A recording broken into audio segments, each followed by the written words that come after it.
1, 2, 3. Microphone check. 1, 2, 1, 2, 3. 1, 2.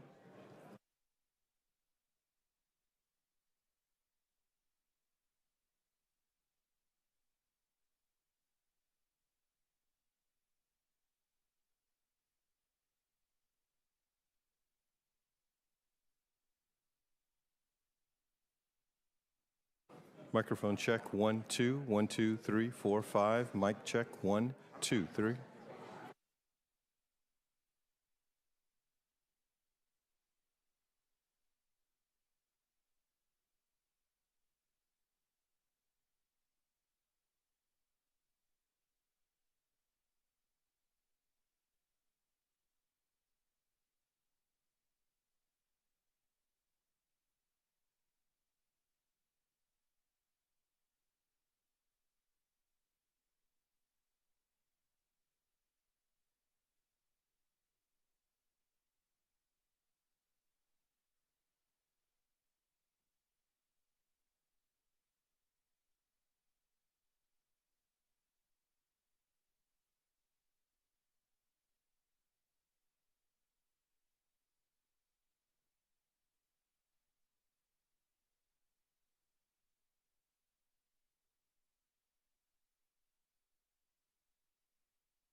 So the issue with is like when we only.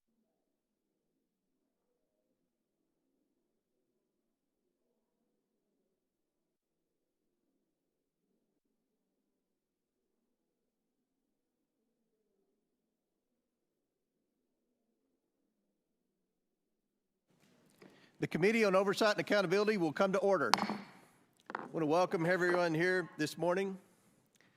Without objection, the chair may declare a recess at any time.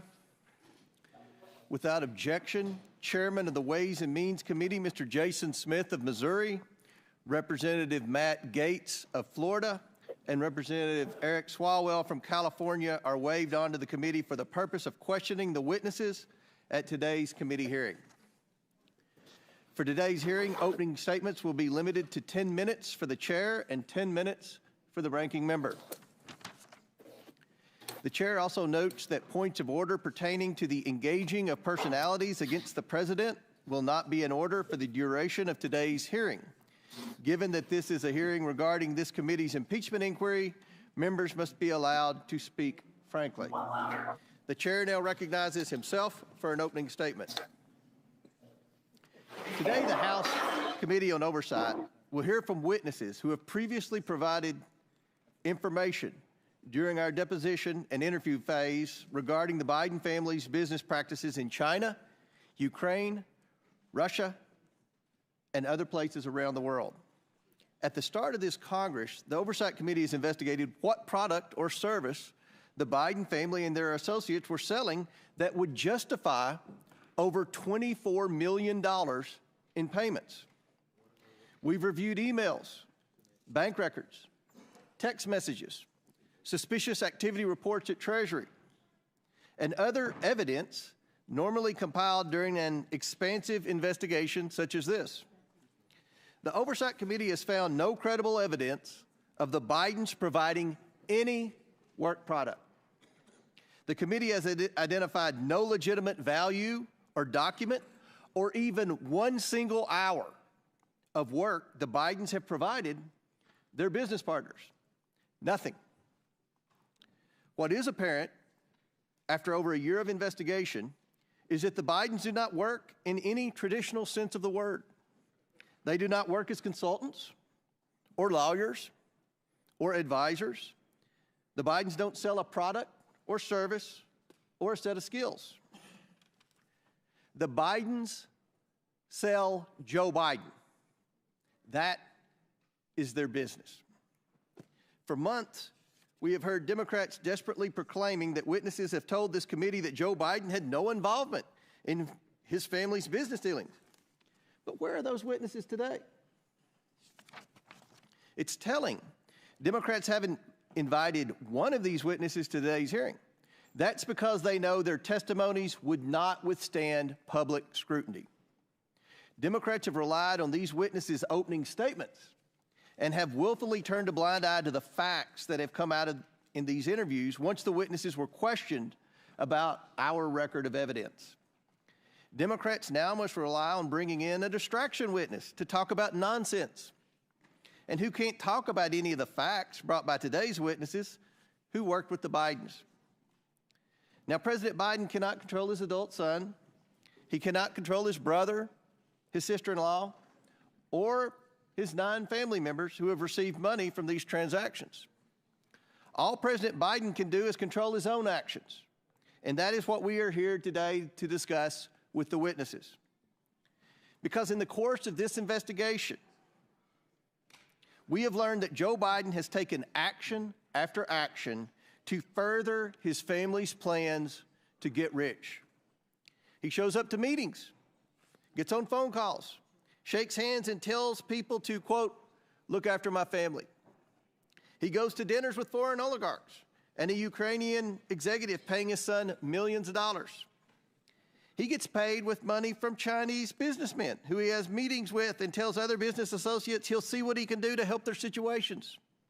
He writes letters of recommendation for foreign business associates' children. The scam is simple. The Biden family promises they can make a foreign partner's problems go away by engaging the U.S. government. The problems can be anything a Ukrainian corruption investigation, moving Russian money to the United States, a Romanian criminal prosecution, access for China to American energy sources. Joe shows up, shakes a few hands in front of his son, and says, quote, "Take care of my boy," or something similar. And the money flows to the tune of tens of millions of dollars. It's done over and over again. The Biden family promises Joe's power. Joe Biden shows up, and millions of dollars come into the Biden's pockets. Joe Biden is the family's closer. How could he not be? The Bidens aren't doing any other work for these foreign companies that would warrant tens of millions of dollars. There are only two explanations for this. The first is that Joe Biden knows exactly what he's doing and knows a handshake, a wink, and a smile is enough for him to maintain, as Jim Biden famously calls it, plausible deniability. Or Joe Biden is being led around by his family and has no idea who he's meeting with or what message he is sending, and is truly an elderly man with a poor memory. There's no other explanation. Either Joe Biden is complicit or Joe Biden is incompetent. Since becoming chairman of this committee in January 2023, I've promised the investigation into the Biden family's influence peddling would be based on bank records, witness testimony, and verifiable facts.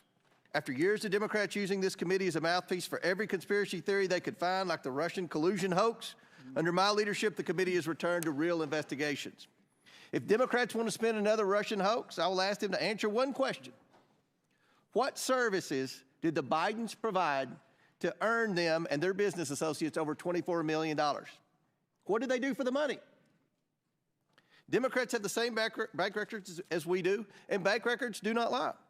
The witnesses today are here to talk about Joe Biden. Republicans are here to talk about Joe Biden. If Democrats wish to spend their time beclowning themselves with another Russian collusion hoax for the sake of protecting President Biden, they can do so.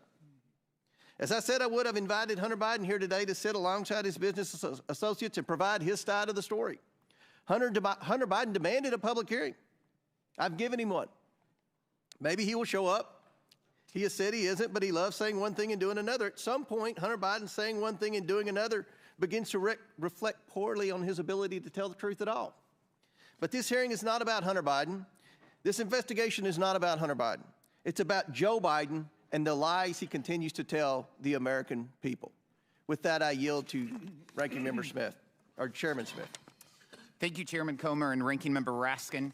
From the beginning of this investigation, we've made clear that we will follow the facts wherever they lead.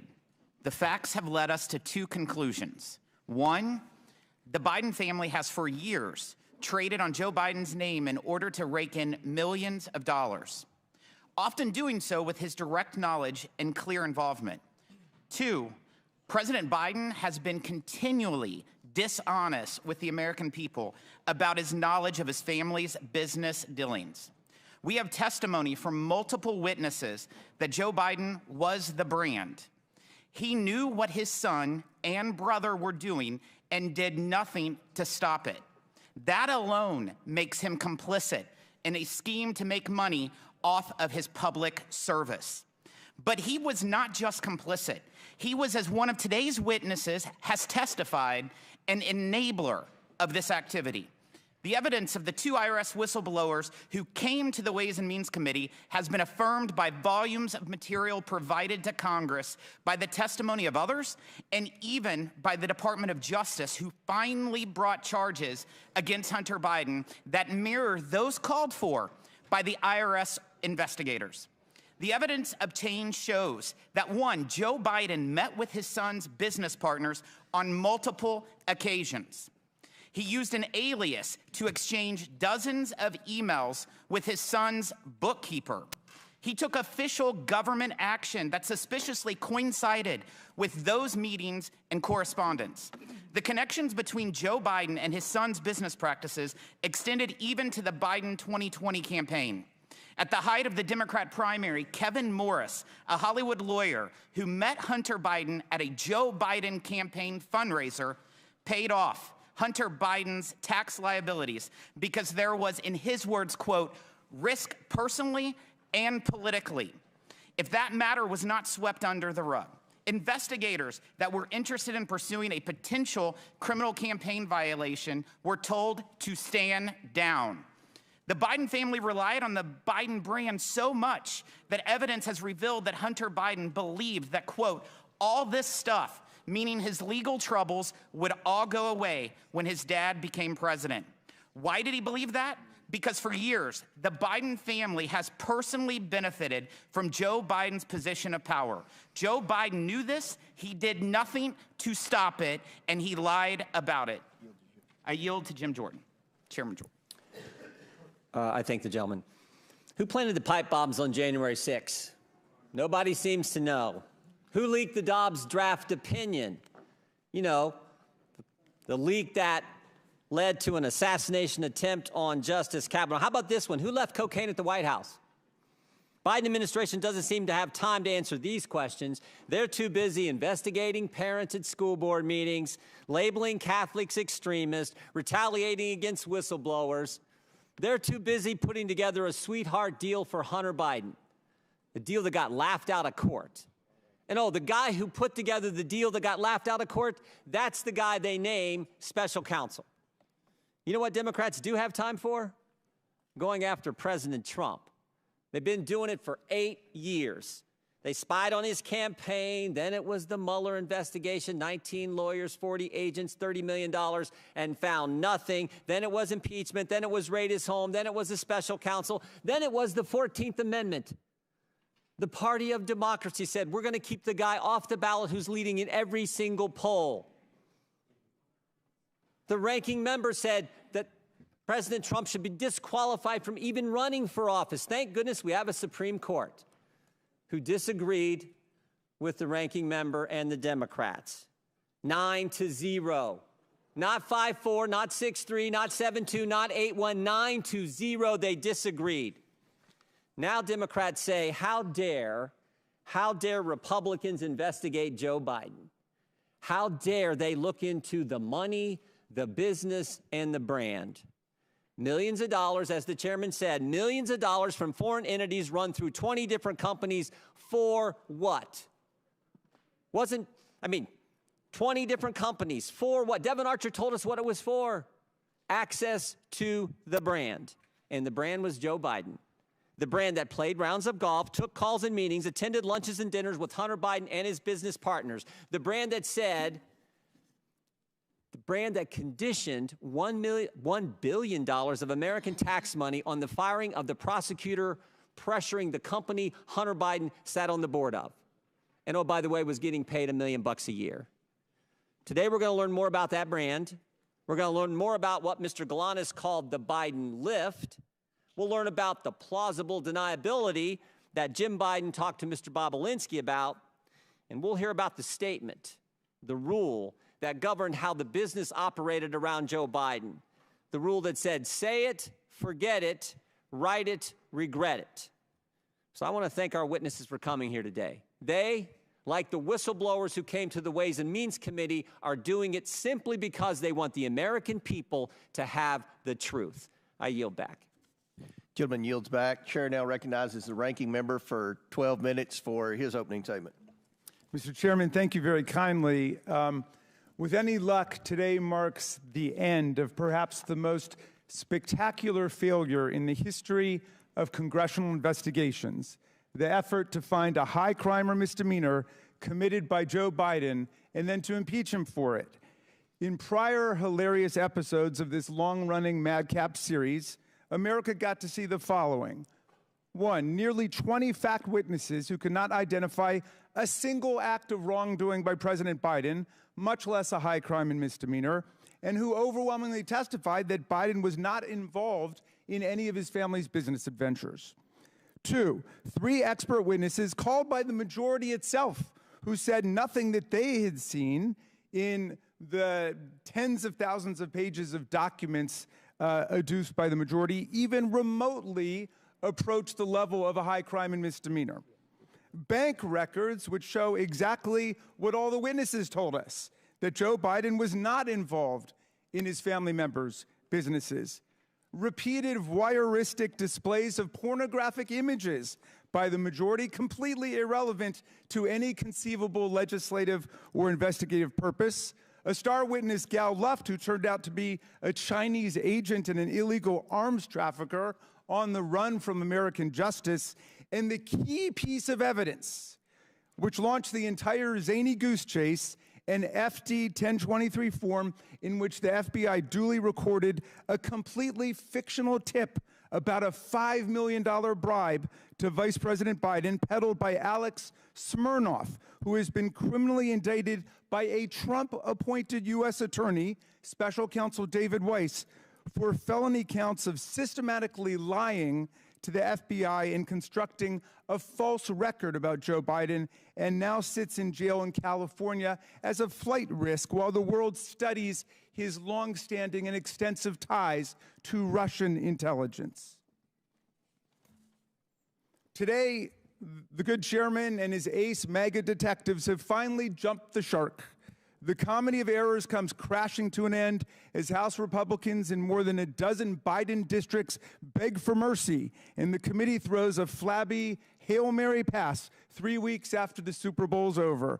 So today, we revisit the fruitless testimony of two more fading star witnesses who have failed to testify to any presidential wrongdoing, much less evidence of high crimes and misdemeanors. Both of the majority witnesses are frustrated would-be business partners of Hunter Biden, who tried to leverage the Biden name, or the Biden brand, as they keep calling it. But they never got any business off the ground for reasons that will become painfully obvious to anyone watching the proceedings today. Even Hunter Biden, laboring at the time under a serious substance abuse addiction, could tell these were not the type of people he should be doing business with. So rather than representing the Biden brand, which was their ardent wish, they now show up today as loyal servants of Trump world, each of them proudly represented by their very own former Trump White House attorney. The first is Mr. Bobulinski, the bitterly disappointed wannabe Hunter business partner whose famously litigious history includes unsuccessfully suing his own dying father's charity for nearly $1 million, and just last month suing Cassidy Hutchinson for $10 million after she reported that Mr. Bobulinski, wearing a ski mask, met with Mark Meadows, which Ms. Hutchinson is now backed up with actual documentary photographic evidence, something in very short supply in this investigation. Mr. Bobulinski made his hazy allegations against the Bidens public for the first time at a press conference choreographed by the Trump for President campaign, which provided him a venue, a gaggle of journalists, and even a dress shirt that they went out and bought for him to wear to the event.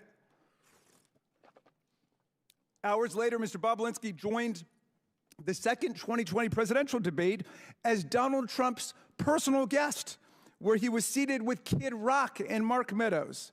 The other star witness, Mr. Galanis, who I believe is appearing by Zoom today, is a serial fraudster and convicted con man, a term I would charitably not use on a witness, except it was explicitly bestowed upon him by not one, but two different U.S. federal district court judges, including the one who sentenced him to over 15 years in prison for defrauding union pension funds, a Native American tribe, and scores of innocent investors. Mr. Galanis was sentenced to pay restitution of over $80 million to his victims. That's a lot of money. That's what Donald Trump was sentenced to pay E. Jean Carroll for in that civil litigation. The very first record of Mr. Galanis' claims against the Biden family appeared, check this out, in the clemency petition that he sent from prison to President Trump. But the key point is this: even if we were to believe every single word offered by these utterly compromised and biased witnesses, Mr. Bobulinski and Mr. Galanis, their allegations don't identify any wrongdoing, much less an impeachable offense by President Biden. With the impeachment bus running on empty, our GO colleagues now are apparently preparing to save face by ending the impeachment farce with criminal referrals. But criminal referrals require evidence of crimes. And the only crimes we have seen are those of the GOP's own star witnesses, like Russian asset Alex Smirnoff, Chinese agent Gal Luft, Devin Archer, and Jason Galanis. The minority witness today, our witness, Lev Parnas, casts a piercing light on what's really taking place here. And Mr. Parnas has reason to know. He, too, used to be a mega sycophant peddling lies and disinformation to smear Joe Biden. Today, he joins a long line of self-exiles from Trump world who could no longer stomach all the corruption and deceit. People like Cassidy Hutchinson, people like Michael Cohen, Sarah Matthews, Alyssa Griffin, General James Mattis, the chair of the Joint Chiefs of Staff, Mark Milley, General John Kelly, and now Vice President Mike Pence, who refuses to endorse for president the man he served with. But we do have loyal sycophants still in the room, and one day I look forward to hearing their testimony about how they got sunk into this religious cult. Mr. Parnas wrote Chairman Comer and me a remarkable letter on July 23rd, 2023. This is the first time I'm meeting him today.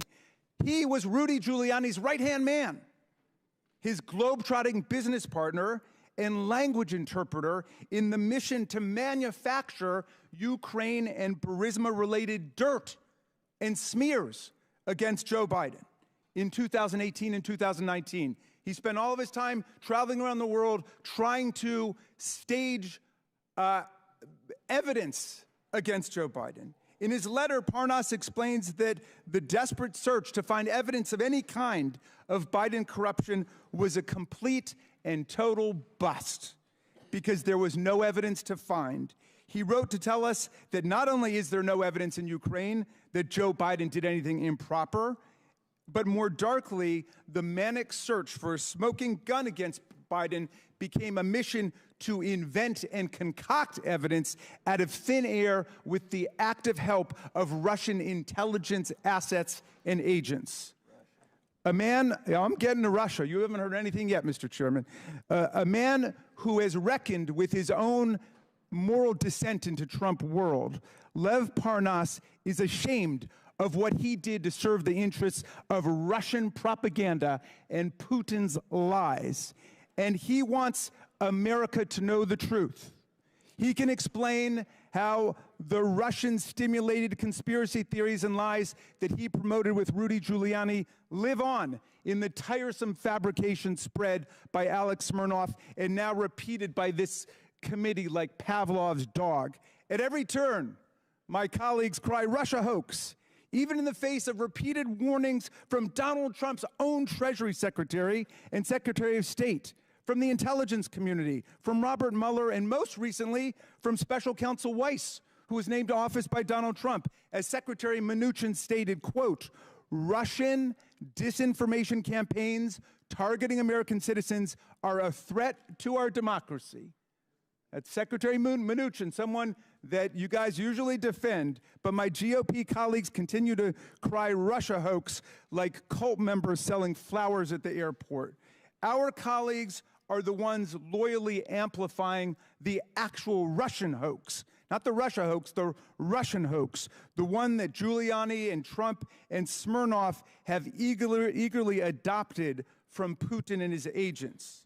They participate in this hoax while they shamefully block $60 billion in military assistance to President Zelensky and the besieged Ukrainian people 5 years after Trump and Giuliani tried to shake President Zelensky down for counterfeit dirt on Joe Biden. And while they continue to parrot these transparent Russian lies, Vladimir Putin wages his bloody aggressive war on Ukraine filled with atrocities like the mass kidnapping of children and the rape and slaughter of civilians. The MAGA right's wholesale adoption of this Russian hoax and their sellout of the Ukrainian people by the MAGA right is an historic betrayal of democracy, freedom, and the rule of law. But the defense of democracy begins with fidelity to the truth.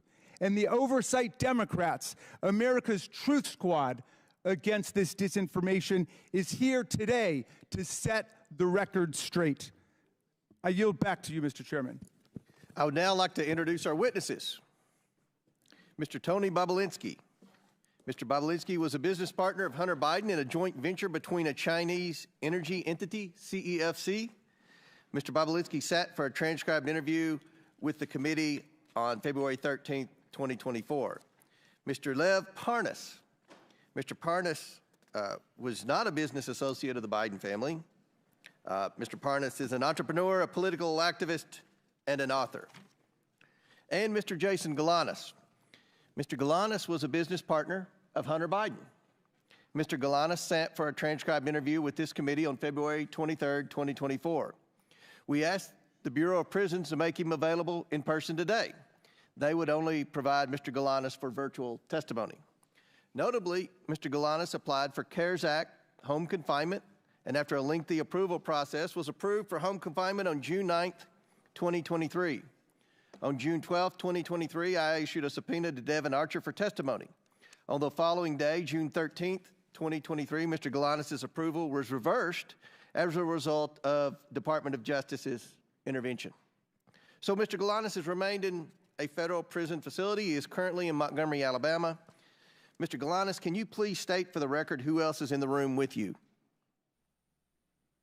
Yes, Chairman Coleman. My counsel and advisor, Mark Paletta, and Nicholas Wise. Thank you. Pursuant to Committee Rule 9G, the witnesses will please stand and raise their right hands.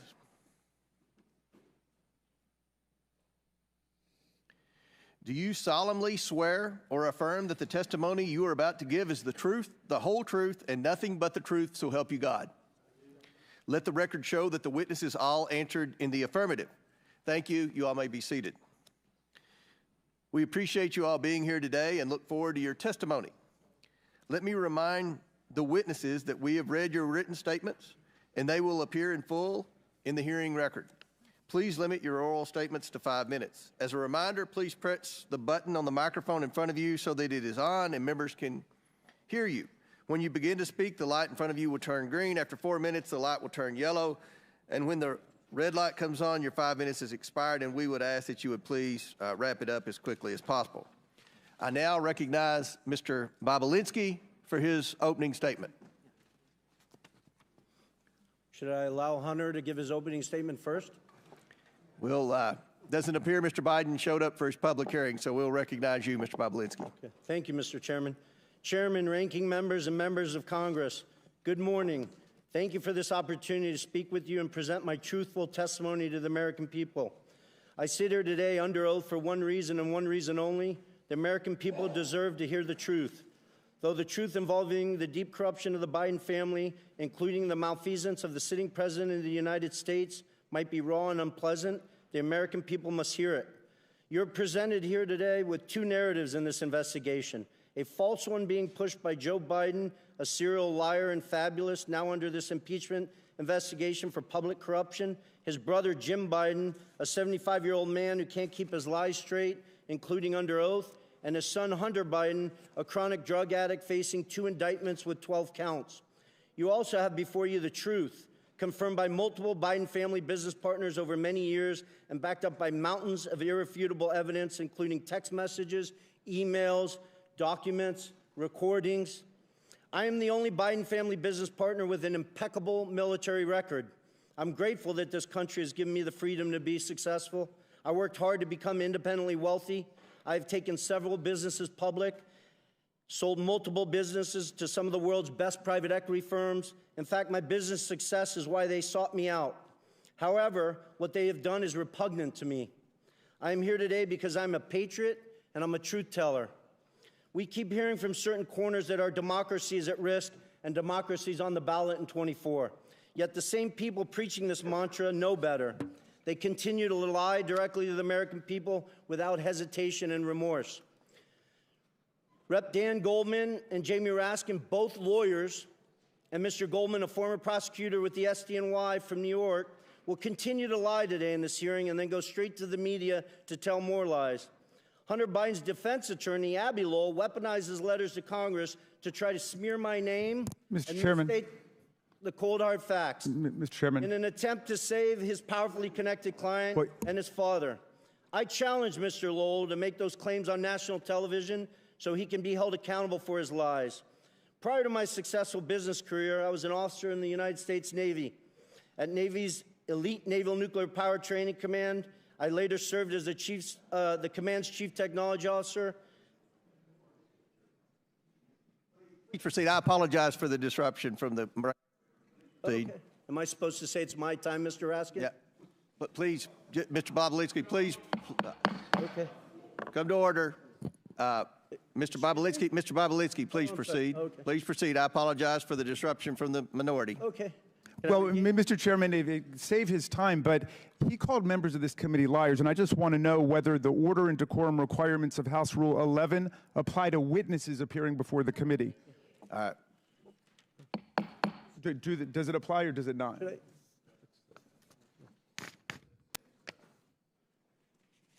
Should I address? I don't.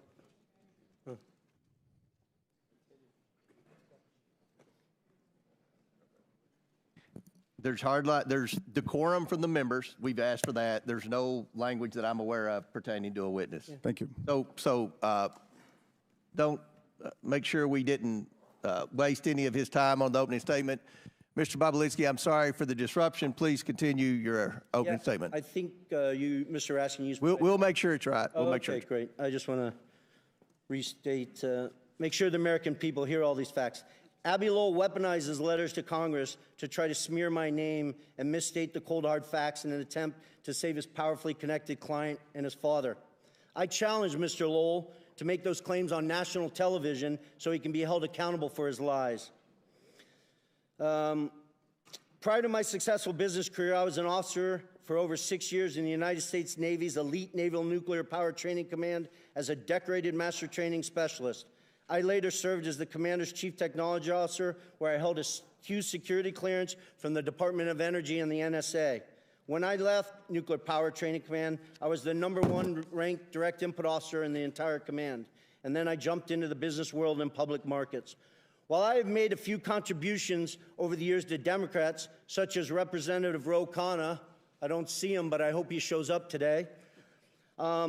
He sits on the Democratic side of the Oversight Committee. I'm not a political person. I come from a family with a long history of distinguished service in our nation's military, including my father, both of my grandfathers, and my brother, all of whom were willing to sacrifice their lives for this great country. My sister serves our military vets for 2 decades at the Veterans Administration. We've lived our life as a family in service to this great country. I hope the American people will pay close attention to this hearing. I also hope they will understand that some members of this committee will engage in absurd attacks and efforts to try to deflect attention from the facts. And I will present today by questioning my integrity and my patriotic duty. You may see me speak passionately at this hearing, but for good reason. Not only was I willing to die for this country, every single male member of my immediate family was willing to die for this country. I want to be crystal clear. From my direct personal experience and what I've subsequently come to learn, it is clear to me that Joe Biden was the brand being sold by the Biden family. His family's foreign influence peddling operation from China to Ukraine and elsewhere sold out to foreign actors who are seeking to gain influence and access to Joe Biden and the United States government. Joe Biden was more than a participant in and a beneficiary of his family's business. He was an active, aware enabler who met with business associates such as myself to further the business, despite being buffered by a complex scheme to maintain plausible deniability. I ask this big question. If there's no evidence of corruption here today, if Joe's conduct and the conduct of his family were fully legal and proper, then why are they so dishonest about it? Not just slight misrepresentations of fact, but deep untruths about the entire corrupt enterprise. Hunter Biden gave his transcribed interview on February 28th and lied throughout his testimony. Here's just one egregious example of Hunter's perjury. He lied to the committee on important details concerning his money demands and threats to CFC in text messages on July 30th and 31st, 2017. He leveraged his father's presence next to him in that infamous text to strong-arm CFC to paying Hunter immediately. Jim Biden also lied extensively throughout his transcribed interview on February 21st and perjured himself. An example of that, on page 100 of his transcript, Jim is asked specifically, do you recall having a meeting with Hunter Biden, Tony Bobulinski, and Joe Biden? Jim's response, absolutely not. The committee was so shocked by his perjury that they asked him the same question multiple times. Each time he denied meeting with me and Joe Biden. After the committee showed him text messages confirming that I met with Joe Biden, Hunter Biden, and Jim Biden at the Beverly Hilton in May 2017, Jim Biden, with a former U.S. attorney lawyer sitting next to him, still denied that meeting took place. Hunter Biden, in his own transcribed interview, confirmed that that meeting took place. Hunter confirmed his uncle perjured himself in front of this committee. I'm simply here to tell the truth to the American people, and I hope each and every one of you, congressmen and women, give me the opportunity to do that instead of focusing on Russia or smearing my family's name or focusing on facts that are irrelevant today. I yield back. Thank you. Mr. Chairman, parliamentary inquiry? Yes. Just 2 points. One is I believe Mr. Bobulinski went over 2 minutes, 14 seconds. I hope the same courtesy will be We will extended. give Mr. Parnas equal time. Thank you. And secondly, I see that we now have a witness appearing remotely, and I thought that witnesses were required to appear in person under the rules adopted by the majority at the beginning of the Congress. And do we have a new practice with respect to that rule? Because I know that members on our side were denied the ability to participate in hearings that were conducted in Florida and Mississippi and Alabama. We wanted to participate by Zoom. So I hope...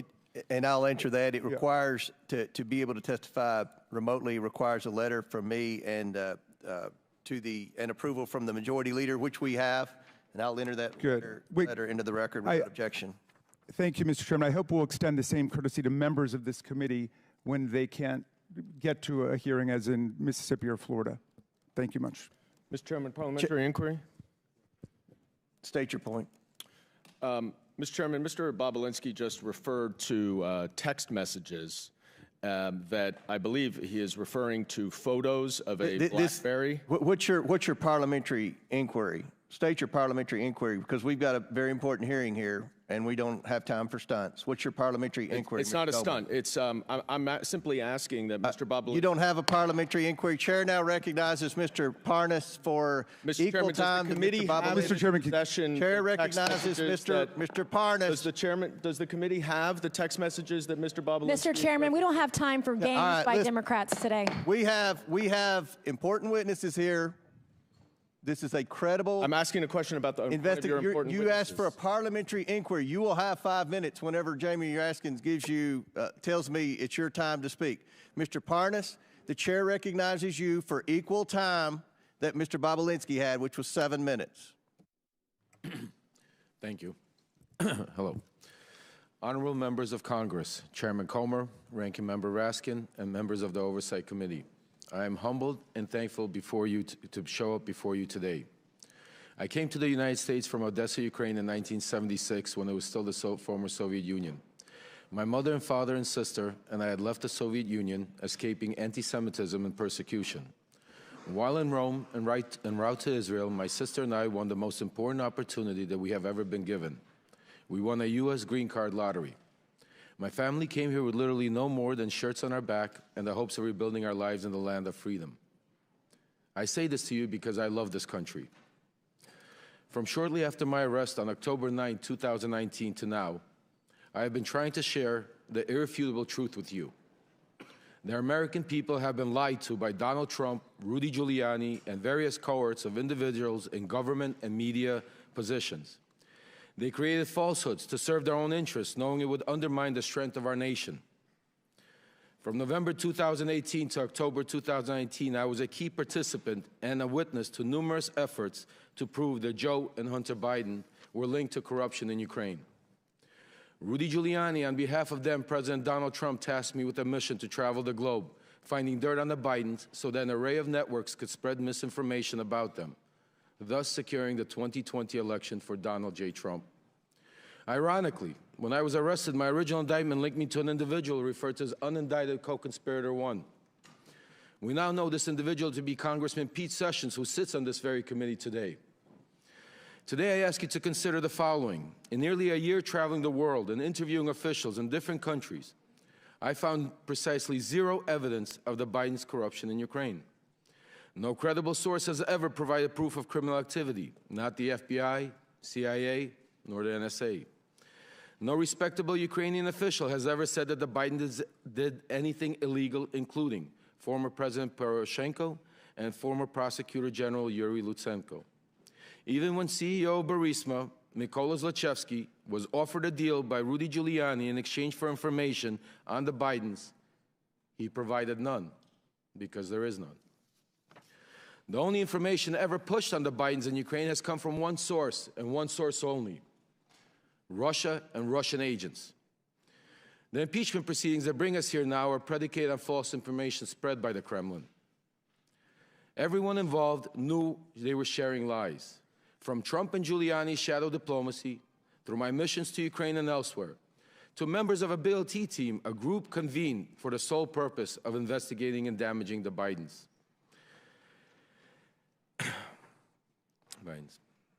Everything was for the ultimate benefit of Donald Trump and thereby Vladimir Putin. Because the team's investigations were centered around Biden and Ukraine, I was designated the point person in every matter they pursued. That is how I know with certainty that these Biden stories are untrue then and are untrue now. Congressman Pete Sessions, then Congressman Devin Nunes, Senator Ron Johnson, and many others understood they were pushing a false narrative. The same goes for John Solomon, Sean Hannity, and media personnel, particularly at Fox News, who used this narrative to manipulate the public ahead of the 2020 elections. Sadly, they are still doing this today as we approach the 2024 elections. We cannot separate this conspiracy from the Russian-Ukraine war because Trump has no intention to keep aiding Ukraine. Without the support of the United States and NATO, millions in Ukraine will suffer and die. If we allow Russia to defeat Ukraine, eventually that suffering will reach American shores. Today, I admit my own wrongdoings. I have been a convicted federal election campaign and fraud crimes and served my sentence. I do not hide that from reality. It is part of my truth.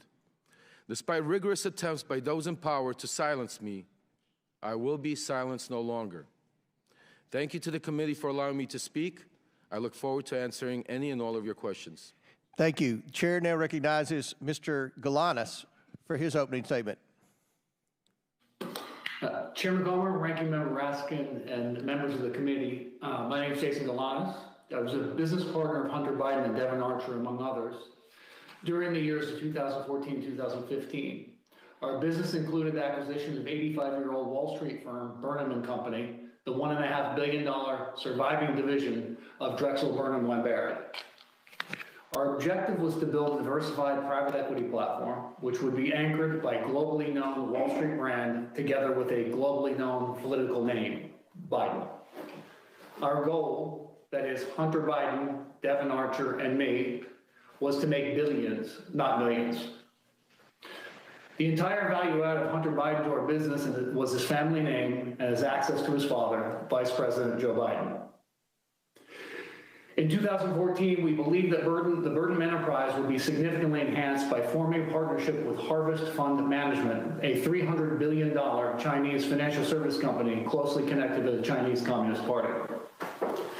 This effort was led by Hunter Biden's contact with Henry Zhao, the Harvest chairman. Mr. Zhao was interested in this partnership because of the game-changing value add of the Biden family, including Joe Biden, who was to be a member of the Burnham Harvest team post-vice presidency.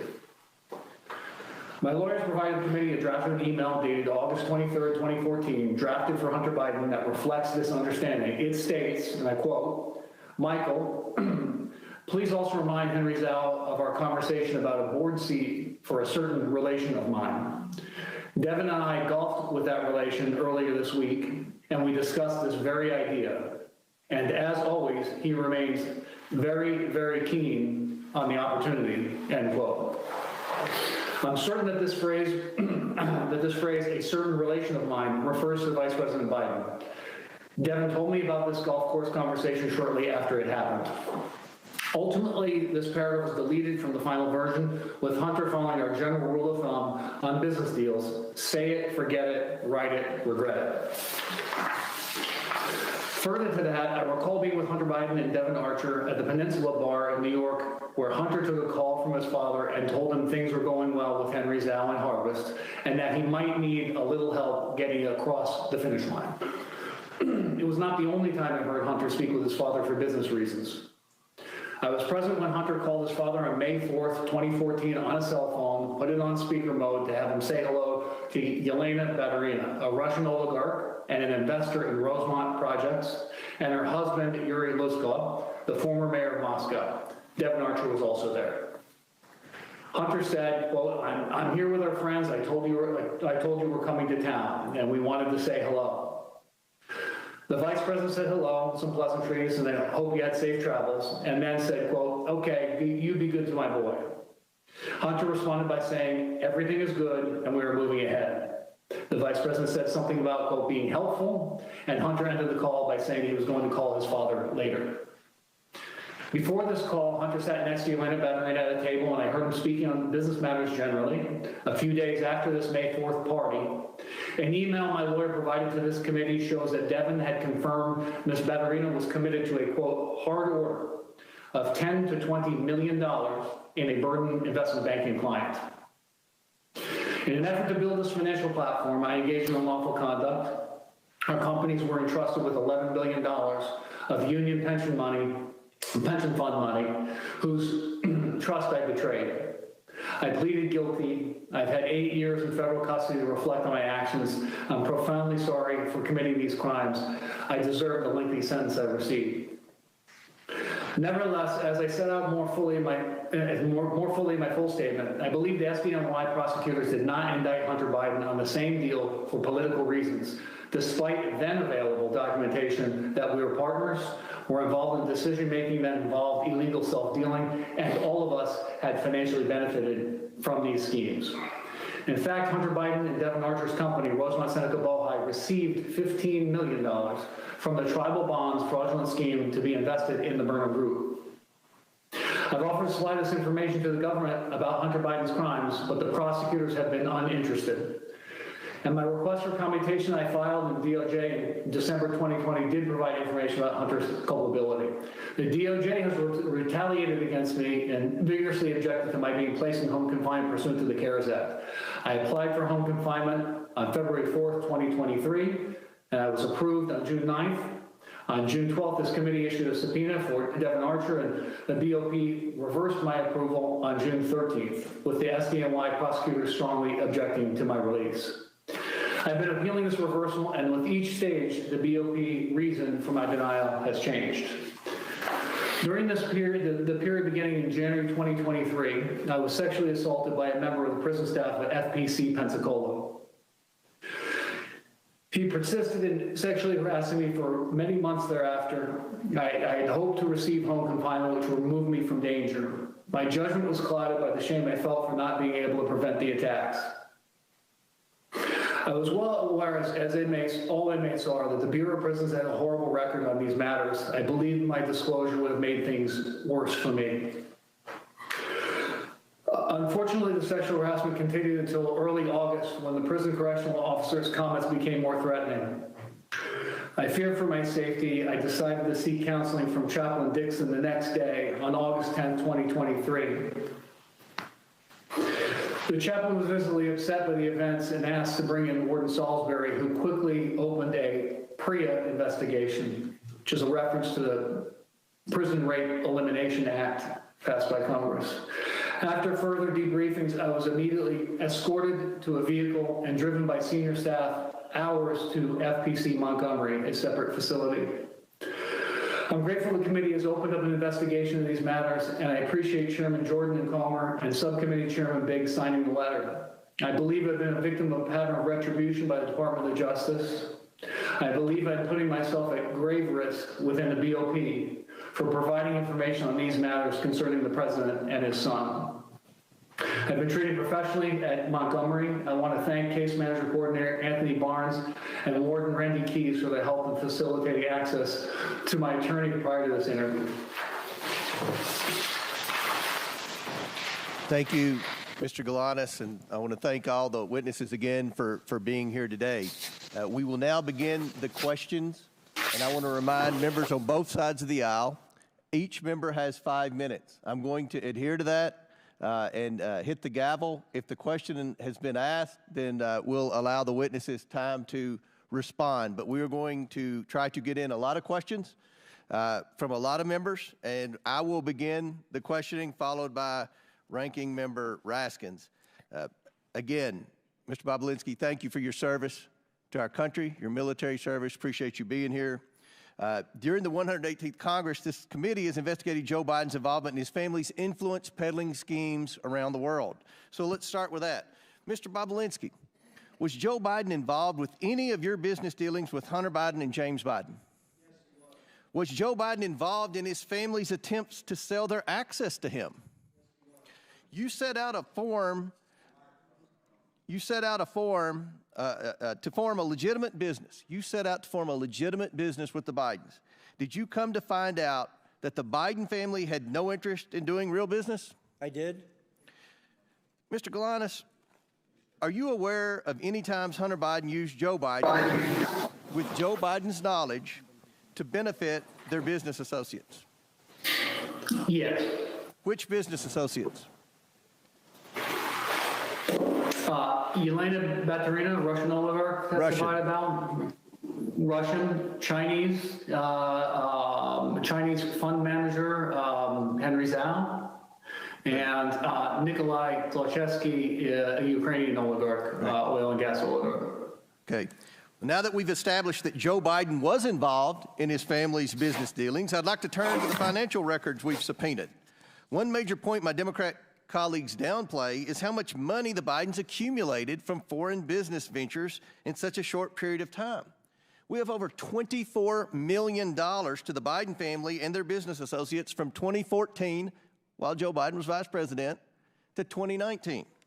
Mr. Bobulinski, there came a time when you were attempting to raise $10 million from the Chinese to pursue an actual business deal, a real business deal. But it wouldn't be correct to say this was a $10 million deal, would it? What did the Bidens conceive of the business with the Chinese becoming? The Chinese were committing to deploying billions of dollars in infrastructure projects here in the United States as well as around the world. Mr. Galanis, what was the financial goal you, Mr. Archer, and Hunter Biden set out to achieve? Was it millions of dollars or billions of dollars? Billions of dollars. Billions with a B. Yes, billions. Now I'd like to turn to some of the statements Joe Biden has made during his presidency about the findings of this investigation. Mr. Bobulinski, Joe Biden has said he never interacted with his family's business associates. Did he meet with you? He did. In fact, are you aware that Joe Biden also met with... I'm sorry, Mr. Chairman. He did multiple times. Okay. Are you aware that Joe Biden also met with Rob Walker, Eric Sherwin, and Devin Archer, too? I'm generally aware of it. Mr. Galanis, as you discussed earlier regarding Yelena Baturina, the Russian oligarch, you were present for Hunter Biden calling his then Vice President father with the Russian oligarch, Yelena Baturina. Present, correct? That's correct. You also were present for Hunter Biden's conversation with his father about a board seat on a Chinese company board. Is that correct? I was present for a call when Chinese transactions discussed, yes. So, Mr. Galanis, isn't it true that when Joe Biden said he didn't interact with his family's business associates, that's not true, is it? I believe it would be misleading to the point of being an untruth. I want to touch on the fact about the absent seat in the middle. Hunter Biden has chosen not to attend today's proceedings. I've given Mr. Biden exactly what he asked for before his deposition. It's clear that Hunter Biden knows his testimony would not withstand public scrutiny. Joe Biden has not been truthful about his participation in schemes to sell access and influence. And today's witnesses will show the American people a side of the story that the president and his allies on this side of the aisle are eager to hide. Mr. Bobulinski, can you tell us about your meeting at the Beverly Hilton with Joe Biden? The short version or a long version? Long version, but within a minute. Okay. So Hunter Biden, Jim Biden, and Joe Biden were in Los Angeles for a variety of business discussions. Joe was there to speak at the Milken Conference in May of 2017. I had lunch with Hunter Biden at the Chateau Marmont, and he had asked me to meet with his father that night. He set up a meeting at the Beverly Hilton where they hold the Milken Conference, and I got there a bit early and sat with Jim Biden, Hunter Biden, and we're just talking about what we were doing with the Chinese and the legal documents I was working through. And they had sort of coached me before Joe showed up to, listen, we're going to just keep things at a very high level. We're not going to go into a lot of details in this meeting. And I just remember that discussion generally because it just struck me as odd, honestly. Joe wasn't in the White House then, and that they were sort of framing it that way. And then Joe showed up, walked through the lobby of the Beverly Hilton Hotel. I stood up to shake his hand, and we sat down and spent 45 minutes to an hour going through my background. You met with him that long? Yes. This wasn't a handshake, a 2-second discussion about the weather. This was a 45-minute long meeting to an hour where we talked about a lot of stuff. Very good. Thank you. Chair now recognizes Ranking Member Raskin for his questions. But we're actually going to go to Mr. Garcia to begin. Great. Thank you very much. And thank you again. I just want to, just for the record, be very clear that in Mr. Bobulinski's testimony, he has provided zero evidence of any sort of link between Hunter Biden and the president as far as it relates to the business dealings. And so once again, we're back to a hearing where no evidence is being provided of any sort of wrongdoing by the president. But I want to go back, that's Mr. a blatant lie. Actually, it's my time, sir. Mr. Bobulinski, I want to go back to the private deposition that we had. I was one of a handful of Democrats in that private, on the record, under oath conversation we had. And during that deposition, I asked you a question of which you gave a false answer to, and I want to go back to that. I asked you specifically who got you into the presidential debate that was attended by you and others, and that, of course, was a huge moment in that campaign, and you could not recall. In fact, you said, quote, "I do not recall who got me into the debate." Do you remember telling me that, sir? You were playing semantics, trying to ask me as if somebody called me directly and gave me a ticket, like sir, I was going to a movie. Sir, I asked you. Let me. I asked you. I'm going to reclaim my time, sir. I'm going to reclaim my time. What I said was. Just ask me a question, Mr. I'm reclaiming my time. Thank you, sir. What I asked you was, do you recall who actually got you into the presidential debate? You actually said, quote, "I do not recall who got me into the debate." You did not remember who got you into the debate between President Biden and between Joe Biden and Donald Trump. That's not a true statement. Sir, you quoted, "I don't recall who got me into the debate." It's on page 102 of the transcript. You did not ask me whether I was a guest of Mr. Biden. Thank you. I'll reclaim my time. I'm not asking you a question right now. Thank you very much, sir. In fact, here, as was shown by Ranking Member Raskin, we know that you were in the debate actually sitting adjacent and next to Trump officials. When we were confronted again on this same question, Mr. Bobulinski, if you were a guest of Mr. Trump's at the debate, you responded and you quoted, once the Wall Street Journal called you out, quote, "Is the Wall Street Journal God or something? Like you act like this is some encyclopedia of fact." And you refuse to still confirm that you were a guest of Donald Trump. So I want to ask you one more time, sir. Were you a guest of Donald Trump at the presidential debate? Mr. Garcia, those were not the questions you asked me in my transcribed interview. Wow. You were trying to ask answer the question, sir. Were you a guest of Donald Trump? Of Donald Trump at the gate, or at the debate. You were. That was obvious to everyone in the world at that point. Oh, it's interesting. You were asking me semantic Thank you, sir. So you were a guest? That you answered the question. Because at the time, you said in the transcript, under oath, "I don't recall who got me into the debate." So just to be clear. So I want to keep going. So you also call yourself, you're not a political person, yet you went to a presidential debate on behalf of Donald Trump. I also want to make it clear that you made numerous claims and allegations. You've made them today, you've made them before. And yet, even though you're not a political person, this is also another photo of you, you actually chose to show up at a press conference for Donald Trump prior to the debate because you're not a political person. Did you show up to a press conference for Donald Trump before the debate? I can't qualify whether it was for Donald Trump. Do you know who invited you? Sir, who invited you to the debate? Donald Trump, you said. Who invited you to the press conference? Who invited me to my lawyers coordinated things, and I showed up at a. Well, sir, I will tell you, it was Jason Miller, who it's been very clear, it's been reported, who actually worked on the part of the Donald Trump campaign. Here you are at a Donald Trump press conference, and you can't remember how you got to the press conference. You refuse to answer how you actually got into the Donald Trump debate with Joe Biden. Do you remember speaking at the press conference? I do, very clearly. You do. Do you know who Jason Miller is, sir? I do know of him, yes. Do you know that he was a Trump campaign staffer? Mr. Garcia, you keep asking me semantical questions. You underestimate that I had 3 lawyers around me that were coordinating my travel, where I was going, and stuff well, sir, like that. interesting. So please stop. Well, I'll reclaim my time. Thank you very much. It's interesting, sir, because you show up to a pre-debate press conference. You show up to a presidential debate, both invited to by a person running for the presidency of the United States. You know the stakes are high, yet you have no idea how you got to the press conference. You don't remember how you got to the debate. And here you are speaking at a press conference of which the national media, so how did you get to this press conference? I flew on a plane. Who invited you? Are we going in circles? Sir, who invited you to the press conference? My lawyers told me I was invited to come to Tennessee. At that point, I was trying to get the truth and the facts out to the American people. At that moment in time, if I recall, I believe 80 million people watched that debate. And that was probably the number one. Thank you, sir. I reclaim my time. Well, with that, I think it's very clear for someone that can't remember how I got to a Donald Trump press conference or a Donald Trump debate, you're completely an uncredible witness, sir. Thank you, and I yield back. Gentleman's time has expired. Chair now recognizes the Chairman of the House Ways and Means Committee, Jason Smith, for 5 minutes.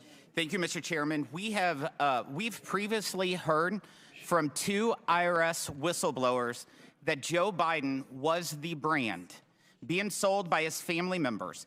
One such example of this could be seen in a June 6, 2017 WhatsApp message where Hunter Biden told a business associate that he was not willing to, quote, sign over my family's brand, close quote, or give them, quote, the keys to my family's only asset. Mr. Bobulinski, can you confirm that President Biden is the brand being sold by his family members?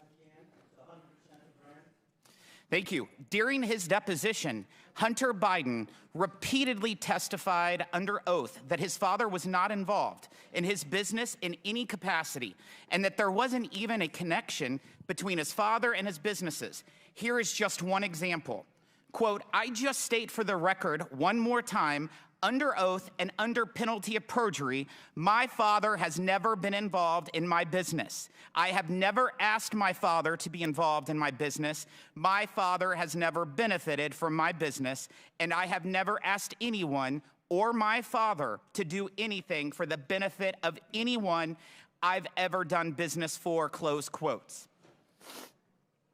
Yet the Ways and Means Committee released a WhatsApp message that were provided by the IRS whistleblowers showing that Hunter Biden wrote on July 30th, 27, quote, I'm sitting here with my father, and we would like to understand why the commitment made has not been fulfilled. I'm sitting here waiting for the call with my father. Moreover, you testified that Hunter was not shy about his ability to get his father on the phone. And Devin Archer testified that there were multiple instances in which Hunter placed his dad on speakerphone. Mr. Bobulinski, was Hunter Biden telling the truth when he testified under oath that his father was never involved in any of his business dealings? No, he was not. Those are all blatant lies. We continue to hear claims that President Biden was not involved in his family's business dealings and that he did not benefit from illicit business deals. However, IRS Special Agent Joe Ziegler provided documents to the Ways and Means Committee, 327 emails, many of which involve Hunter Biden and Hunter Biden's business associates. Mr. Bobulinski, do you have any personal experience that leads you to believe that Joe Biden was involved with Hunter Biden's business associates and business dealings? Yes, I do. You want to say a few? To outline how Joe was involved? Yeah. Yes, different congressmen and women keep trying to say that there's no evidence and use the word involved, which is a very opaque language. If Joe Biden was not involved in his son's business dealings, why, after flying all the way across the country to the Milken Conference, where there is next to Davos, is probably the biggest conference in the world, why would he take 45 minutes out of his night? It wasn't a 10 a.m. meeting. It was 10:40 in the evening. He's an elderly man, flew all the way across country to sit with me for 45 minutes to an hour to discuss my background, the business we are doing with the Chinese, his family's background. Speaking of the business with the Chinese, in October 2020, Joe Biden asserted that his family had not earned money through business dealings in China. However, IRS whistleblowers shared evidence that the Biden family made at least $1.1 million from their business with China, including $100,000 in payment from CFC, China Energy, and a $1 million payment in exchange for legal services that were never provided to a CFC official, Patrick Ho.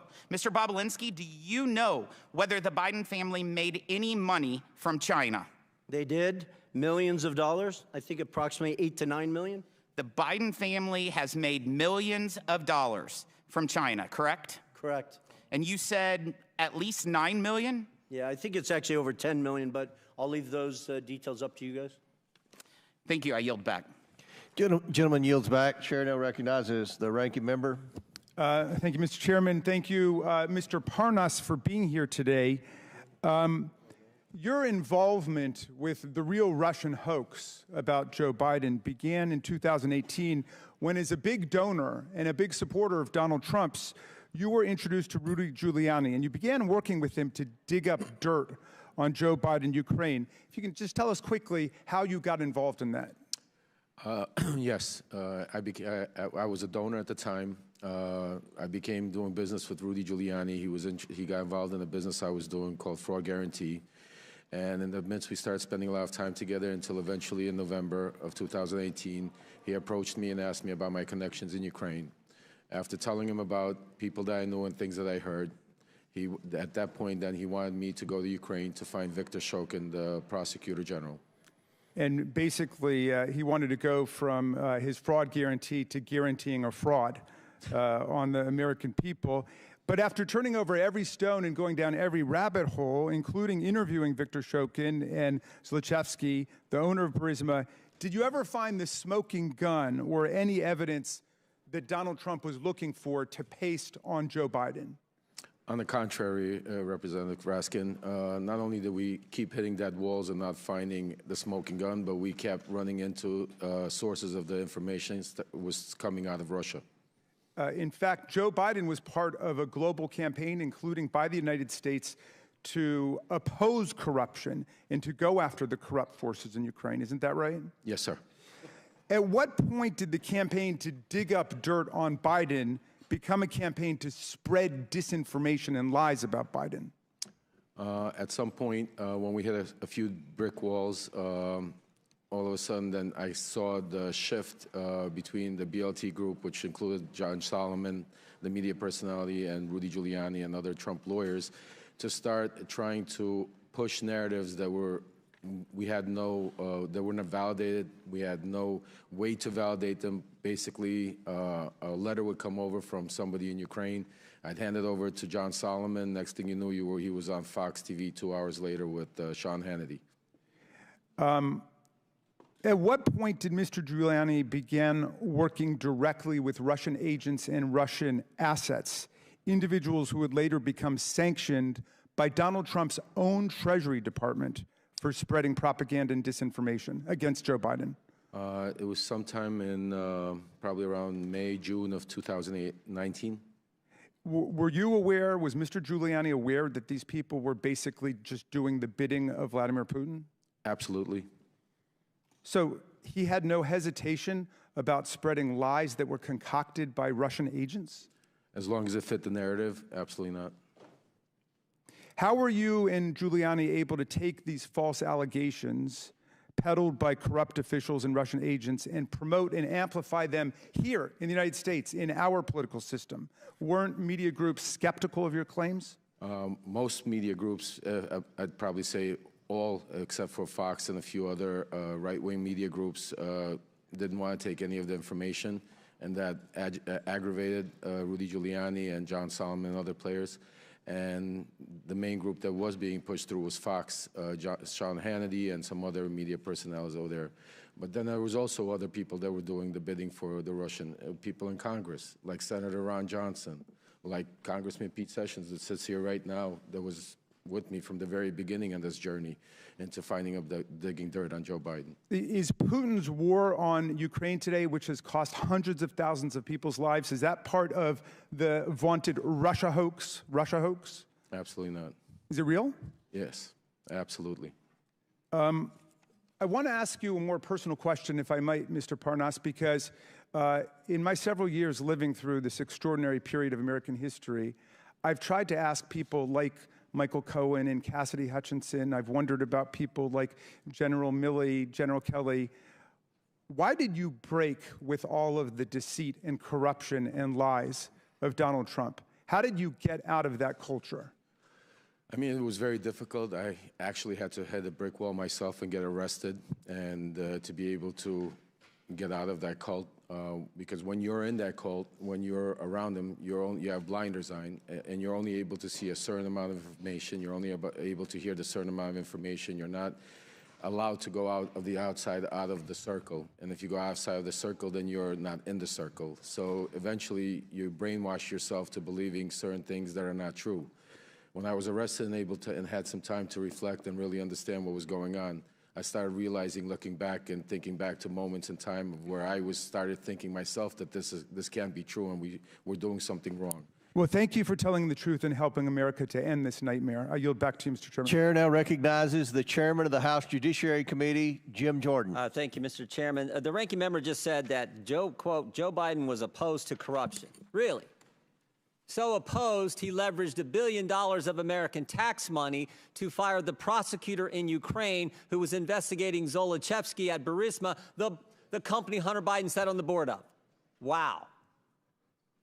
And the prosecutor who replaced Shokin, that Mr. Parnas referenced in his opening statement, Mr. Lutsenko, guess what he did? He took Zolochevsky off the wanted list and dropped the charges. Wow, he's really, really opposed to corruption there. Mr. Bobulinski, who's the big guy? Joe Biden. Are you sure about that? Because when Jordan, Joe Biden. You're sure? I'm 1,000% sure. Because when Hunter Biden did his deposition under oath, he said, I don't know who it is, even though he was copied on an email that said H will hold 10% for the big guy. You sure it's the big guy is Joe Biden? 1,000%. And there's other text messages that back that up, that the brave whistleblowers, Shapley and Ziegler, have produced. Not from my phones, not from my BlackBerry that I took screenshots from.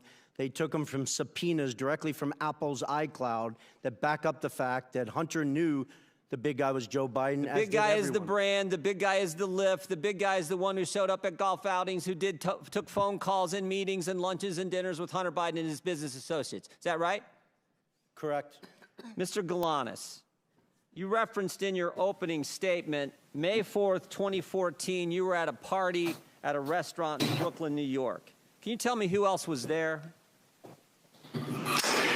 Yeah, it was a birthday party, so there were more than 100 people there, but amongst them was Devin Archer, myself, the host, Alex Kuklarski, Yelena Baterna, her husband, and then Hunter Biden joined. Tell us, I think you referenced a phone call that took place.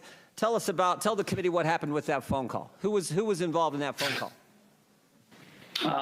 As I testified in my opening statement, it was Yelena Baterina, her husband, myself, Hunter initiating it, Joe Biden on the speakerphone, and Devin Archer. So there was a little pull aside where that group of people you just described were pulled aside, and Hunter Biden called his father's or called the vice president. Is that accurate? That's accurate. And then tell me what was discussed on the call. The discussion I testified was a relatively short discussion, but it was a discussion about their Yelena and Yuri coming to town. That as I testified specifically, they talked about being good to his boy, And it was ended. Well, let me ask you this.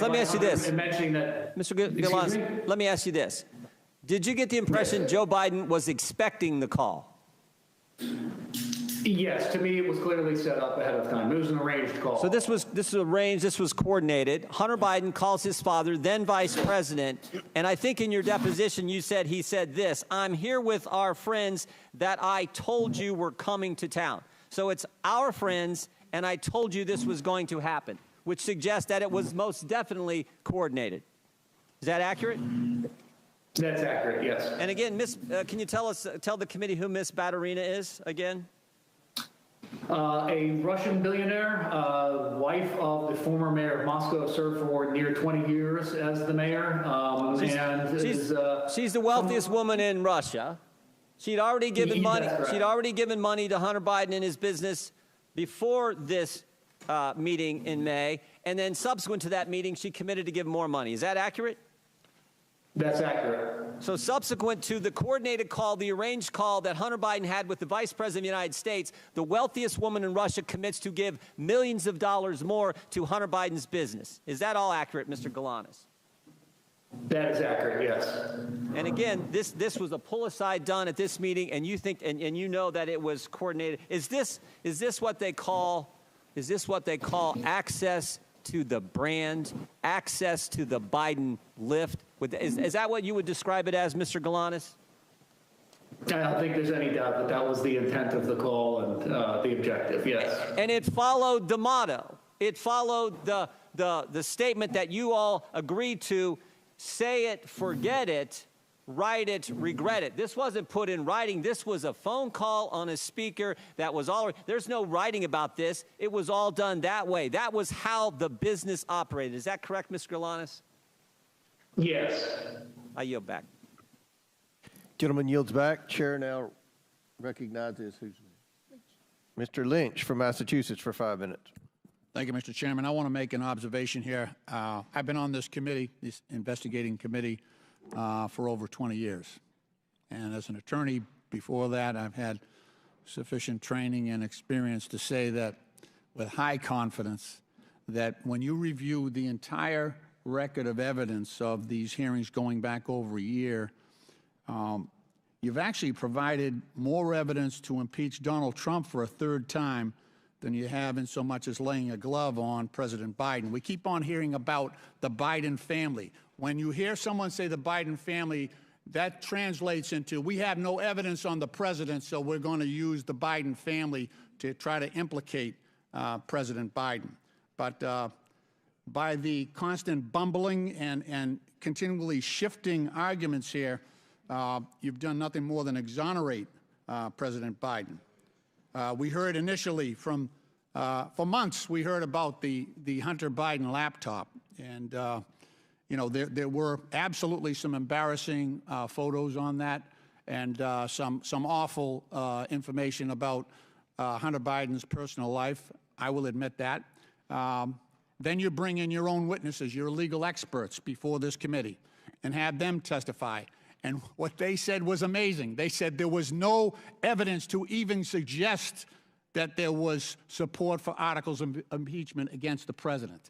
That was your legal experts, the Republican legal experts that said that.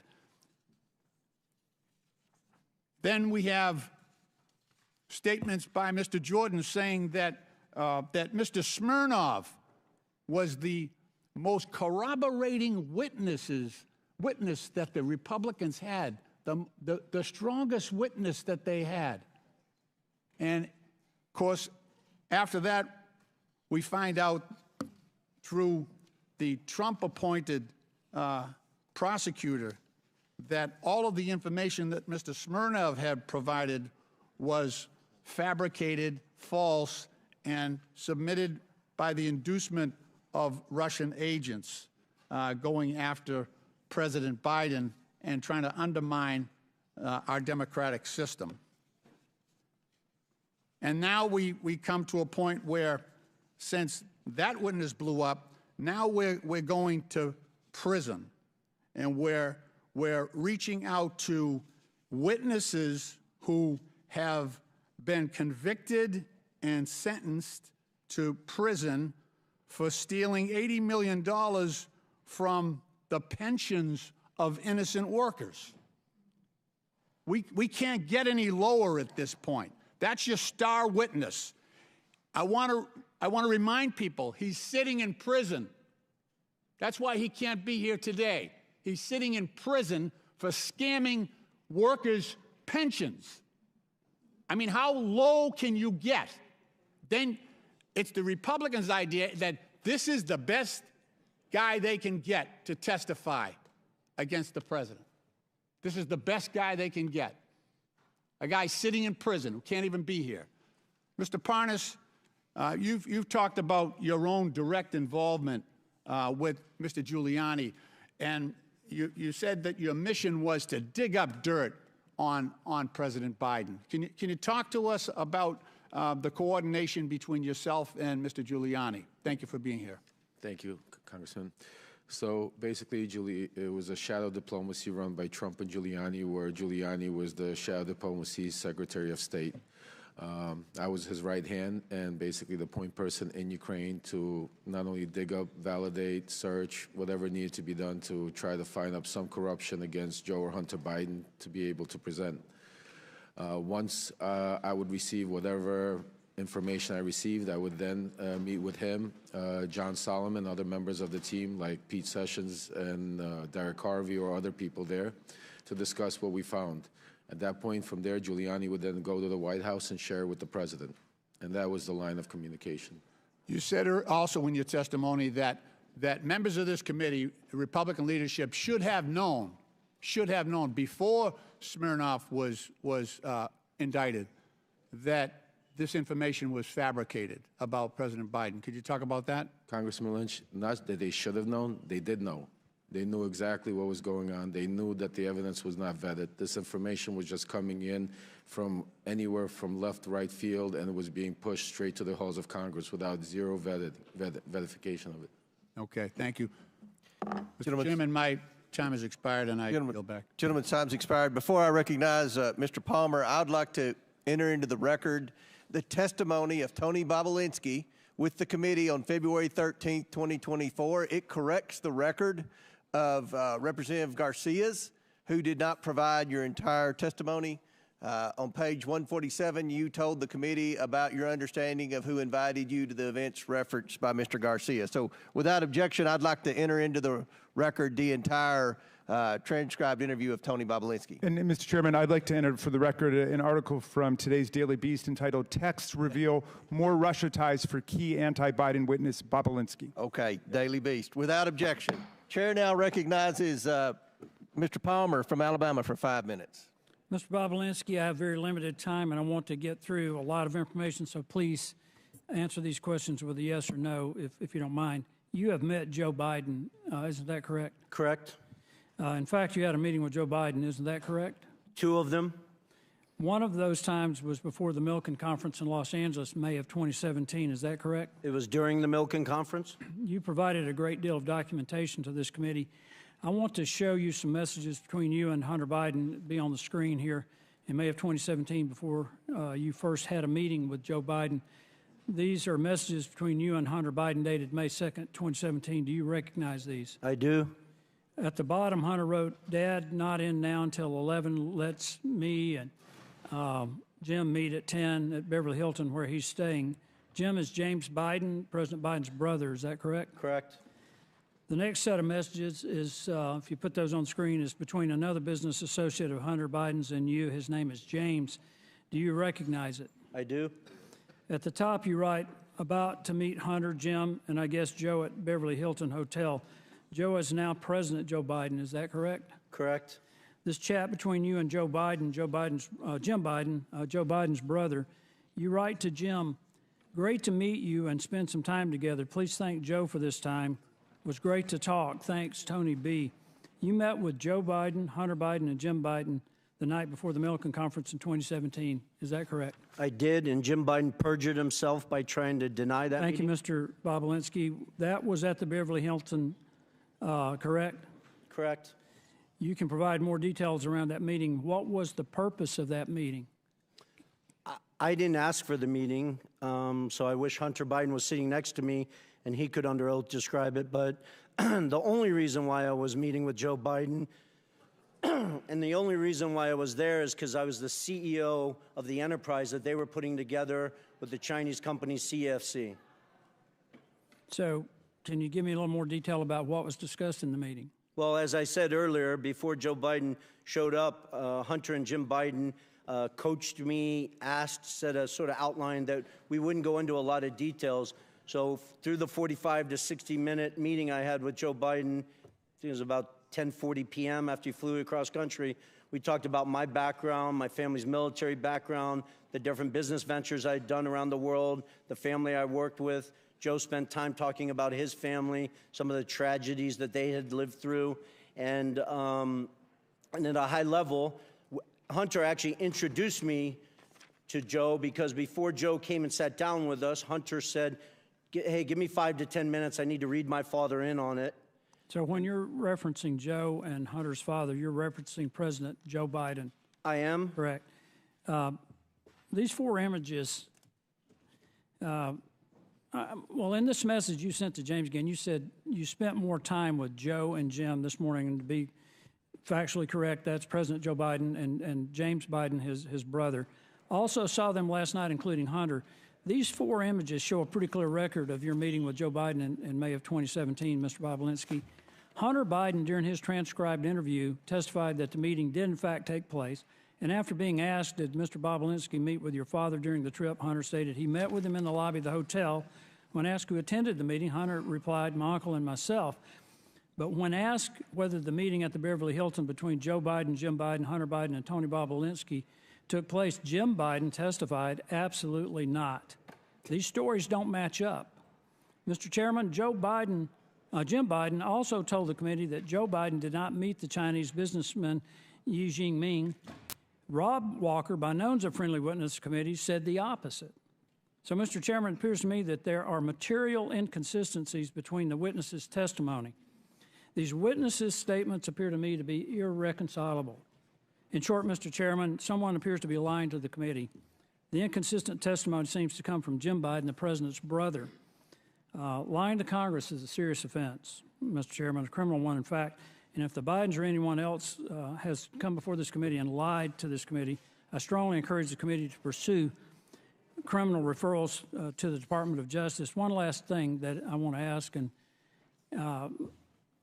Mr. Bobulinski or Mr. Galinas, have either of you heard of any offer of a pardon for anyone involved or associated with or partner to the Biden family enterprise corruption investigation?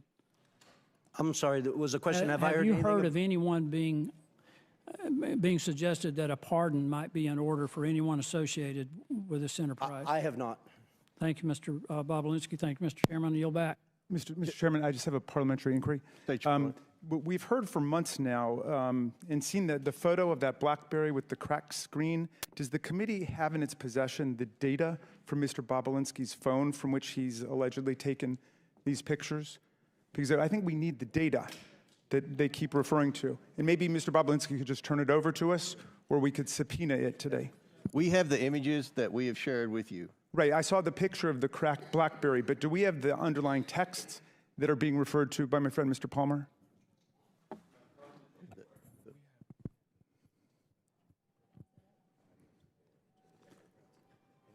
Mr. Bobulinski previously said he'd be happy to turn over his phone. We have pictures of all the text message screenshots that we've provided with everyone on the committee. Okay. And all right, well, of course, he's just given us, obviously, the ones he's selected. I'm wondering whether we could get all of those texts, and I would move that the committee subpoena Mr. Bobulinski's BlackBerry phone on which messages with Hunter Biden and the Oneida Holdings partners are saved. He stated that he's willing to provide it to the committee, so it should be rather simple. Mr. Chairman?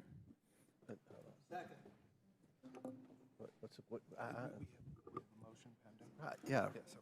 Okay, there's a motion to subpoena Bobulinski's BlackBerry. Yeah, with the texts that were just referenced by Mr. Palmer.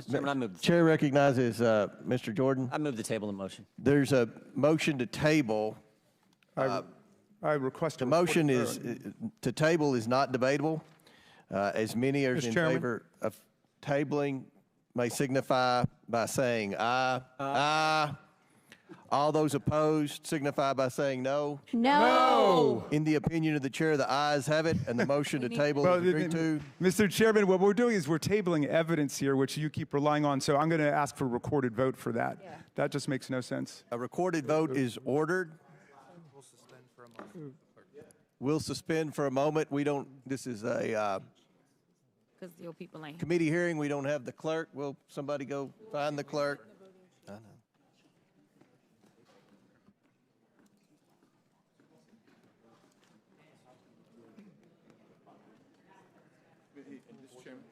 He said it. Did he say under oath? In the. Did he say? Would, Mr. Speaker, Mr. Chairman, Mr. Minority Leader, do you think it's possible that the witness would voluntarily just give it? But I had understood actually that Mr. Bobulinski had volunteered when he was asked about this. It would simplify things if he would just turn it over the BlackBerry. Well, he did very clearly say he's happy to turn over his BlackBerry to the committee. We then asked for it at the deposition. He didn't. We've asked the majority to ask for Mr. it. Goldman, you're out of order. We're in suspension here waiting for the clerk to come so we can take the vote that your side of the aisle requested. You can't make this stuff up. You can't. This is Jurassic Park. Gee.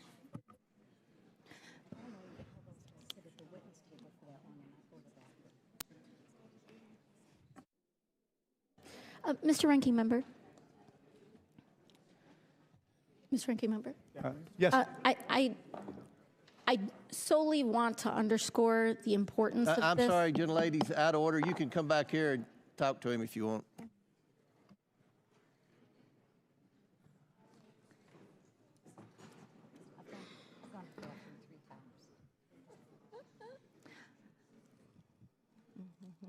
Mr. Chairman. Mr. Chairman. Yes. We don't even have. You're gonna. I said Ms. Ocasio-Cortez would have to come up. You will as well. Sorry.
Mr. Chairman, just an invitation to regular order. We have Democratic clerks who are faithful to the rule of law and could do this if you're waiting for clerks. And we'll all be here to watch, to document their work. So, I mean, in other words, if you want to conduct the vote with the Democratic clerks, we can do it.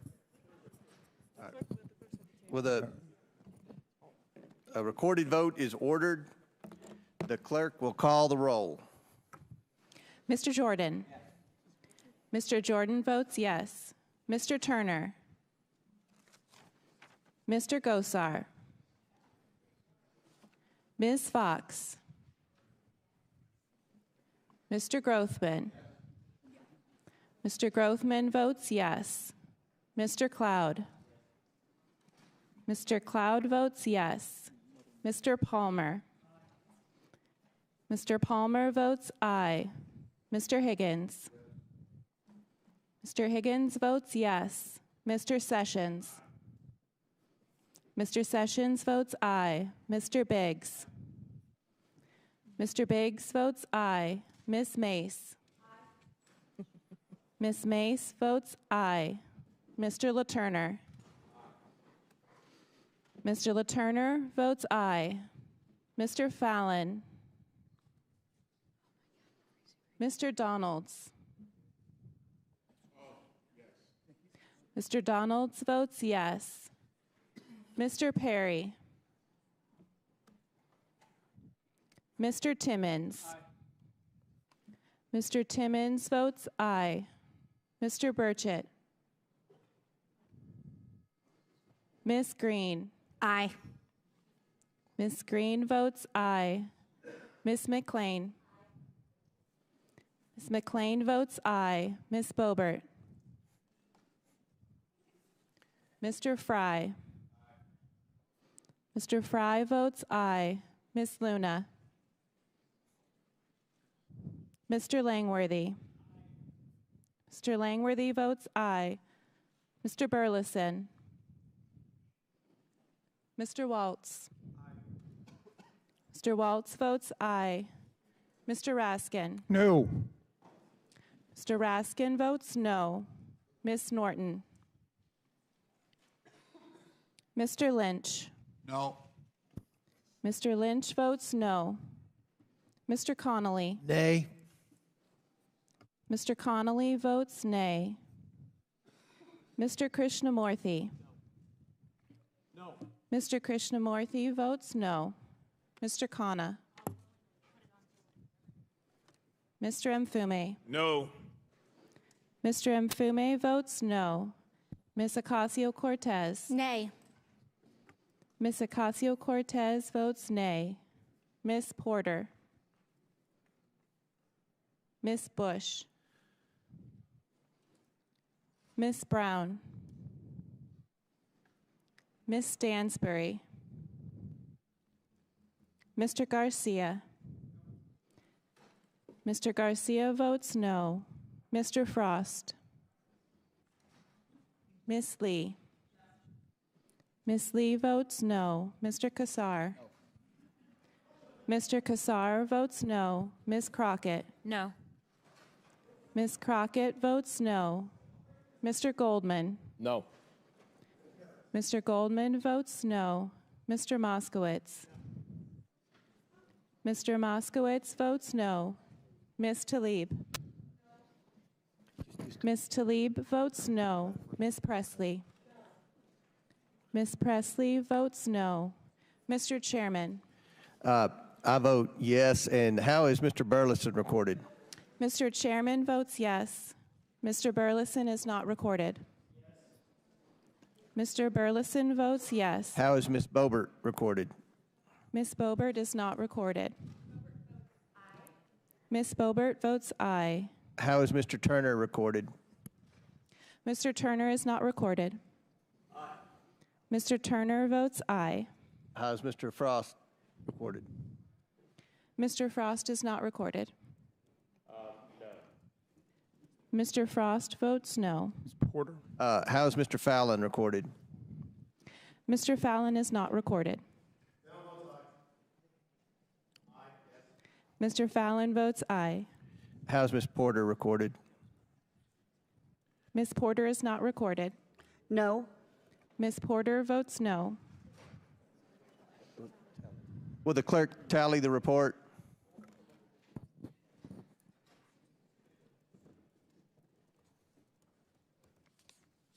So who's next? Who do I recognize? We just finished Palmer. So we're going.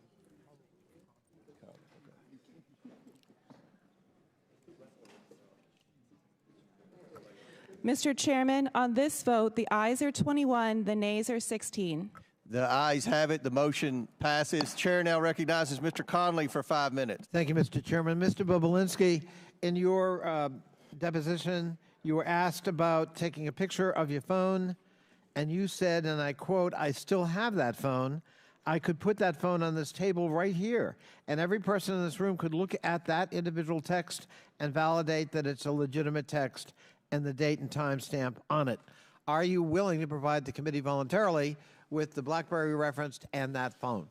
I'm willing to sit in a room with both the chairman and the ranking member with my phone and their staff, and we can go through each and every text message. As I said in my interview, I had a forensics expert plug into my BlackBerry, somebody who's done extensive work for the FBI for over 10 years with an interest of pulling all the data off that phone so I could provide it to the committee. Unfortunately, they were using Cellbrite software, which is the software that the FBI uses, and they were unable to pull the data off the phone. Okay. So I am more than willing to sit in a room with the Mr. Chairman and the ranking member and their staffs with that BlackBerry fully charged, and we can go through each and every message if Well, that's helpful. that's some progress, and I appreciate that, but you can understand, I'm sure, why the committee wants to look at prima facie evidence on its own. Well, I can't understand excuse me, why sir. you're trying to Excuse me, imply sir. that I This haven't is, cooperated. Mr. Bobulinski, this is my time.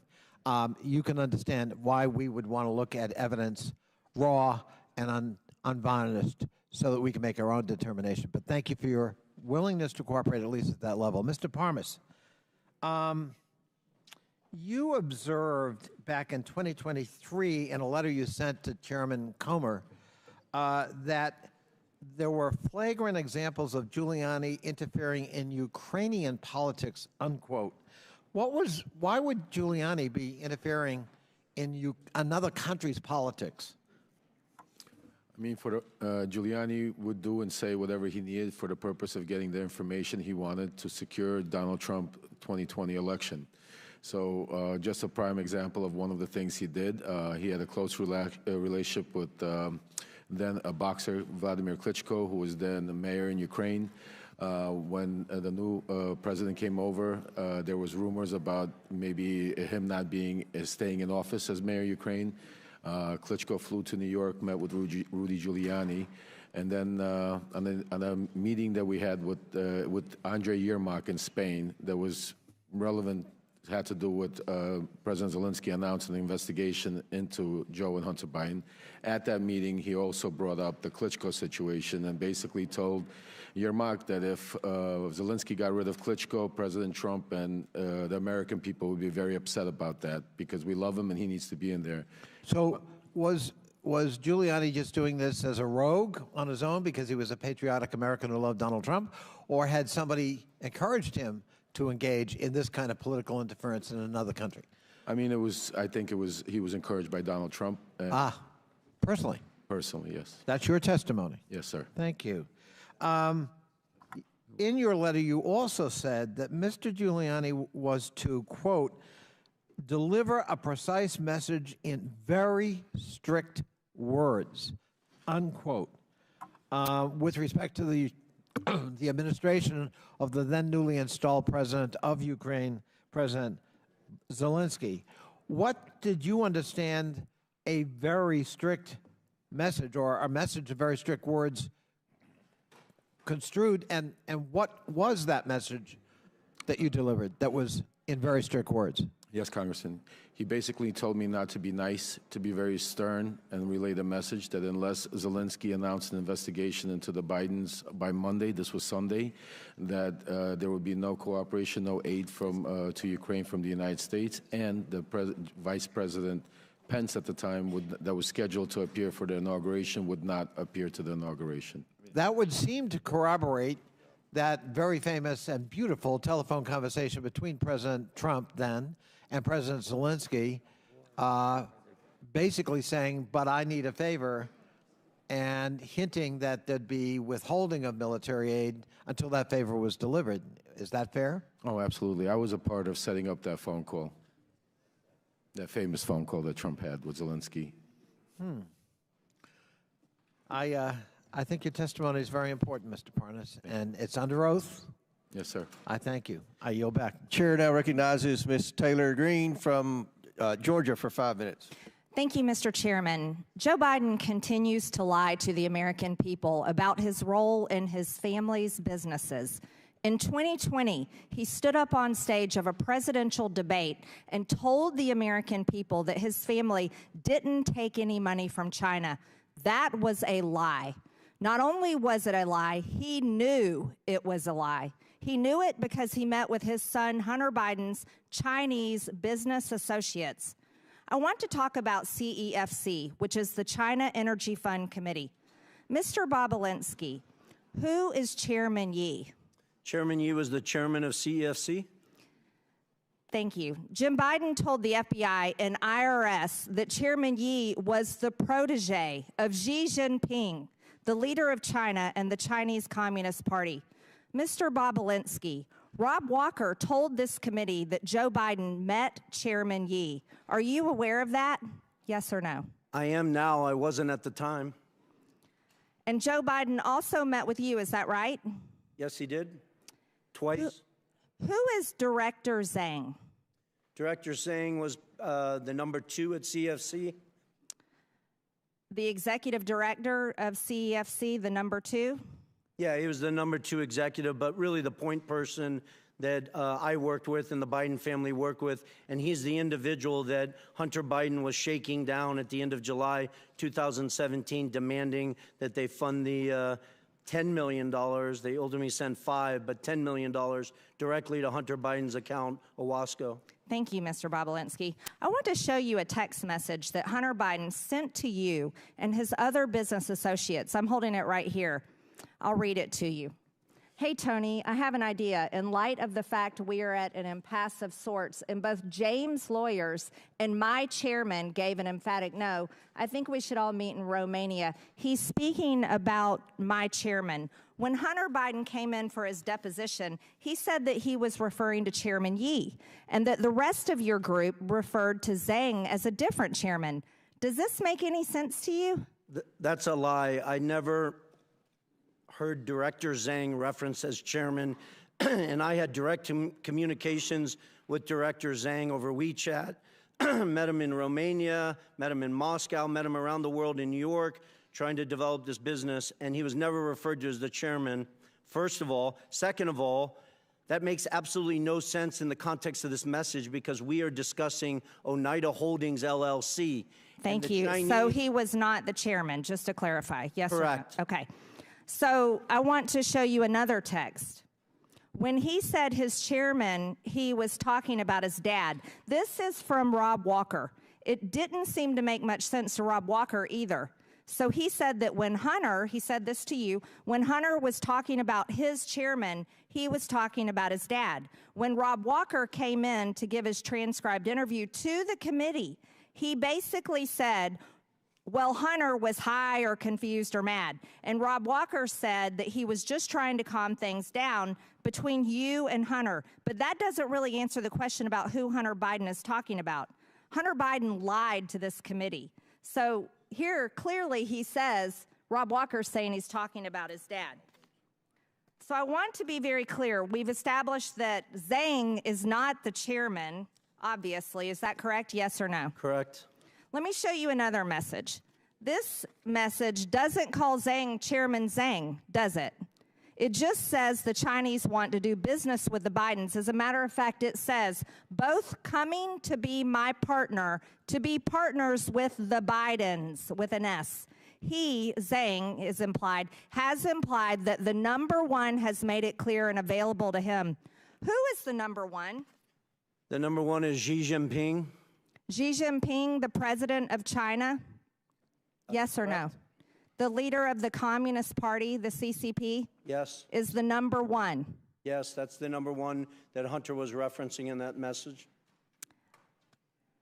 Now, let's be very clear. This was in 2017, but I would like to make it known for this committee that Joe Biden told the press in 2016, as a matter of fact, I quote, Yeah, I am. I am going to run in 2020. He told the press in 2016 that he was running for president of the United States in 2020.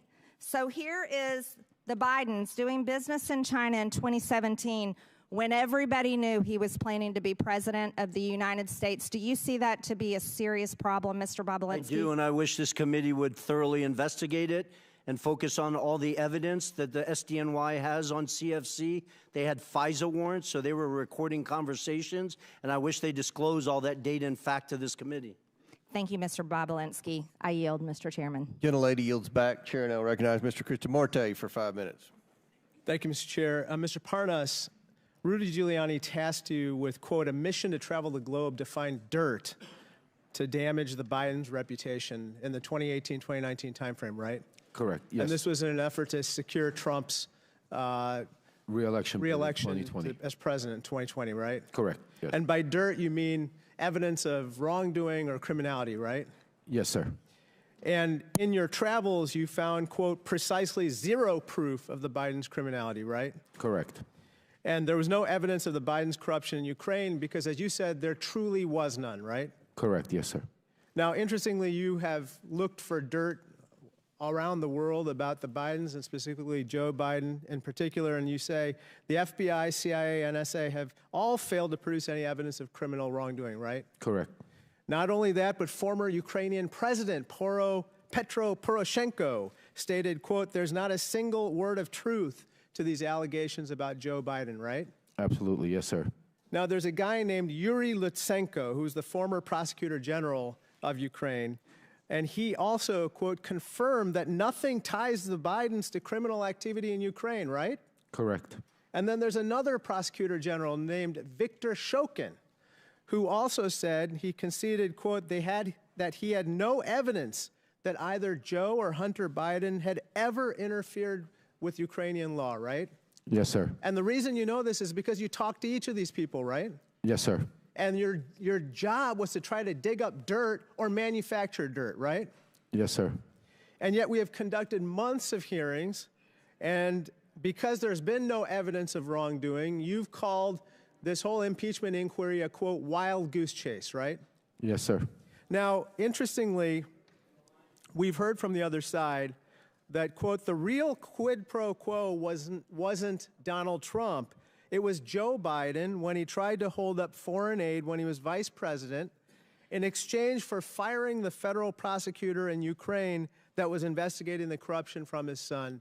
Now, you, again, looked for evidence to support this claim. There is no evidence, correct? Correct. That was false. In fact, firing the prosecutor would make it more likely that they would go after the company in question, Burisma, not less, right? Well, the ironic part is the reason why majority of the world and Ukraine and the Obama administration wanted to get rid of Viktor Shokin because he was corrupt, not because he was investigating Burisma, because he was stalling investigations for UK that was looking into a $23 million they wanted to get out from Zlochevsky, and Shokin stalled that investigation. So it was the logic is just the opposite of what the majority claims is to be the case, namely that they say that somehow Joe Biden was out to fire the prosecutor to reduce the chances of a prosecution of Burisma.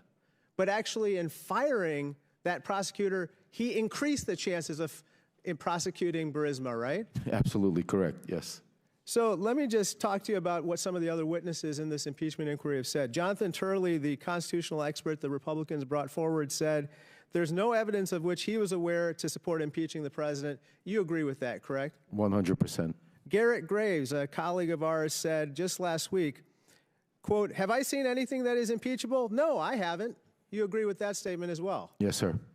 Last year, our Republican colleague Ken Buck, who's about to retire, said that evidence of wrongdoing by President Biden, quote, doesn't exist right now. It doesn't exist now. It didn't exist then, right? That's exactly true, sir. Sir, how many times have you met Donald Trump? Well over 10 times, I'd say. I'd have to count, but lots of times. Is there anything that you'd like to relate to us about your conversations with Donald Trump that would bear on the conduct of these proceedings? I mean, Donald Trump was aware of everything that was going on that day in the Red Room when we were in the White House. After Rudy bringing Donald Trump up to speed on that I could go out to Ukraine and get Viktor Shokin, Donald Trump approached me, shook my hand, said, "Thank you for all that you're doing. Keep up the good work," patted me on the back, took pictures, and I was off to Ukraine. To meet with Viktor Shokin? To find Viktor Shokin, to bring him back here to meet with Lindsey Graham.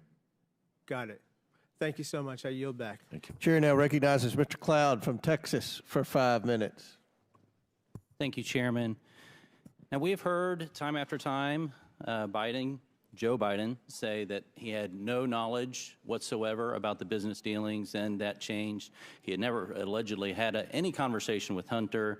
Then they moved the ball to say that, well, he didn't have any business dealings, he wasn't involved, didn't have any financial contribution. Since then, we've uncovered about 20 shell companies, and we have bank records that bring light to that. And while we can't cover all 20 shell companies in 5 minutes, I wanted to focus on one, and that is Rosemont Seneca Bohai. Rosemont Seneca Bohai is interesting, and Devin Archer had testified, and he said this in his testimony. He said that this entity, quote, was used as a common entity, owned 50-50 on a handshake deal between Devin and Hunter splitting these shares. Actually, that was your words, Mr. Galanis. Do you stand by those words? Yes, I do. And Devin Archer agreed with that. He said Hunter was a corporate secretary of RSB and had a handshake 50-50 ownership deal. Is that correct? That's correct, yes. And primarily this company was set up to initially as a place to hold equity from the equity stake of Bohai Harvest. Is that correct? What I was told by the partners at the time, it was set up to do that and invest in other businesses. I think Devin Archer subsequently testified to that effect. And it included monies that were paid from the bond fraud, $15 million that was wired to that RSB account as well. Yeah. So it conducted multiple transactions as you depicted in that diagram. And even if this were legal and there was no impropriety here, it's very concerning because this company set up to basically compete against America's energy interests at the behest of CCP. Then we have other flows into Rosemont Seneca Bohai from Burisma. We all know about Hunter's $1 million salary that he received for sitting on the board and providing no actual function there. And so we have $1 million salary going through Rosemont Seneca to Hunter Biden. And then this is interesting. We have a meeting with Kazakhstani Kens Rakashev. And what gets me here is the $300 at the end of the $142,300 that goes into this. And then the next day went to a Porsche dealership for a car for Hunter Biden. Now, what's interesting about all this, of course, is that each of these not only flowed money through the shell companies to Hunter Biden, but each of them also involved important meetings with, of course, President Biden. And so on December 4th, we have coffee with Jonathan Lee, who was one of the members who started Bohai Harvest. And he was connected with the CCP. They were having trouble getting licensed to work because, of course, the CCP has to get permission for that, until Hunter flew over on Air Force 2 with Vice President Joe Biden at the time. They met with Jonathan Lee. Hunter introduced him. Joe ended up writing a letter of recommendation to Jonathan Lee's daughter to get into college. And then we see that this relationship continues to be formed. Of course, in the Ukraine, we know that April 16, 2015, Joe Biden had dinner with a Burisma official at Cafe Milano. Seemed to be a popular spot because Joe Biden also had dinner with Kens Rakashev there. All in flow to going here. And of course, as Tony Pawlinski has pointed out several times, this all comes down to eventually the one big guy who gets 10% for the big guy. And so we know that all this money flowed through this to get to Hunter, and then we know, of course, that 10% went to the big guy. So Mr. Bobulinski, does this general pattern of Hunter offering foreign access to Joe Biden, Hunter gets paid, and then Joe gets a share of that, is that basically what the general practice across many of these shell companies were? Congressman, as I outlined, the big guys, clearly Joe Biden. The details of some of those transactions I was not involved in, but that's clearly how they operated. But that's the pattern that we've seen over. And Mr. Galanis, you said at the beginning that Hunter didn't really provide any sort of intellectual propriety asset value or anything of the sort, that his entire value was the brand. Is that correct? How did you state that? Yeah, we didn't rely on him for any work product other than delivering the Biden lift. The Biden lift. And one more question for you, Mr. Galanis. Did you offer to provide information on Hunter Biden and Devon Archer back in 2016 to prosecutors and the SEC, and what happened there? Yes, through counsel, I had offered to provide information specifically on that to the SDNY. And I subsequently also did the same thing to the Securities and Exchange Commission, which was interested and subsequently was told to quash that interest. I understood that to be an order from the Southern District of New York to quash the SEC information. Thank you. Chairman, I yield back. Gentlemen's time's expired. Chair now recognizes Mr. Goldman for 5 minutes.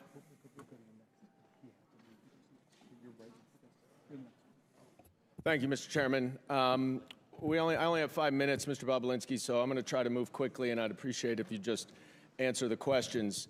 You testified that Joe Biden was involved in your business venture related to Oneida Holdings and Hunter Biden. So I want to drill down on the crux of what your testimony is. Oneida Holdings is the business venture that you are referring to, correct? When I'm referring to what? Can you Any business you did with the Bidens? My reference is the Sinohawk Holdings LLC, and Oneida Holdings LLC owned 50% of that. Right. And Oneida Holdings was the 50% that was on the American side of that Sinohawk deal, right? It was the 50% that was the Biden side of it. Some of the, James Gillier is not an American, so. Sorry, fair enough. And it was a joint partnership memorialized in an incorporating document, correct? And it had equal shares divided among 5 partners. Is that right? Well, I can't. Well, are you asking me about what you're holding up?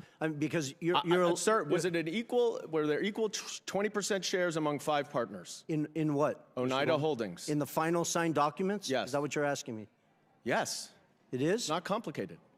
Well, it is because. All right, you're just filibustering now. The answer is you're filibustering. I get it. That there were 5 partners: Hunter Biden, Jim Biden, Rob Walker, James Gilliar, and you. Each owned 20%.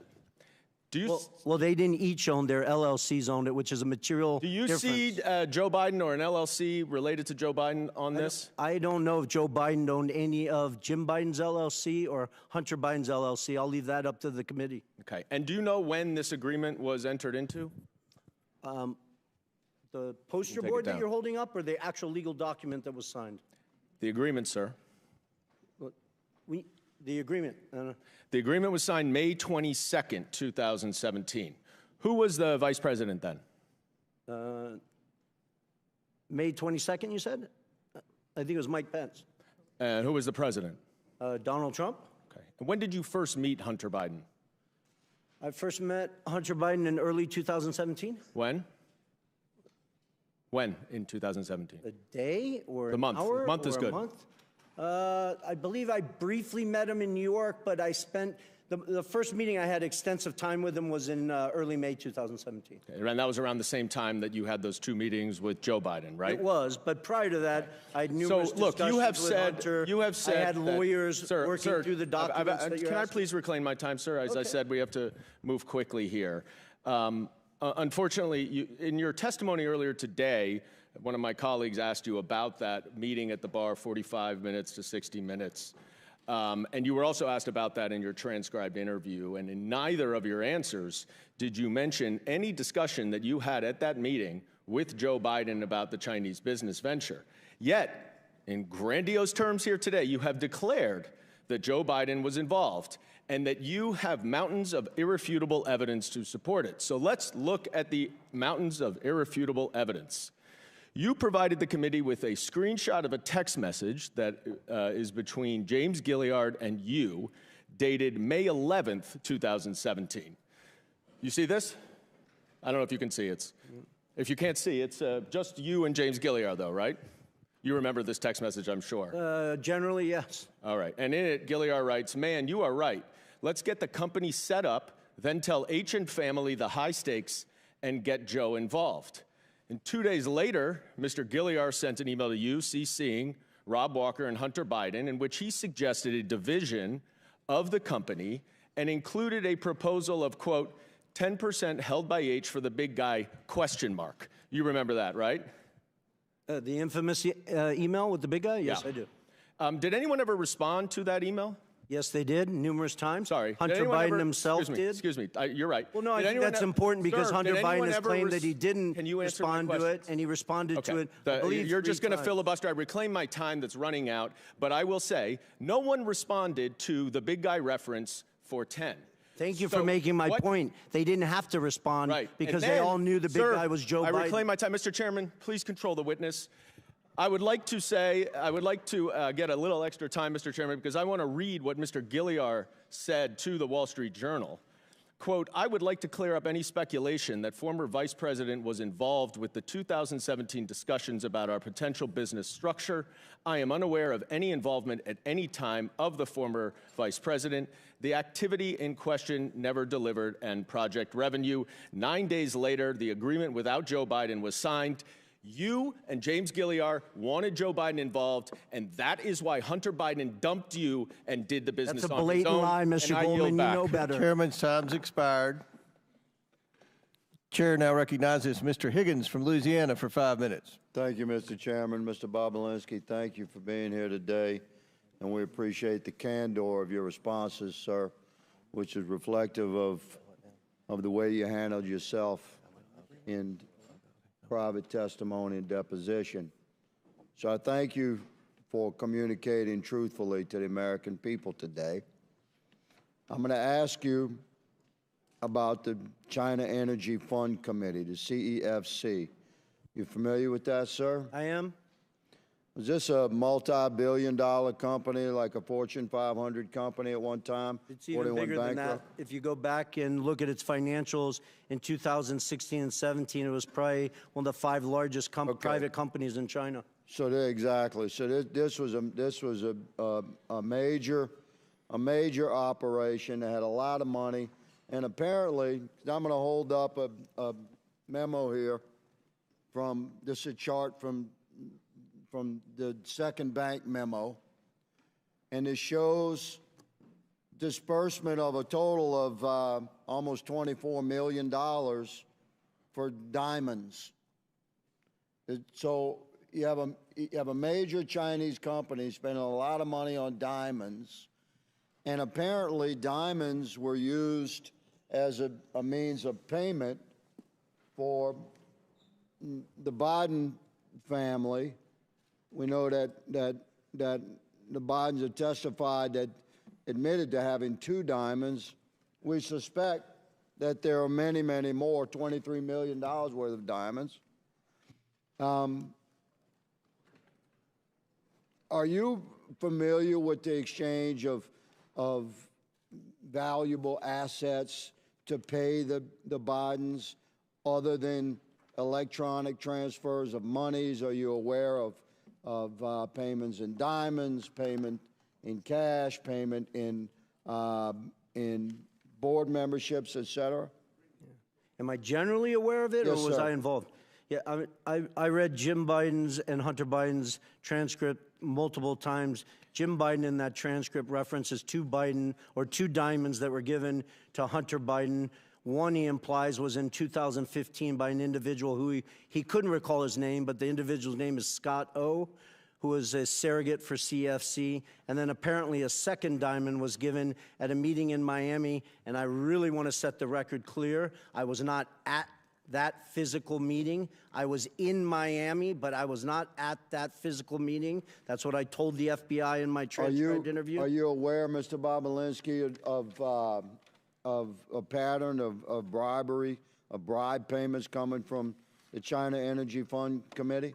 I appreciate that question. I wish everyone on this committee would read the 1,200 pages of testimony in an 8-day trial in the SDNY where Mr. Goldman used to work while the actual trial was going on, that accused numerous executives, ultimately Patrick Ho, of corruption, bribing, leaving shoeboxes of cash to a variety of political figures in Africa. Exactly. So, Mr. Bobulinski, from your perch within the Biden family operations and their interactions with major businesses in China and the exchange of millions of dollars that are known. We've tracked them through bank records, through suspicious activity reports, through emails, through communications that this committee has documented.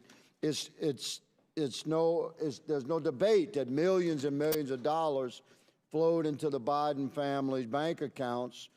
But the existence of other forms of payment is fascinating because diamonds are untraceable. We really don't know how many diamonds the Bidens received, do we? We don't. And for somebody who's been to mainland China probably 10 plus times, Hong Kong probably 15 plus times, I had hundreds of people, Congressman, I had hundreds of people working for me in mainland China. At one point, I never got a diamond from any businessman or woman. So, Mr. Bobulinski, I shift quickly to a text message. Are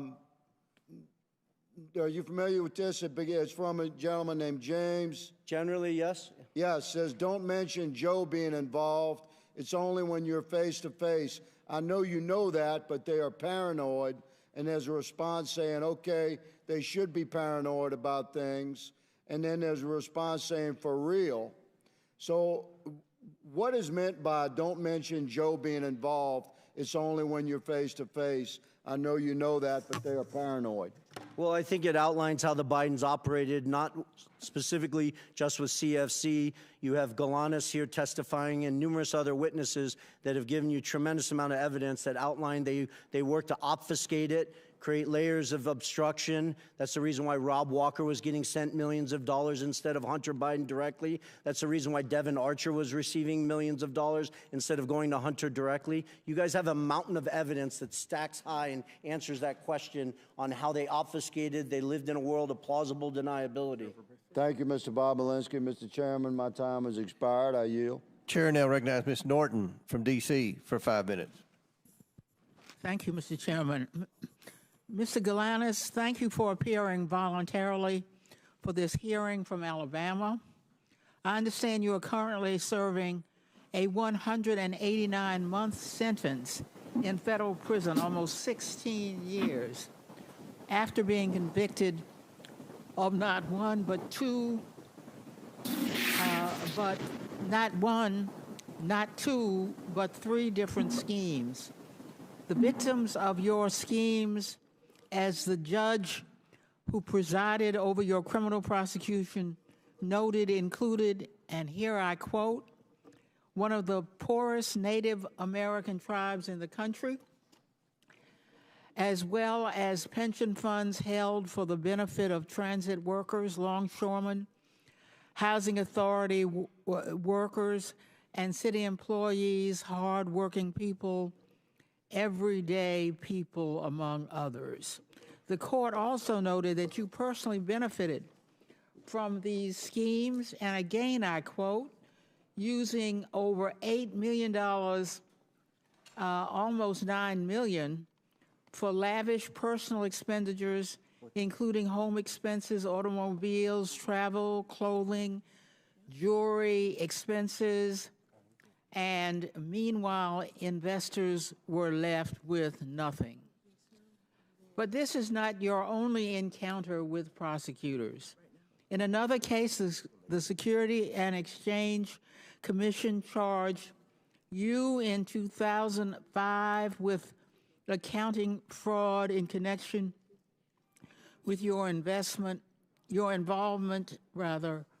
with Penthouse magazine.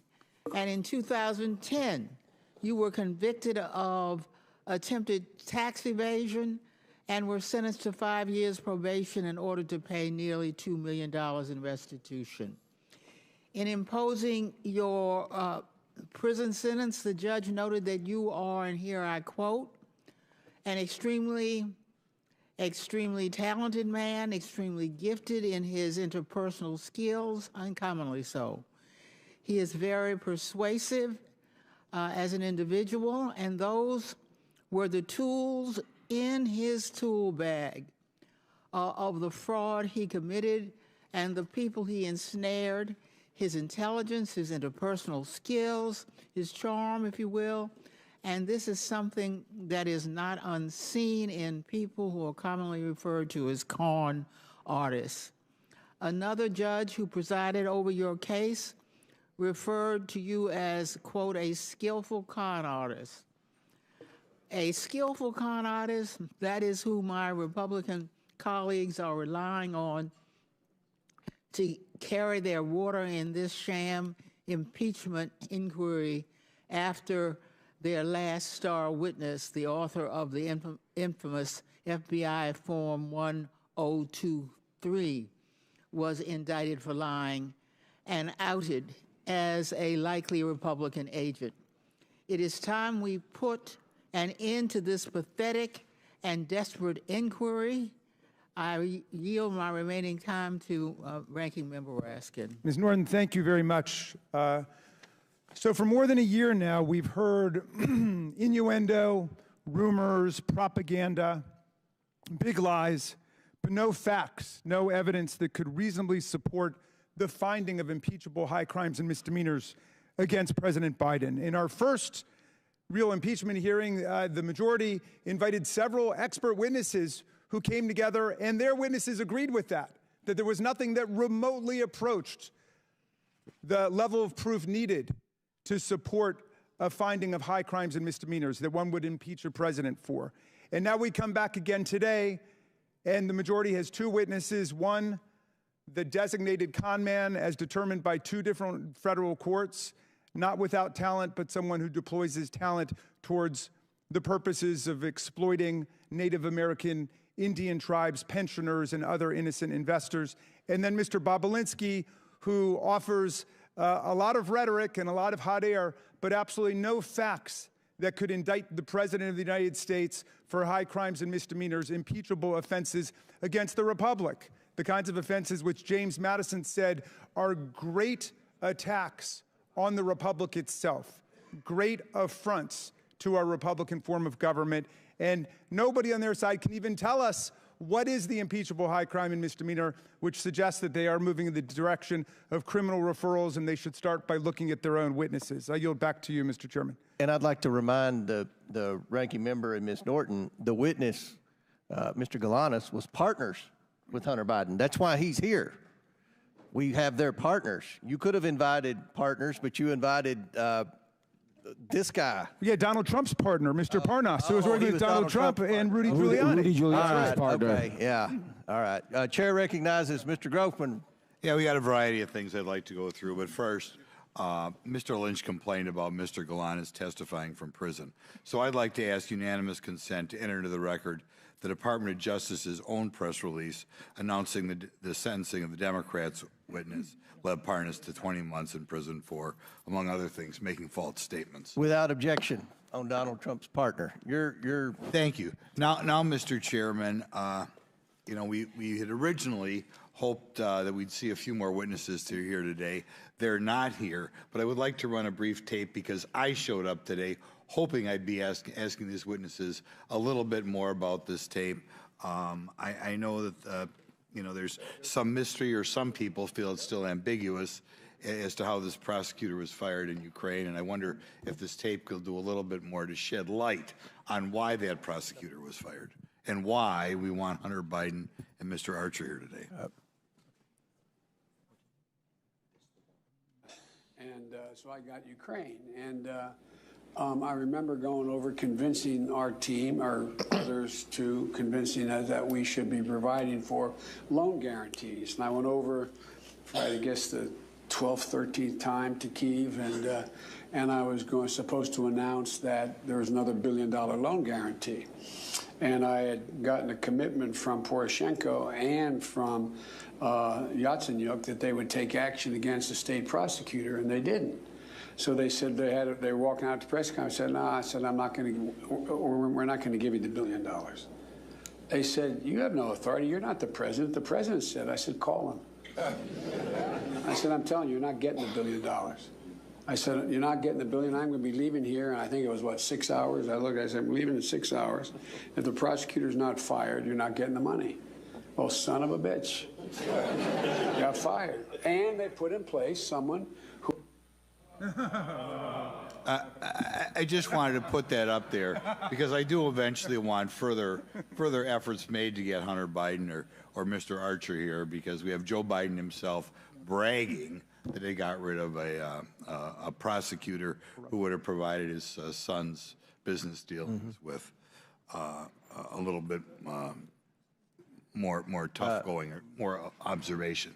I'll put it that way. Now, Mr. Bobulinski, in previous interviews, in previous interviews with this committee, you said that Joe Biden not only knew about the family's business dealings, but enabled them and participated in them. You went so far as to say, it's clear to me that Joe Biden was the brand sold by the Biden family. Could you elaborate a little bit why you felt that way again? Correct. That's one of the challenging things I've had to deal with over the last 4 years, with a focus of just simply telling the truth. The obfuscation around these facts are just beyond beyond insane. So I'll use a meeting at the Four Seasons Hotel in Washington, D.C. that I was not at, but apparently 8 to 10 Chinese executives of CEFC were at, with Chairman Yi and Director Zhang. Director Zhang I interacted with extensively. And James Gilliar was in that room, Rob Walker, Hunter Biden was in that room. And my understanding, based on Rob Walker's testimony, is that Joe Biden walked into that room, sat down, shook hands with people, and spent 5 or 10 minutes talking about his family, I guess. I was not in the room. People have tried to obfuscate that meeting like Joe Biden was walking in there to ask about the weather, and Rob Walker said that the Chinese didn't even know that Joe Biden was the former vice president of the United States, which is beyond absurd. The power that those 10 Chinese individuals had to go back to mainland China and say that they were in a room with Joe Biden is the value of what they were giving. Okay. You stated that the Biden family concocted a scheme to give Joe plausible deniability. Could you elaborate on that a little bit? Well, I would just point to all the different text messages and communications. They call him the big guy. I wasn't involved with Mr. Galanis or Mr. Archer, but they're giving you numerous data points. There was obfuscation. They didn't use his name. They used the big guy. You weren't supposed to talk about it. It was just, you know. And you personally met with the vice president? I did twice. Okay, and it was obvious. Did he say anything that indicates that you wanted him to help his son, that sort of thing? Well, he thanked me for helping his son and his brother and asked me to keep an eye on them as I walked him out to his car after he gave his speech on the second meeting of the Milken Conference. Okay, just one other follow-up, and this is kind of maybe a vague question, but I'd like to know it. One of the things that disturbs me about that is the interaction with the Chinese, or that's what we're dealing with today, but obviously other countries as well, that apparently in their own mind, the way you deal with the United States is the way you deal with say, a corrupt city council or something like that. In other words, you know, you give them money and you get what you want. Do you want to comment on that, or did you hear any stories about that, or did you hear stories that they were surprised how easy it was to buy the U.S. government? Well, I think time's expired, but answer the question. But please feel free to answer the question. Yeah, I think CFC, and there's tremendous evidence, believed that they were bribing the Biden family, and they were doing it via Hunter Biden. It's kind of shameful. Thank you. Very good. Chair now recognizes Mr. Khanna for 5 minutes. Thank you, Mr. Chairman. Mr. Parnas, can you tell me about your meetings with Dmitry Firtash and why you believe the Trump campaign used his services? Yes, well, I was sent to meet with Dmitry Firtash because Dmitry Firtash had resources. He's an oligarch that was in Vienna waiting to be extradited to the United States. but he was very close with Vladimir Putin, Ukraine, and lots of characters in that part of the world. And my objective at the time was to have him help us lean on Mykola Zlochevsky and get dirt on the Bidens. And what type of dirt were you trying to get? We were searching for Hunter's hard drive that we were told was out there. We were searching for bank records to validate certain bank records that was given to me, Hunter's personal bank records that was given to me by John Solomon that he said he got from the FBI to validate certain payments that were going for car purchases. But the objective was to try to find a link from any of the payments that would go into Joe Biden's account. And who told you to get this dirt? Well, who told me? Rudy Giuliani. Anyone else that you remember? John Solomon. I mean, everybody that was part of the team. I mean, did Bill Barr know that you were involved in getting this dirt? Absolutely. Bill Barr was notified of our investigation from the day he took office. Did you ever have a conversation with Bill Barr of being lenient towards Dmitry in his role, in Bill Barr's role as Attorney General? I personally did not, but I was witness to Victoria Tunzing and Joe DeGeneva having a conversation with Bill Barr about Dmitry Firtash. What did they say to Bill Barr?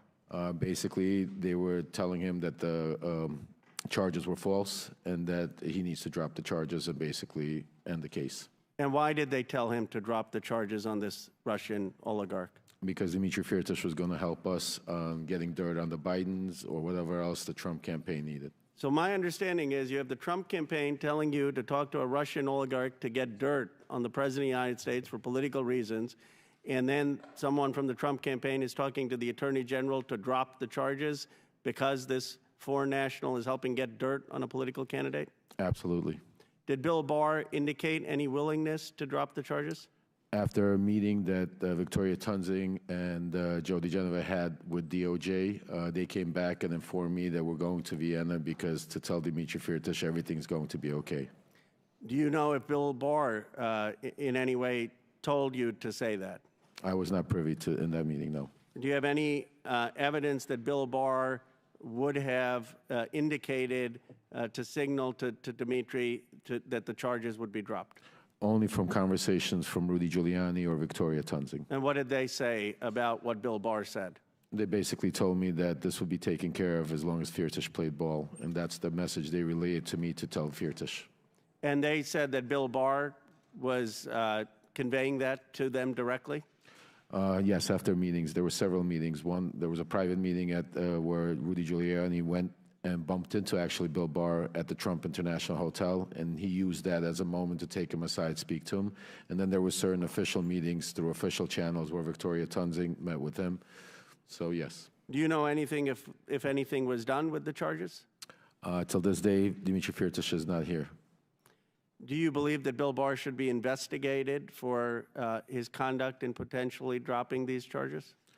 I absolutely believe that, but not only that, I believe Bill Barr should be investigated into the cover-up and trying to silence me to get the truth out of what really happened in Ukraine. And explain the cover-up and what you believe he should be investigated with your last minute. My arrest was set up strictly to shut me up, to seal my documents, take away all my information, and turn me into a crazy man that had no way to prove what was going on. But the real story was Bill Barr was trying to save Donald Trump from impeachment and use me as a scapegoat. What he didn't realize was Donald Trump was not going to stop and was continue doing what he wanted to do. And that's why it blew up in Bill Barr's face. He also hired special counsel at the time, Brady, to look into Ukraine. When we tried to reach out, my attorney to special counsel Brady, he never returned our phone call. Nobody wanted to hear anything I had to say that had to do with Ukraine, Donald Trump, or Rudy Giuliani. Mr. Chairman. Will the gentleman yield? Yes. Thank you. Mr. Parnas, I just want to say you have stuck to the facts today. We don't hear bombast and rhetoric from you, but you're telling a true story, and you've conducted yourself with great purpose and great dignity, and I know your son is here with you today, and I hope he and the rest of your family are proud of what you're doing for America. Yield back. Thank you. Chair now recognizes Mr. Donalds from Florida for 5 minutes. Thank you, Chairman. It's been an interesting hearing so far. Let's actually get to the actual paper trail of money flow from the CEFC into the bank account for President Joe Biden. And I want to start with a text message, July 31, WhatsApp text message between Hunter Biden and one Mr. Zhao. Real quick, Mr. Bobulinski, who is Mr. Zhao? Congressman Donalds, I'd just actually like to spend 20 seconds. If you noticed, Congressman Khanna scurried out of here very quickly, and I'm actually disgusted as I sit here that he didn't address me based on the fact that I'm sitting here in front of the world trying to testify to the truth. In October 2020, I have messages I'm willing to produce to both the Democrats and the Republicans that Ro Khanna sent to me saying, you have always demonstrated to me that you're nothing but an honest with the highest integrity individual, and I was begging for him to go on CNN and tell the world in October 2020. I have extensive emails with Congressman Ro Khanna in 2021 and 2022 where I begged him and his staff to sit down with me and look at my BlackBerry phones that the Democrats are so focused on, to hire forensics experts and go through all of the factual information I had. So the fact that he did not even address me and then scurried out of here is disgusting to me. Sorry, Mr. Donalds. I'll answer your question now. All right, so we're going to have to come off of that because now we're at 3 minutes, 30 seconds. Yep. Mr. Chairman, for the record, I want to submit into the record 2 different WhatsApp text messages. One, July 31, between Hunter Biden and Mr. Zhao of CEFC, which stipulates that Hunter Biden wants to be able to move on from and get the contract resolved, get the deal resolved, and that Mr. Zhao responds and says, yes, the CEFC is willing to cooperate with the family. On August 31, there's another exchange, this time August 3rd, 2017, between Hunter Biden and Mr. Ganwei Dong. And in this message, they're talking about the stipulations of the arrangement between the Biden family and CEFC. I want to submit both WhatsApp text messages for the record, Mr. Chairman. Without objection to order. Okay, now to the money flow, because this is where the rubber meets the road. On August 3rd, they actually stipulate through WhatsApp text messages the exact stipulations of the deal. On August 4th, $100,000 is wired into Owasco PC from CEFC infrastructure. Mr. Chairman, I want to submit for the record a portion of the bank statement for the time period August 3rd of 2017 to August 31, 2017, stipulating $100,000 going from CEFC into the bank account of Hunter Biden through Owasco PC. Without objection to ordered. On August 8th, 4 days later, $5 million is then transferred from the Northern International Capital account of $5 million to Hudson West III. Hudson West III is a bank account controlled by Hunter Biden and Mr. Ganwei, a.k.a. Kevin Dong, who is a CEFC associate. That money comes from the Northern International Capital bank account that is tied to the CCP. Mr. Chairman, I want to submit for the record the bank statement demonstrating that transfer. Without objection to ordered. Okay, moving on. On August 8th, the same time period, there is a wire transfer of $400,000 to Owasco PC from the Hudson West III bank account. That $400,000, Mr. Chairman, I have the transfer records in the bank accounts from the August time period. I want to submit that for the record. Without objection to ordered. Now, here's where the fun stuff comes in, everybody, and I got a minute to do it, so we're going to get this done. On August 14, there is $150,000 that is transferred from Owasco PC, which is controlled by Hunter Biden, to Lion Hall Group, which is controlled by James Biden. I have the records here, Mr. Chairman, of the $150,000 that has gone to Lion Hall Group from Owasco PC. I want to submit that for the record. Without objection to ordered. On August 28th, and I believe we have a screenshot for everybody in the room. On August 28th, Mr. Chairman, we have the withdrawal ticket from Lion Hall Group that is signed by Sarah Biden, who is the wife of Jim Biden, for $50,000 to withdraw from Lion Hall Group. I want to submit that withdrawal receipt for the record. Without objection to ordered. On September 3rd, on August 28th, actually, Mr. Chairman, we have the deposit reference into Sarah Jones Biden's account on the same day she withdrew it from Lion Hall. I want to submit that. Without objection to ordered. Last document. On September 3rd, 2007, from Sarah Biden's own personal account, there is a check that is written to Joseph Robinette Biden, Jr., the President of the United States today, for $40,000, signed loan repayment. A loan repayment, by the way, that Joe Biden's own personal accountant, Mr. Eric Schwerin, has no record for. I want to submit that for the record, Mr. Chairman. Without objection, so ordered. To the members of the committee, it is clear that the source of this money came from CEFC, and that CEFC is a company that is directly linked to the CCP and actually the chairman of the CCP, the chairman of the Chinese Communist Party, Chairman Xi Jinping. With that, I yield. Very good. Mr. Chairman, I've got a UC request, if that's okay. Go ahead. First, White House for sale, the staff report of the minority side, which details the CEFC's business interactions with Donald Trump. They own a $5.5 million unit in Trump World Tower and others. And then the Department of Justice press release announcing the sentencing of Jason Kalanis in federal court to a term of 189 months in prison, ordering him to pay restitution of more than $80 million for 3 criminal fraud conspiracies against a Native American tribe, pension funds, and other investors. Without objection, so ordered. Chair now recognizes Mr. Mafume for 5 minutes. Mr. Chairman, thank you. I'm sitting here and imagining what I would be thinking if I were not here, but rather somewhere around the country watching the Congress of the United States, and in this case, this committee, for 15 months hold these hearings on Hunter Biden and come up with not one impeachable offense in all that time. 15 months. Over 10,000 documents and more, as you can see today as a result of that. This is a do-nothing Congress. And we should be doing the jobs that we were sent here to do, which is not to have investigation hearing after investigation hearing over and over and over again, and then run to our favorite TV outlet to give interviews afterwards. We were sent here to get a job done. Taxpayers are looking at all of us.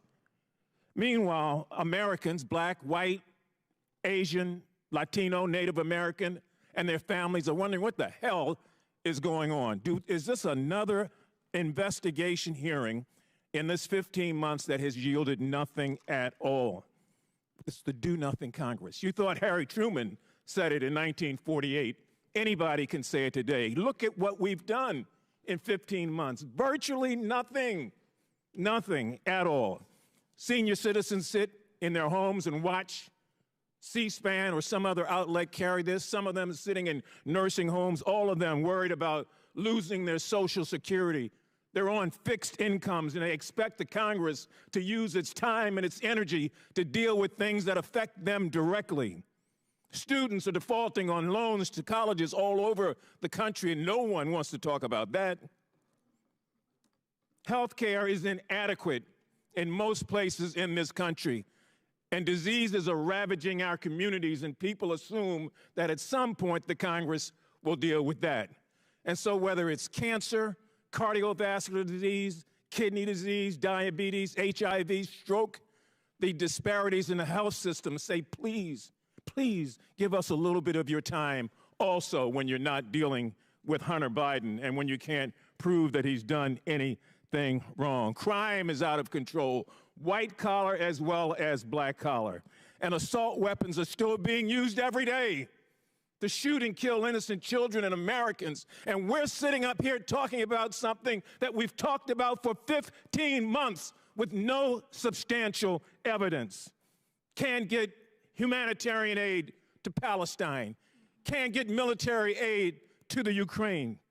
Children are looking and wondering what the hell is going on. Is that what politics are about?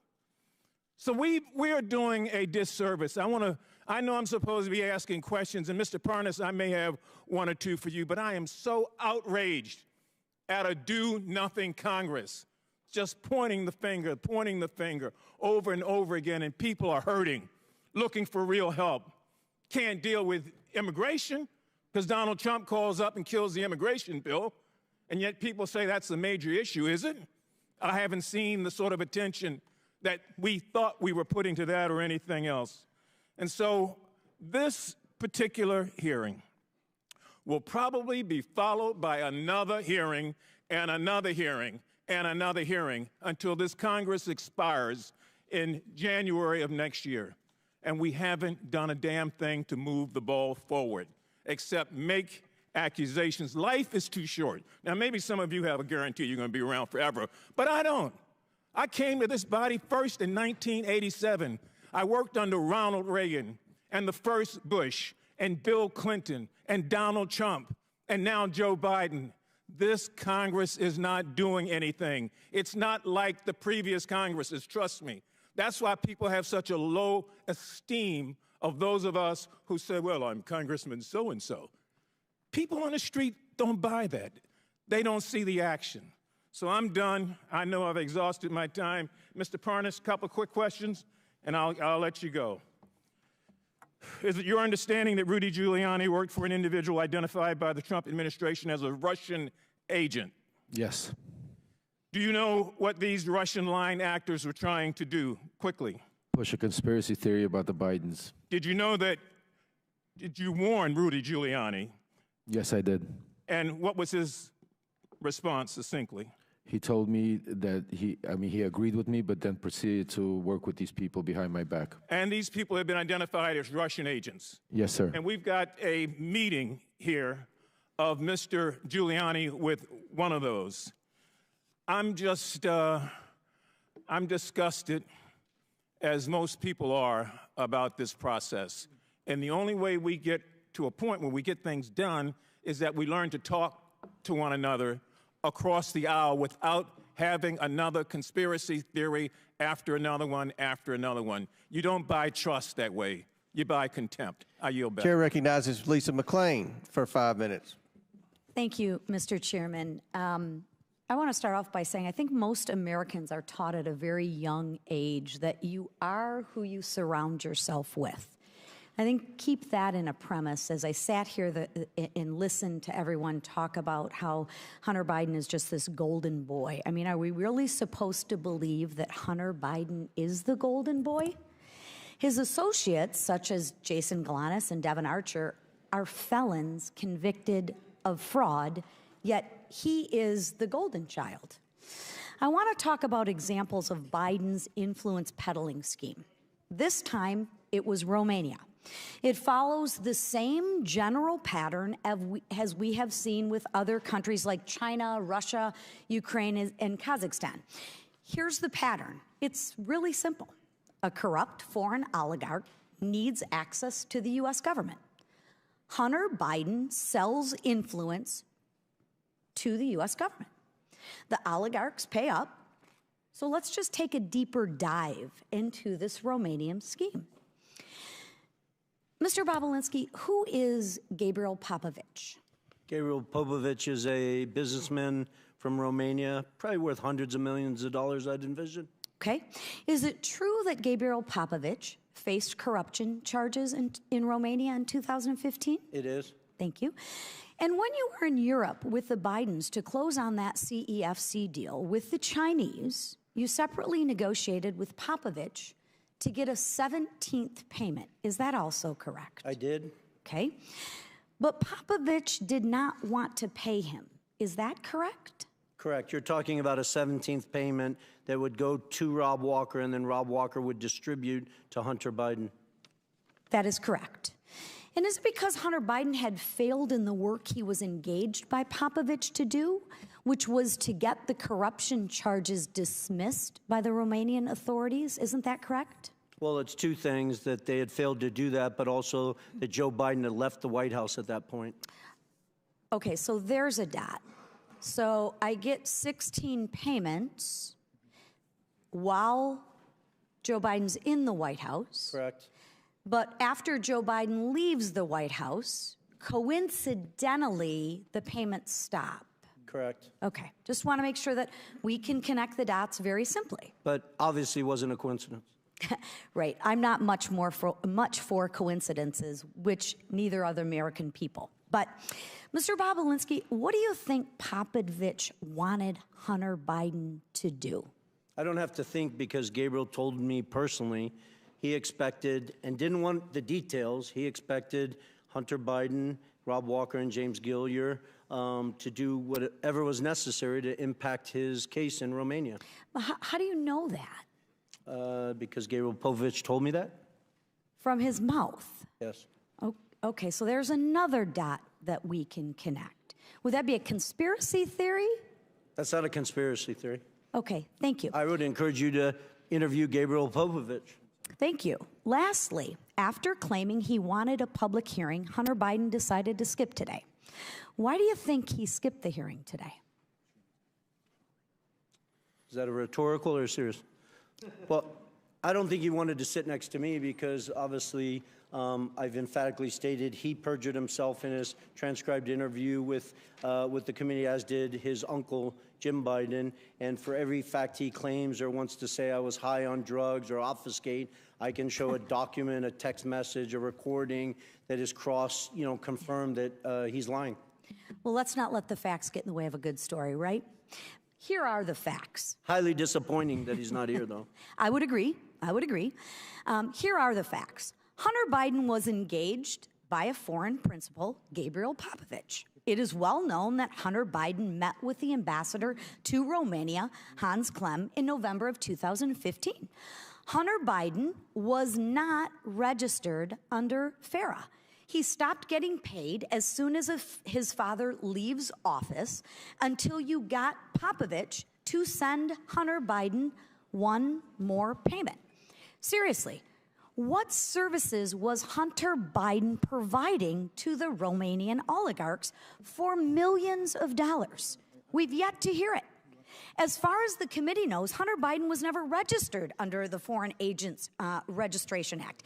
If the Department of Justice applied the same standards it did in the Paul Manafort case, Hunter would be in more trouble than he is already in. Mr. Chairman, there are real FARA issues here that we need to continue to look at. And with that, I thank you for being here, and I thank you, Mr. Chairman. Absolutely. Thank you. Good job. Chair now recognizes Ms. Ocasio-Cortez from New York. Thank you, Mr. Chair. Mr. Bobulinski, I heard your opening statement. It's submitted to the record, part of our proceedings. I have a quick question. Simple. Is it your testimony today that you personally witnessed President Joe Biden commit a crime? I believe the fact that he was sitting with me while I was putting together a business deal. Did you witness the president commit a crime? Is it your testimony today? Yes.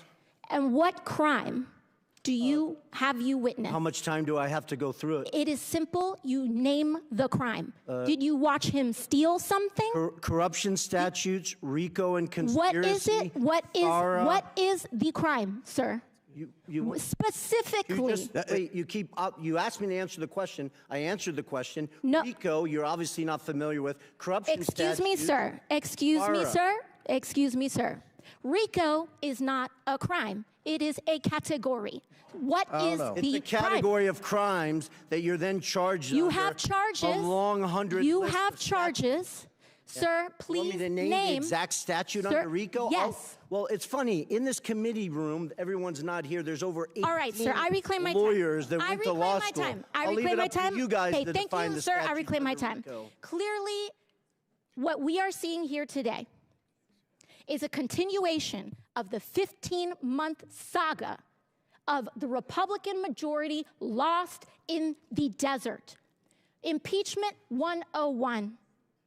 The majority party, or whomever is raising impeachment, must accuse the president of a high crime, a specific high crime or misdemeanor. I would like to submit to the record HRES 918, the House resolution to open this impeachment inquiry. Without objection to order. This resolution does not outline a high crime or misdemeanor. It's not here. Now, when we compare the chairman's opening from his previous opening, he's talking about Ukraine and Burisma and all of this. This entire inquiry is based on a blockbuster piece of information that was in a classified SCIF room.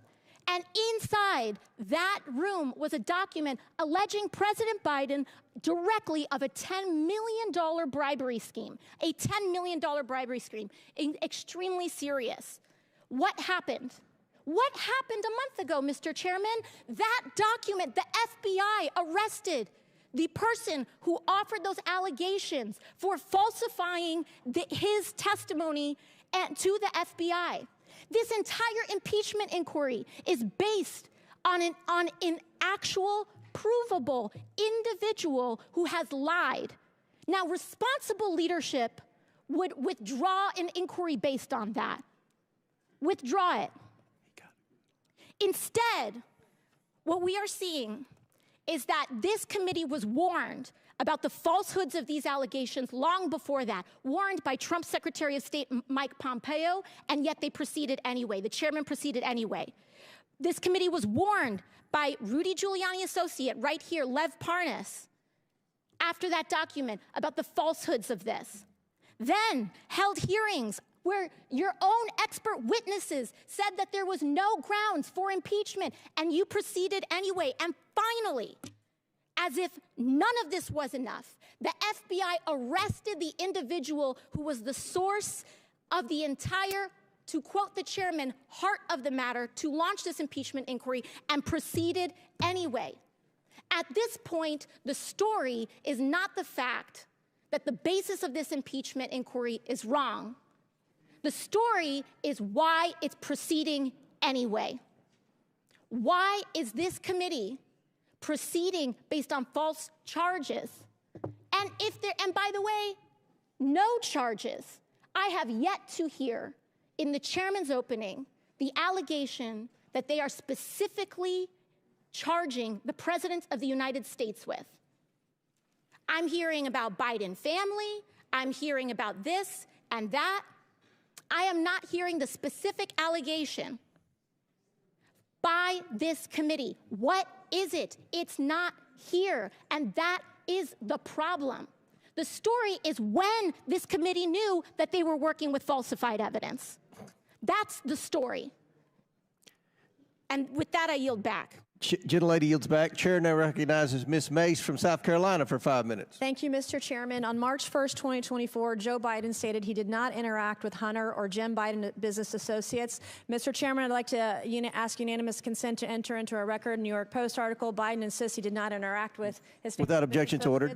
We're going to go fast here. I have strictly yes or no questions. On that note, the New York Post article, Joe Biden also said, read the record of every single witness. So I did. I first read Devin Archer's deposition, and he interacted with Joe Biden. Then I read the transcripts of Rob Walker, Eric Schwerin, George Burgess, Kevin Morris, Tony Bobulinski, and Jason Galanis. And every single one of them interacted with Joe Biden. And that's just the people we interviewed. Mr. Galanis, my first questions are for you. Did Hunter Biden call Joe Biden with Elena Badarina on the line on May 4th, 2014, yes or no? Yes. In that call, did Hunter Biden state on this call with Joe Biden that everything is good and we're moving forward? Yes, he did. Okay, on the same call, did Joe Biden in the call was saying, okay, then you be good to my boy? Yes, he said that as well. Okay, did Badarina agree to put $20 million into one of Hunter Biden's business projects days later after this phone call? Yes. Okay, did Hunter Biden ever take a call from Joe Biden while at the Peninsula Bar in New York? I'm sorry, I didn't hear that. Did Hunter Biden ever take a call from Joe Biden while at the Peninsula Bar in New York? Yes, he did. During this call, did Hunter Biden update Joe Biden on progress in landing a business partnership with Harvest Fund Management? Yes. Okay. Was Harvest a $300 billion Chinese financial services company closely tied to the Chinese Communist Party? Yes, it was.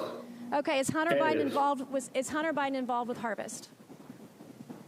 Hunter Biden is involved in Harvest in two ways, through BHR, which is a fund. Yes or no? Was Hunter Biden involved with Harvest? Yes or no? Yes. Okay. As part of the deal, extensive emails to that effect. As part of the deal, did Hunter Biden want the company to reserve a board seat for Joe Biden? Yes. Okay. Did Henry Zhao, a Chinese businessman, want assurances Joe Biden would join the board? Yes or no? Yes, he did. Okay, did He's Hunter expressed Biden... that in emails as well. Okay, thank you. And Did Hunter Biden draft an email stating, please also remind Henry Zhao of our conversation about a board seat for a certain relation of mine. Devin and I golfed with that relation earlier this week, and we discussed this very idea again. And as always, he remains very, very keen on the opportunity. Here is a photo of Joe Biden and Devin Archer and Hunter Biden golfing days before the alleged email draft. Do you believe a certain relation of mine refers to Joe Biden? I don't think there's any question. It was based on first-hand conversations with Devin Archer, who was in that picture and at that golf meeting. Did you ever meet with Devin Archer where Hunter took calls from his father? Yes. Okay, during one of these phone calls, and Hunter Biden tell Joe Biden that he and Henry Zhao needed help getting, quote, getting across the finish line.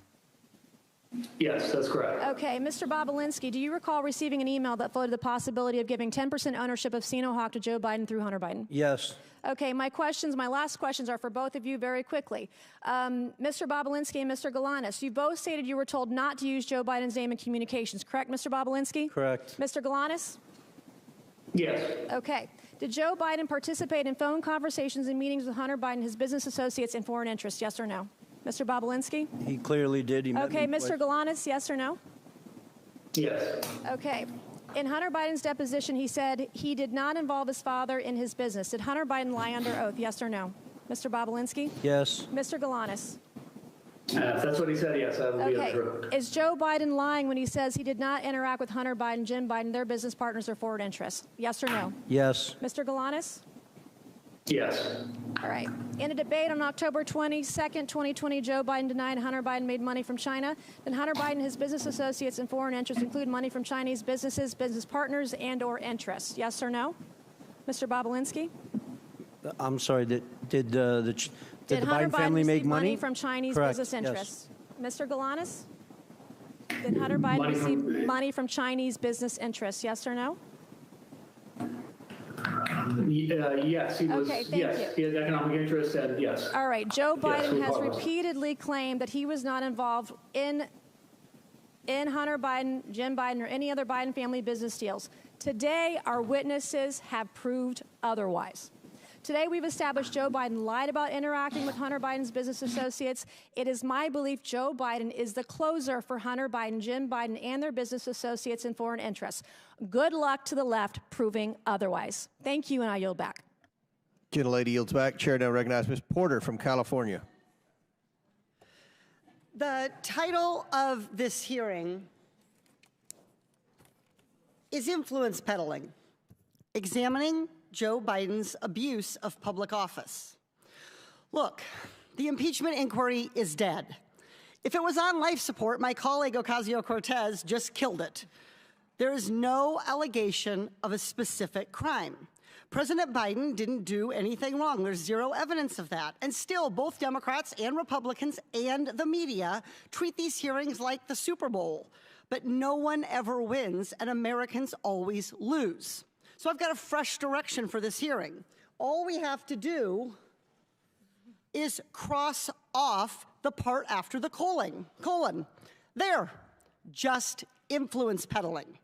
We should have a policy discussion about how to stop government officials from using their positions to get money or favors. Now, that is a real hearing, one that nearly every American, regardless of party, wants us to hold.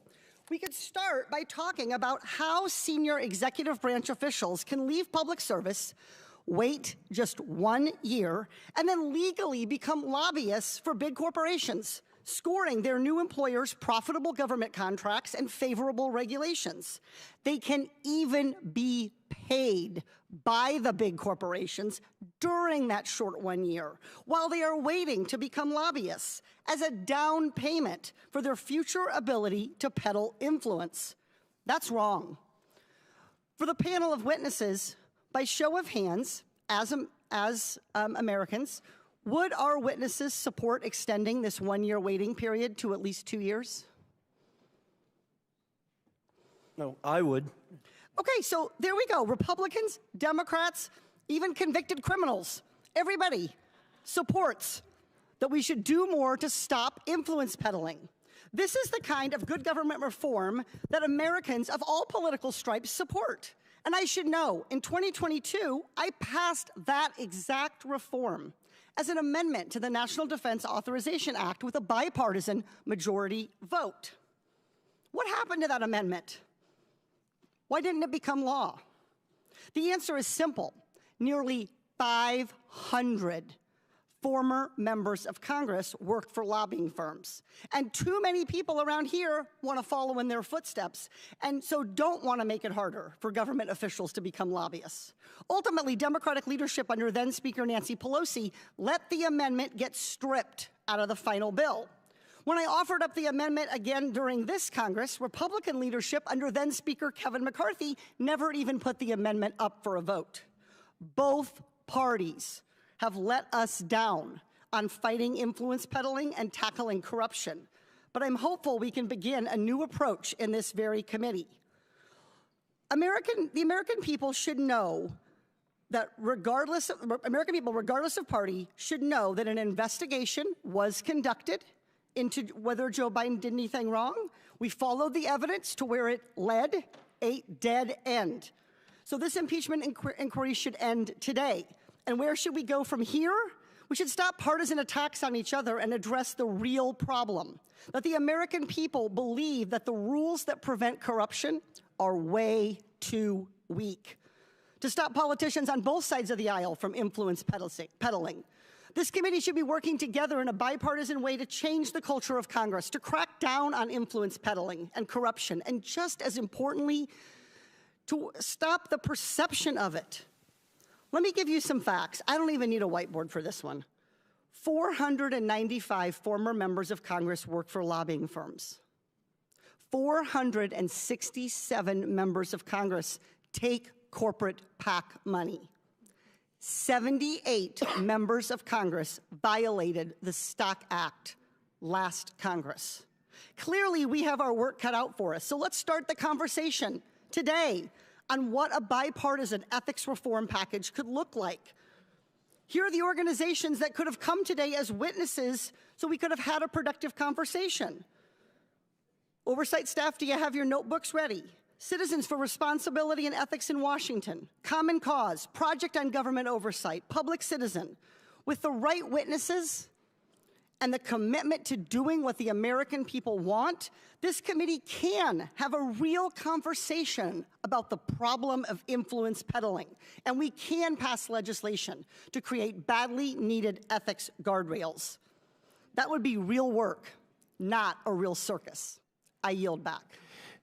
Before I recognize Mr. Timmons, Ms. Porter, I think you are sincere, and I look forward to working with you on that legislation. Chairman, can we take a 5-minute break? I need to go to the bathroom. Let us get one more, and then we'll do that. Chair recognizes Mr. Timmons for 5 minutes, then we'll take a break because we have votes coming up anyway. Thank you, Mr. Chairman. At our hearing last July, I laid out the scheme that the Bidens concocted to sell the Biden brand, netting almost $30 million for various members of the Biden family. This scheme was repeated with various clients in Kazakhstan, China, Romania, Russia, and Ukraine. I'm going to spend my time on just one instance, Ukraine, specifically involving Burisma, which netted Hunter over $3 million during a 3-year period. And to clarify the criminal offenses being alleged, for Hunter Biden, it is conspiracy to commit bribery, 18 U.S.C. Section 201 B, 2A, and C. And for Joe Biden, it's conspiracy to commit extortion under color of official right, 18 U.S.C. Section 1951 B2. And if you want a refresher on those, just look up Senator Menendez and his wife's indictment. So let's start with this. Foreign client has a problem. I've got an email here from Vadim Pozharsky, the Secretary of Burisma. And he is advocating that Hunter Biden intervene with high-level U.S. officials to facilitate meetings and communications expressing their positive opinion of Zlochevsky, the president of Burisma, to the Ukrainian president, chief of staff, prosecutor general, with the ultimate purpose to close down any cases against Zlochevsky in Ukraine. This is dated November 2nd. Now, keep in mind, and again, foreign client has a problem. Zlochevsky is being investigated by Viktor Shokin, the Inspector General of Ukraine, and he needs help, the Biden brand. So here we got bank records galore of Hunter Biden receiving, prior to this email, over $1 million. After this email, $2 million. You'll find out in a second he really earned his fee. So again, client pays a Biden, $3 million. Next, what happens? What happens? This is great. 11 days later, we have the U.S. Embassy in Ukraine announcing that Vice President Biden is traveling to Ukraine on December 7th. Oh, interesting. Vice President Biden travels to the country. Here we got a great photo of him touching down. They're very proud of themselves. So Vice President Biden leverages U.S. policy to achieve a favorable outcome for the client. We've all seen the video. He brags about leveraging U.S. foreign loan guarantees to get the Ukrainian government to fire Viktor Shokin to end the investigation. Again, we've got the email from Podarsky saying that we need to leverage you, who have not provided value yet for your $1 million in service, Hunter. He brings in the big guy. Biden leverages U.S. influence, withholds $1 billion in loan guarantee to fire Shokin. So if that's not enough, we got the victory lap here. We got an email just a few months later saying, whoa, we won in less than a year. You brought us in, so take a victory lap. So look, I mean, this is straightforward. Pay to play. It is bribery. Hunter Biden was paid $3 million at the lowest point in his life. He testified in the deposition that he was drug addicted, that he's never been to Ukraine. Yet he's paid $3 million to get his father to go to solve his client's problem. That is the scheme. Mr. Bobulinski, does this sound like the scheme that you've seen the Biden family do? I wasn't involved in Ukraine, but the facts surrounding this are very similar to CFC and Romania. Thank you for that. So this is the thing. If Hunter Biden were here, we would be able to ask him some questions, maybe clear this up. But he's not. He's not here. And what's interesting is that just yesterday, Peter Navarro reported to federal prison in Miami for 4 months for not showing up in front of the January 6th committee. And I want to point out to everybody that the January 6th committee was procedurally defective under House rules. It was procedurally defective because the minority leader did not get to appoint members to that committee. The United States House of Representatives Oversight and Accountability Committee is a procedurally perfect committee. And we have authority to subpoena Hunter Biden, and he has to show up. He has to answer these questions, and he has to tell the world that his father didn't leverage U.S. foreign policy so he would get $3 million. This is no different than what Senator Menendez did. And look, the American people are not buying this nonsense y'all are selling. We must restore their faith in our institutions. And we have to stop this ridiculous two-tiered system of justice where the Department of Justice persecutes President Trump and hides Hunter Biden behind every corner. I mean, this is not the United States of America that the American people deserve, and we have to get our country back on track. With that, Mr. Chairman, I yield back. Mr. Chairman, parliamentary inquiry. Did the committee subpoena Hunter Biden today? Chair recognizes, pursuant to the previous order and at the request of the minority witness, the chair declares the committee in recess for 10 minutes. Then we're going to come back in here, and then we may have to recess again for votes. Good job. We're all saying the same thing, just a little different.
For 5 minutes. Thank you, Mr. Chairman. Today's hearing is another unfortunate attempt by my Republican colleagues to muddy the water in an election year with no proof, no evidence, no wrongdoing at all by President Biden. The American people are tired of this charade. As I said before, my Republican colleagues simply grasp at straws that do not exist. While House Democrats in the Biden-Harris administration work to cut costs of prescription drugs, expand student loan forgiveness, and mitigate the threat of gun violence, Republican members of Congress continue to chase after Russian disinformation campaigns from the 2020 election, which have been thoroughly debunked again and again. And as usual, in this committee, we know who is in charge. It is the bondless, broke bluffer, twice impeached, 4 times indicted, insurrection initiator, election denying, self-declared dictator on day one, and puppet for Putin. The one who wants to terminate the Constitution and defund the FBI. The one who romanticized exchanging of love letters with North Korean dictator Kim Jong-un. The one who just last week embraced autocrat Orban of Hungary to discuss their diabolical plans to destroy our democracy. The one who proposed a policy to ban Muslims from this country. The one who just this week said any Jewish person who votes for a Democrat hates their religion and Israel. The one who called neo-Nazis carrying tiki torches chanting Jews will not replace us, good people. The one who referred to African nations as, I quote, shithole countries. The one who called NFL players, the majority whom are black, sons of bitches for taking a knee in protest of the ever-present racial inequality and police brutality that continues to pervade our justice system. The one who called Mexicans rapists and promised to build a wall and have them pay for it, and in case you missed it, it didn't happen. The one who told women of color from born in the United States, elected to Congress and serving on this very committee, to go back to their own countries. The one who bragged about grabbing women by their private parts. The one who confused his rape victim, whom he claimed was not his type, for his very own ex-wife. The one who is an admitted and committed adulterer who attempted to pay off a porn star for her silence. The one who has publicly mocked people with disabilities. The one who dodged the draft and referred to prisoners of war as losers, the very people who pay a high price so we could enjoy the freedoms that far too many of us take for granted. The one who boasted about being able to stand in the middle of Fifth Avenue to shoot someone and not lose votes. The one who promoted political and physical violence multiple times, including most recently at my rally in my home state of Ohio, where he declared there would be a bloodbath if he didn't win. The one who intentionally denied COVID was deadly and eventually suggested injecting bleach into our bodies to kill the respiratory virus that took the lives of 1 million people in the United States. The one who ordered his son-in-law get top secret security clearance, overruling concerns flagged by intelligence officials, who, according to this committee's chairman, admitted the former president's son-in-law crossed the line of ethics by accepting a $2 billion investment into that very same son-in-law's fledgling firm only 6 months after leaving the White House. If any of this sounds crazy, it's because it is. This might sound unbelievable, but it's all true. These are facts. Indisputable facts, a thing that is known and proven to be true. This may be a foreign concept to some of my colleagues, but for those of us who still have a relationship with the truth, please know this is not an exhaustive list of inappropriate, unethical, and questionable behavior by the maniacal manipulator of Mar-a-Lago, because I could go on, but I only have 5 minutes. Yet here we are again, trying to make sense out of nonsense. I would humbly, respectfully ask my Republican colleagues on this committee to stop falling over yourselves to win the approval of one, because millions of people are depending on you to defend our delicate democracy. And with that, I yield the remainder of my time to Chair, now, the ranking member. 7 seconds. Oh, I don't know that there's much time left, but thank you for that eloquent and compressed recitation of some of what we've lived with over the last few years.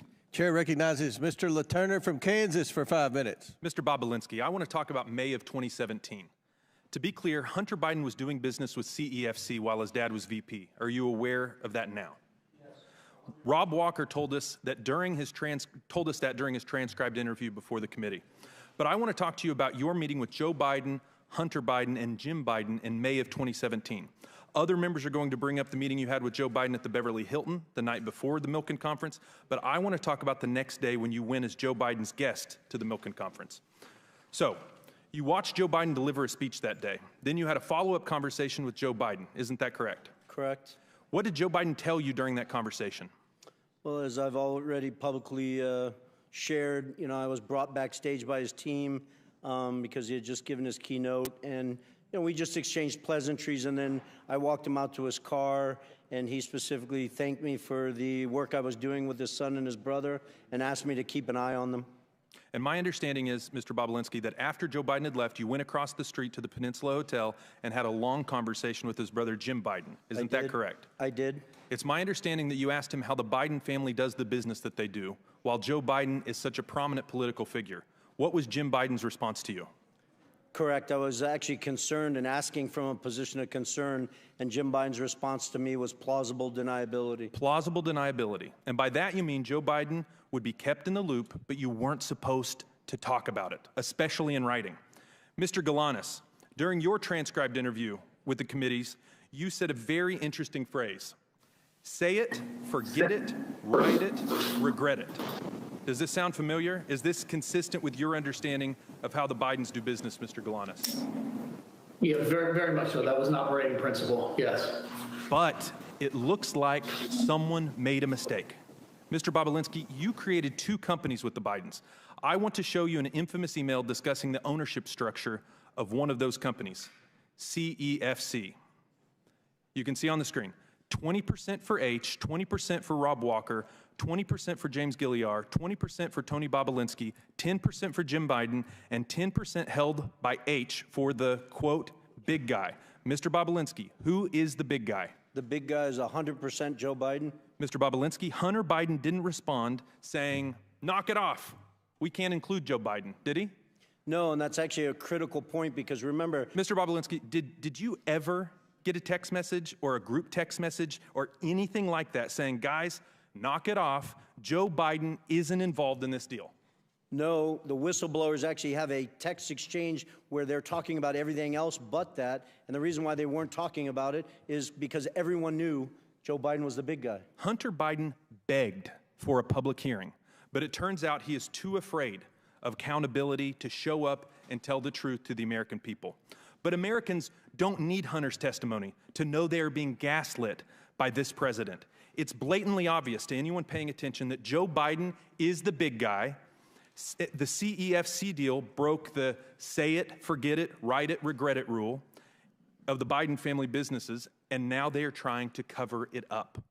Joe Biden said repeatedly that his family never made a dime from China. But Mr. Bobolinsky just confirmed that Hunter, Jim, and the big guy himself all got a cut from the CEFC China energy deal.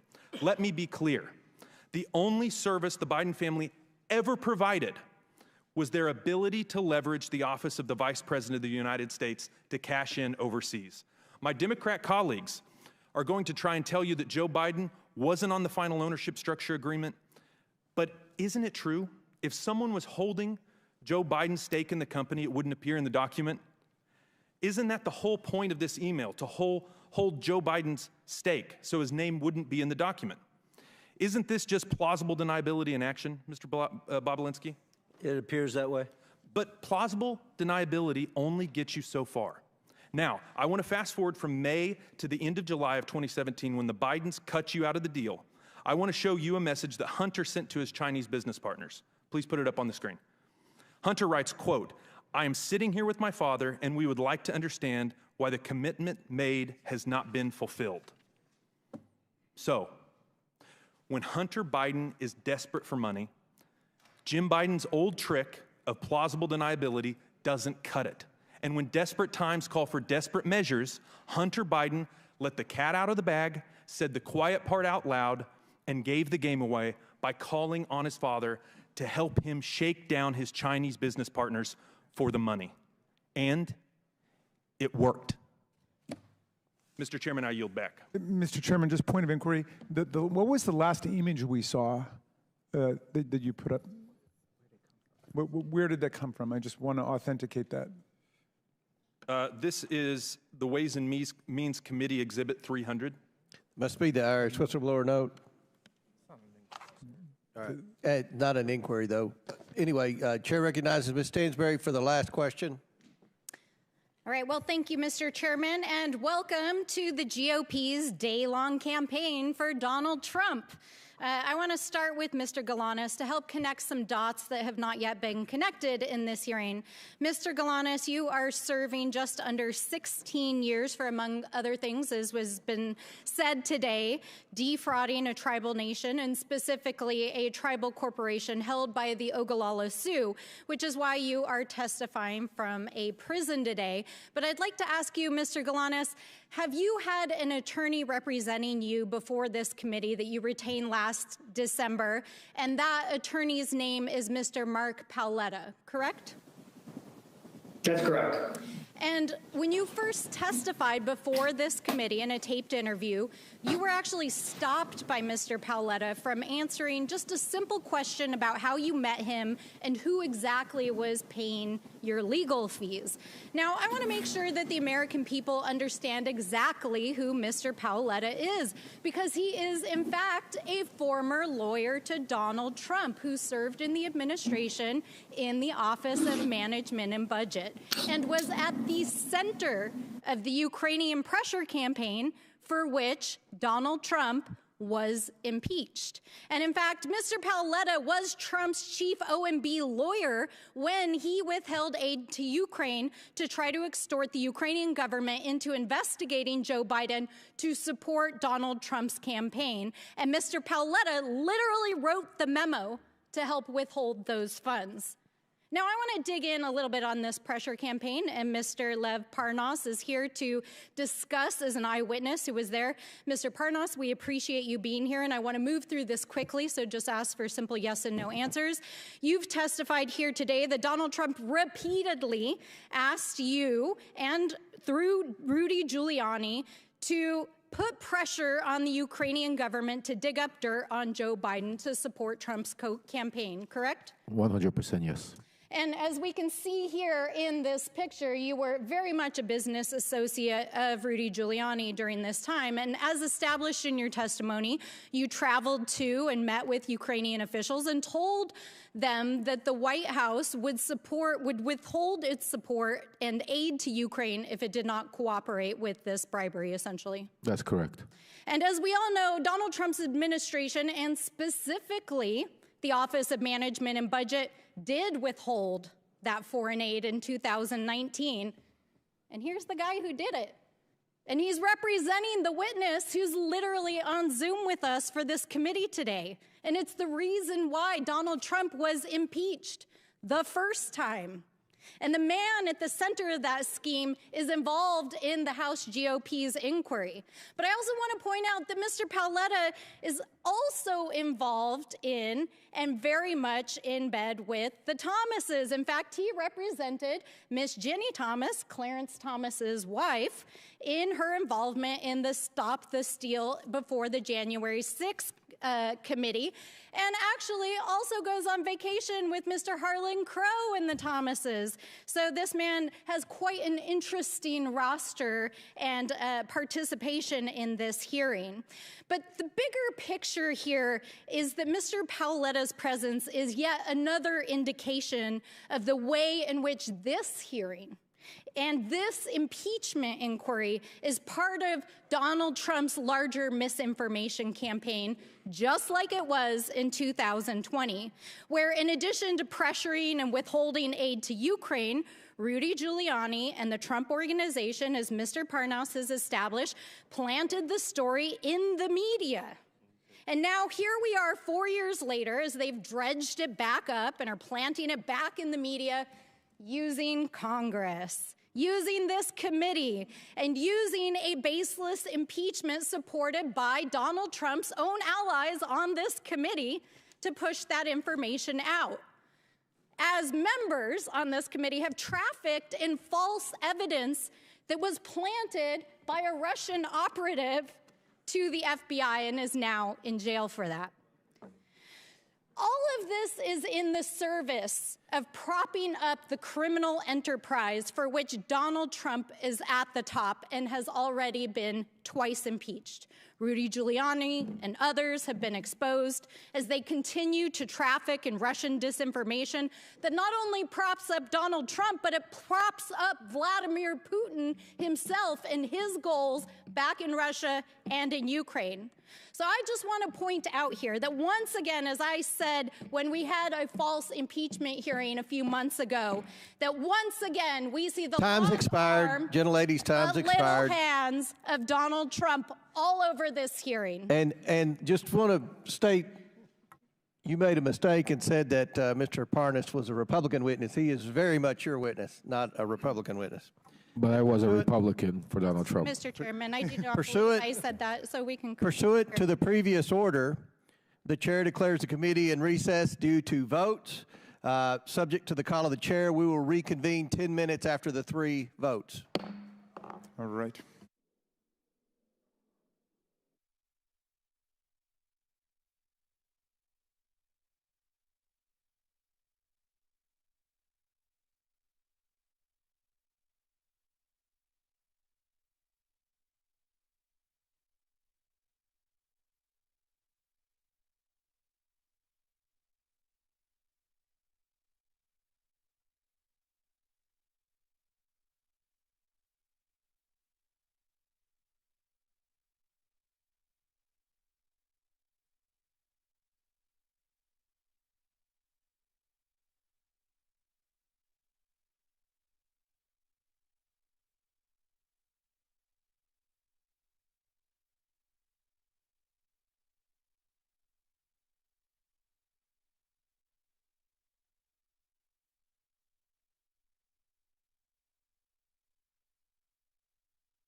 Ms. Raskin's ready to go.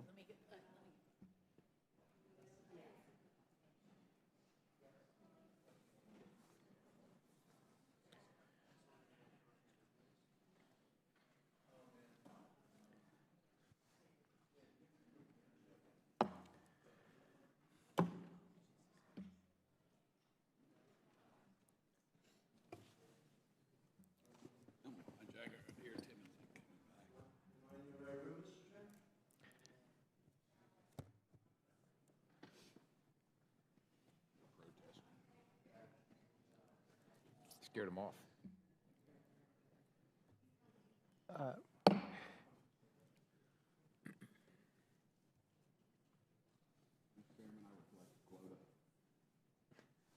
All right, committee will reconvene. Chair now recognizes Mr. Perry from Pennsylvania for 5 minutes. Well, thank you, Mr. Chairman. Mr. Galanis, I'm going to turn my questions to you. I hope I can see you on the screen here shortly. Are you there, Mr. Galanis? There you are. Okay. If we can jump right into another Biden-Chinese deal made while Joe Biden was in office, a deal I think you described in your interview as a quid pro quo, where the Chinese sent millions in exchange for a post-VP job for President Biden. Can you tell us what was Burnham? Yeah, so Burnham was an 85-year-old financial services company based in New York that owned an asset management firm and a securities dealer. But relative to the Chinese, it was an unimportant, small player. I'll give you a scale, $1.5 billion versus $300 billion Chinese company. So what was Hunter Biden's interest in working with them, knowing that that was the situation? I think Hunter Biden was already working with them through the fund that was created. The BHR, Harvest was the H, and is described in some of Hunter's emails that I had provided to the committee. He described the activity with BHR, meaning the Harvest activity, as one of his only focuses, and his other focus would be the activity between Harvest directly and Burnham directly in a combination. So his stated objective, in his own words, in writing, was those were to be his only focus, his only priority in working with the Chinese on a go-forward basis. Did you also say that he said the interest in working with Burnham was to make billions instead of millions? Is that right? Yeah, I did say that, and that was on the basis of looking to become a much larger company where his equity interest would be worth a lot of money, billions, not millions. And you said the Harvest Fund was a $300 billion Chinese financial services company. Was it likely connected, or was it connected closely to the Chinese Communist Party and the Chinese government? That's my understanding. Okay. And who was Henry Zhao?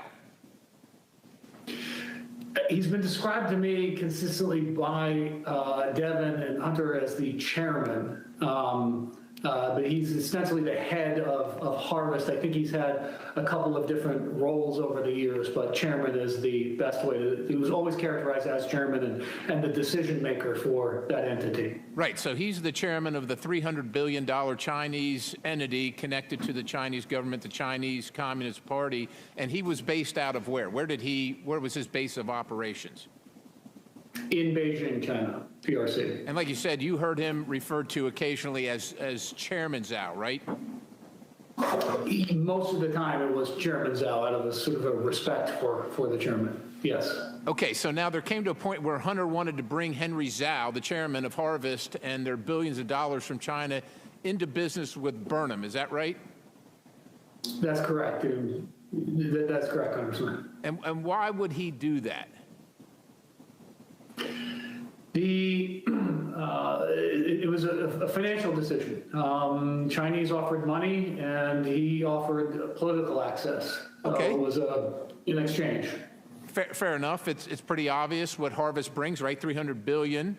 But why would Harvest be interested in Burnham versus other financial institutions? I'm sure there are other ones out there, and like you said, it was fairly small. Harvest is $300 billion. Why would they care about this small Burnham? What was the interest for them? I mean, the self-evident answer is the political access, and then sort of underscoring that is there are at least 2 emails produced that talk about exactly that, the influence or what Hunter had characterized as Henry Zhao's interest in the access vehicle. So that was sort of explicit and in writing. Okay, so Joe Biden was going to sit on the board of a Chinese company connected to the highest levels of the Chinese government, the Chinese Communist Party. Stepping back in your dealings with Hunter, what was the value that Hunter brought to the table? It was the access to the inducement to induce companies like this Harvest Group to participate in Burnham. So it was we'll call it relationship capital that he brought to the table, not financial capital.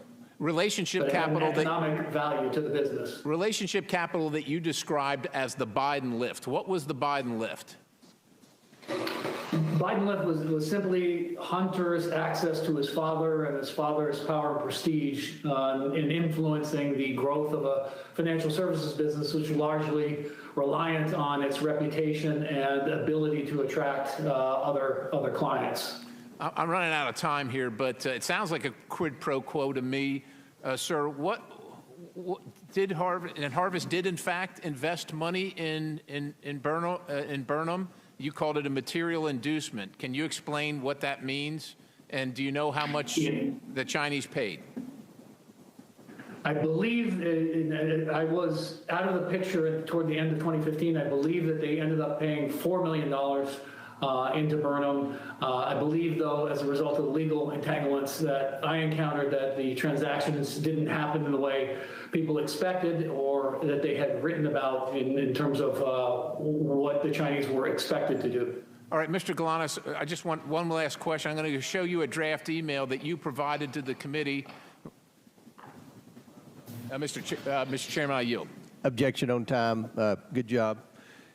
Chair now recognize Ms. Crockett for 1 minute, or 5 minutes. 1 minute. All right.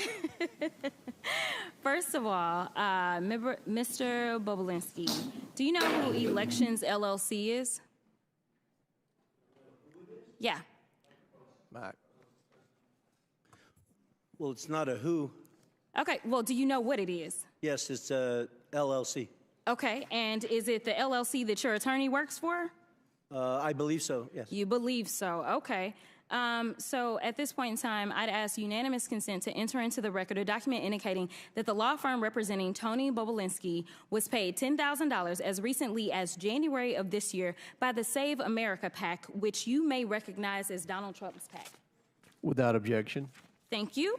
Now, so far in this hearing, it has felt like the worst episode of The Apprentice. I'm sure you're familiar with that show.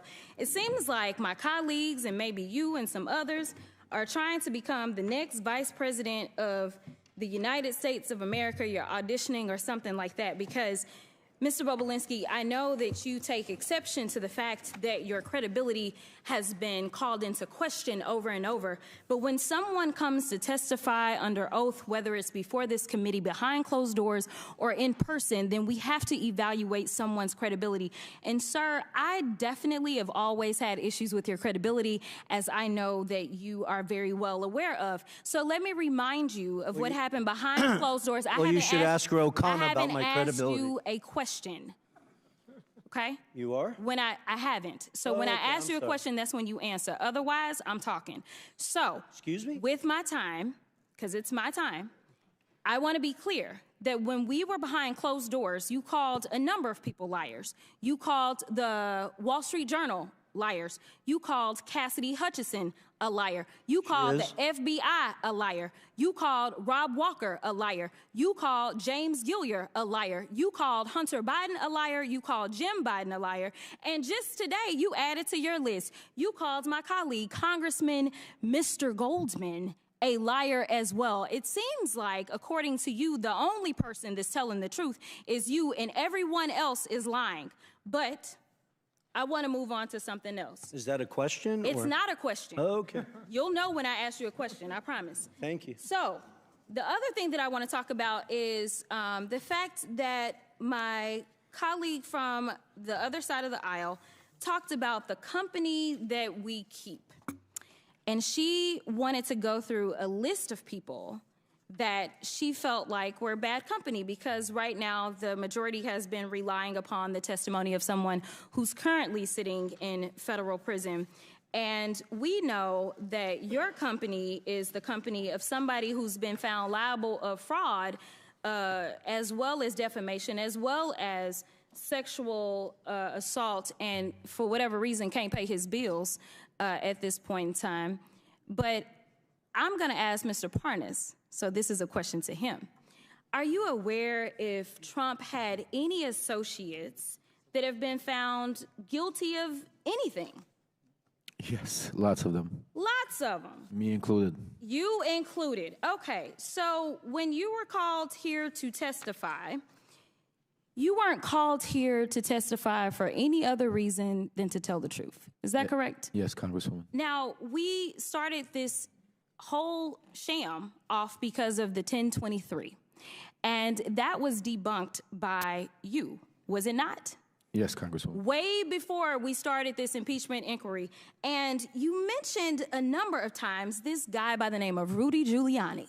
Yes. Now, you know, everybody is so stressed about the fact that Hunter ain't here today. But, you know, Hunter came and testified behind closed doors for over 6 hours. And every single one of them, they weren't limited to 5 minutes. They could ask whatever they wanted to. And there's a full transcript of his testimony. So I don't know what else they wanted to do besides the fact that they wanted to put on a show. But let me tell you something. This whole thing is based upon something that Giuliani came up with. Yes. And we tried to subpoena him. That's what I remember. If anybody else remember, we asked, we said, hey, we should subpoena Giuliani.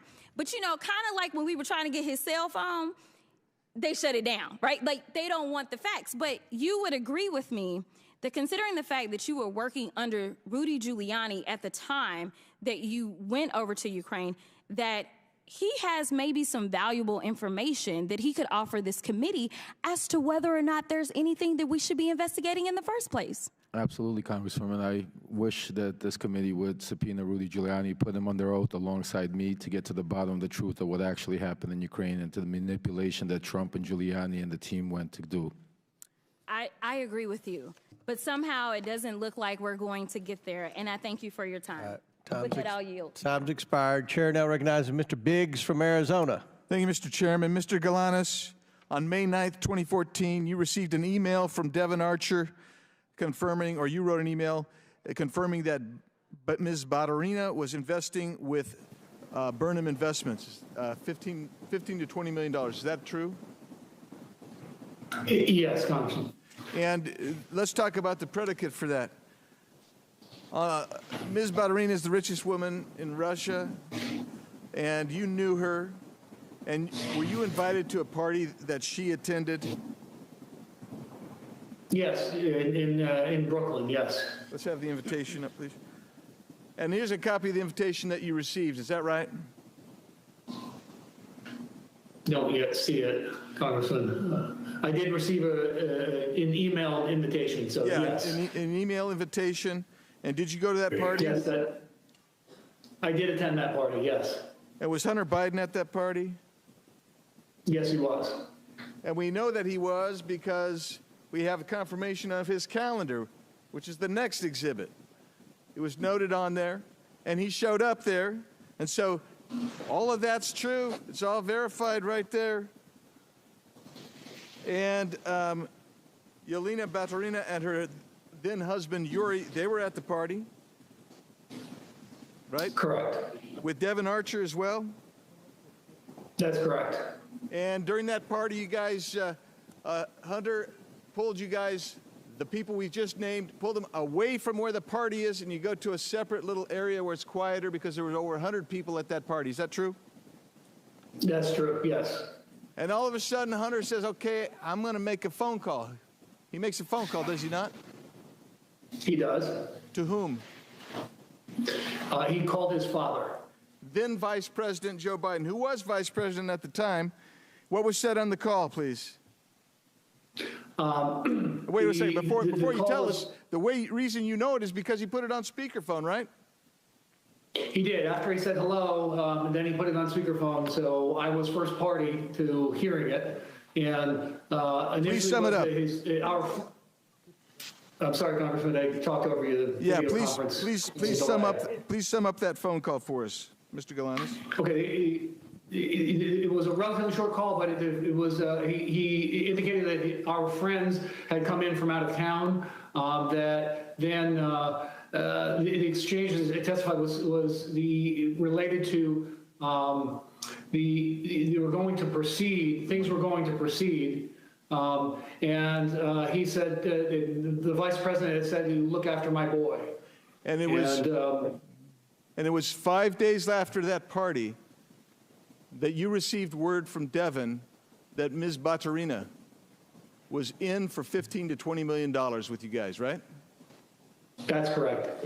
Let's go to a different issue. Let's go to the harvest issue.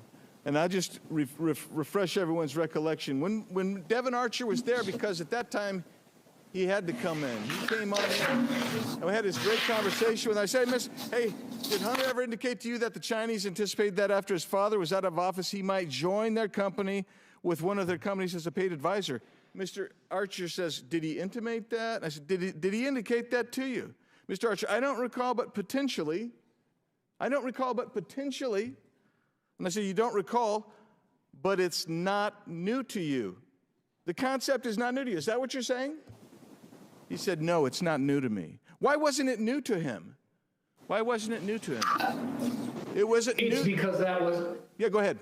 It was an explicit discussion amongst us that was an inducement to the Chinese to invest in the Burnham business.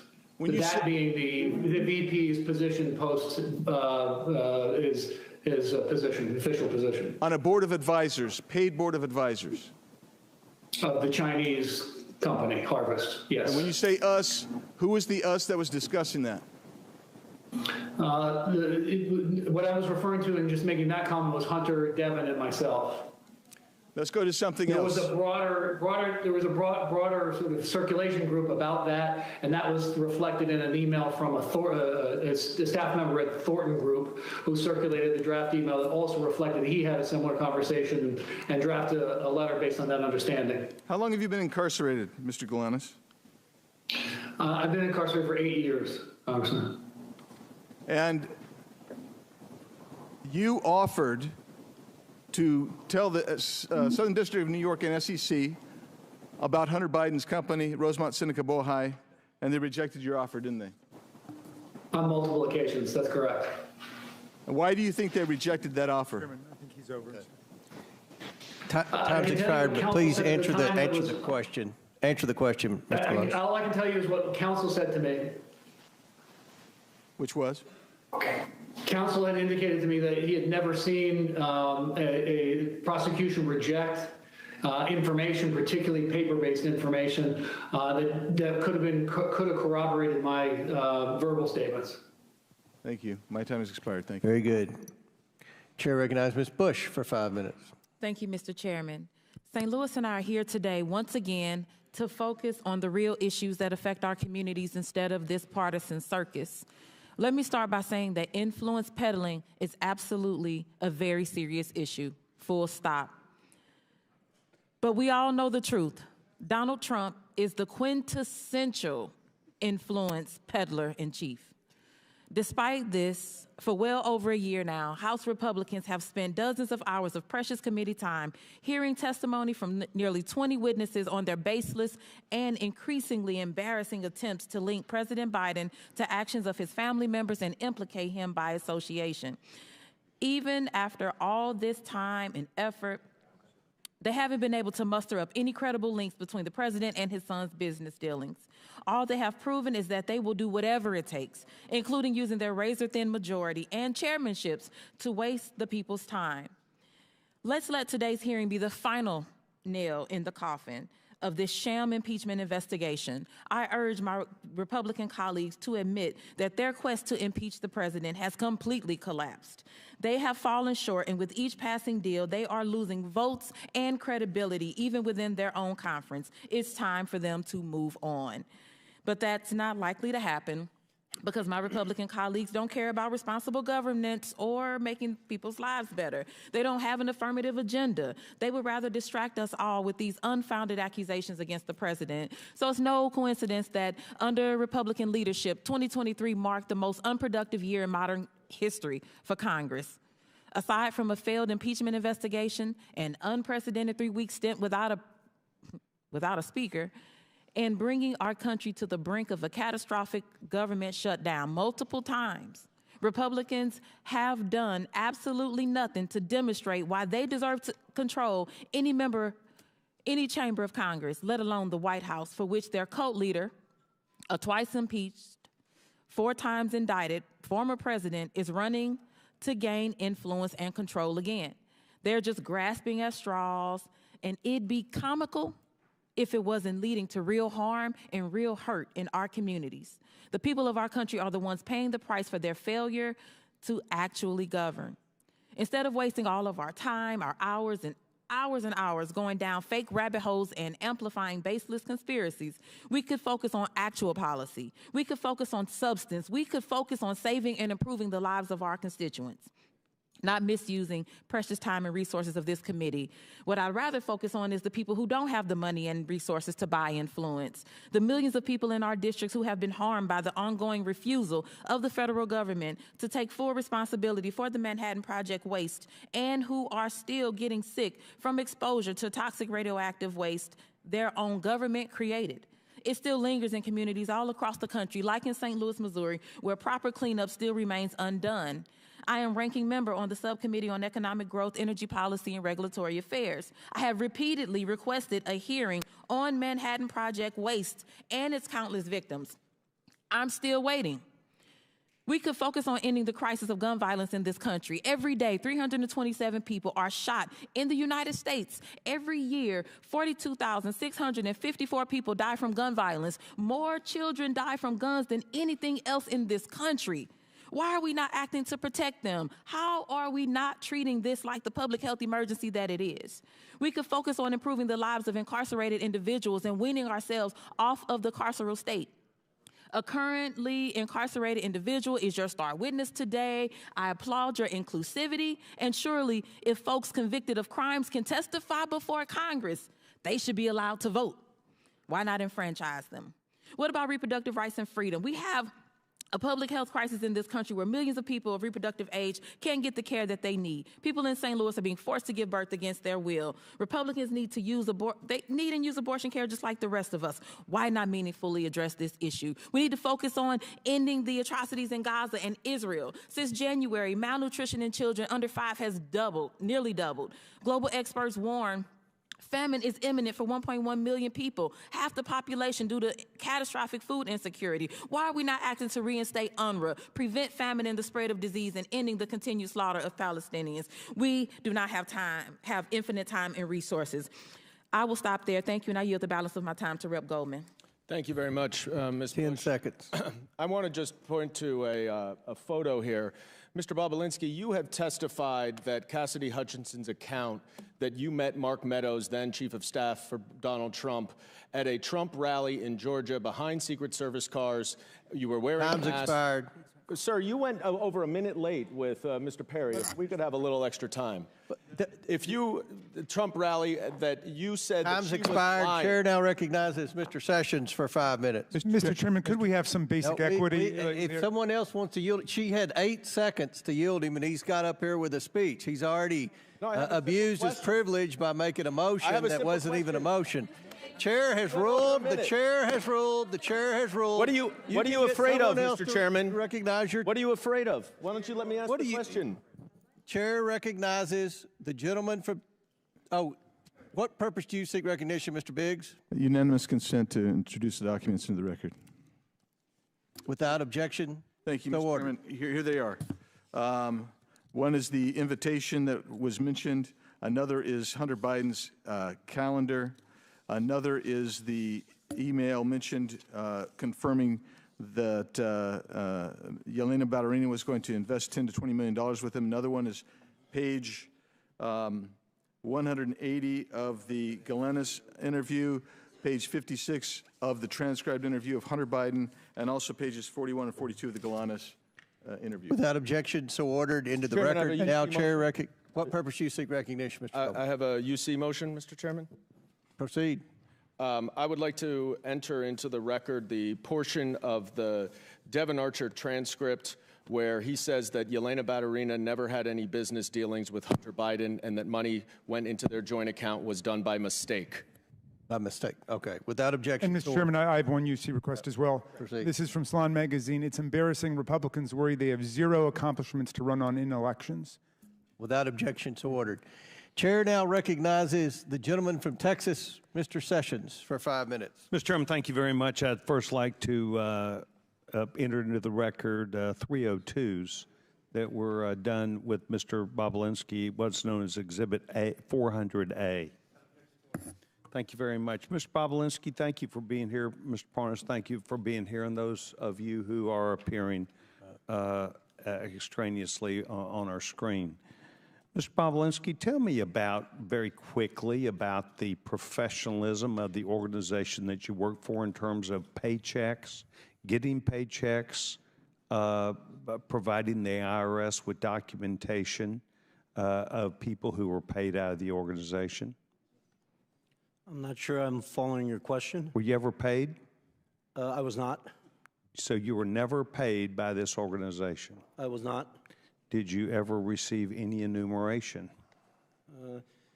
When we were in the process of trying to shut down Sinohawk Holdings LLC and Oneida Holdings LLC, I was compensated. It wasn't a compensation, it was a reimbursement of $50,000 of money I'd come out of pocket, traveling around, paying for hotels and stuff like that. So in other words, people did not get paid, or you didn't get paid that you were aware of. Were you aware that other people were being paid? The Biden family was paid. Hunter and Jim Biden were clearly paid millions of dollars. And how would you think that information would be transmitted about them receiving that payment and going to the IRS? I'm not sure of those specifics. I'm just aware that they received those millions of dollars, obviously based on the brave testimony of Shapley and Ziegler that came public with a bunch of information, and then Senator Johnson and Senator Grassley's report. I never saw. The only bank account I ever saw is the one I set up at J.P. Morgan for Sinohawk Holdings and Oneida Holdings LLC. J.P. Morgan was well aware that the Biden family were owners in that business. They authorized it, approved it. And what Social Security number was utilized to set up that account? For Sinohawk and Oneida? Yes.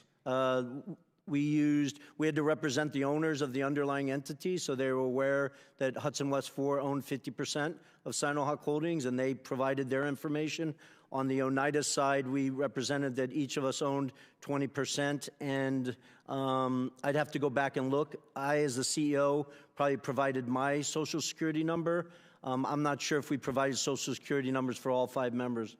And yet excuse me, tax IDs for their LLC. Or tax IDs. And yet you never received money except reimbursement for out-of-pocket expenses that were related to the business. Correct. And imagine that $50,000 I was paid was actually from the legal side of Sinohawk Holdings and the Chinese, while the Bidens had defrauded me and were receiving millions of dollars into their own pockets. Were you aware that they were receiving millions of dollars at the time?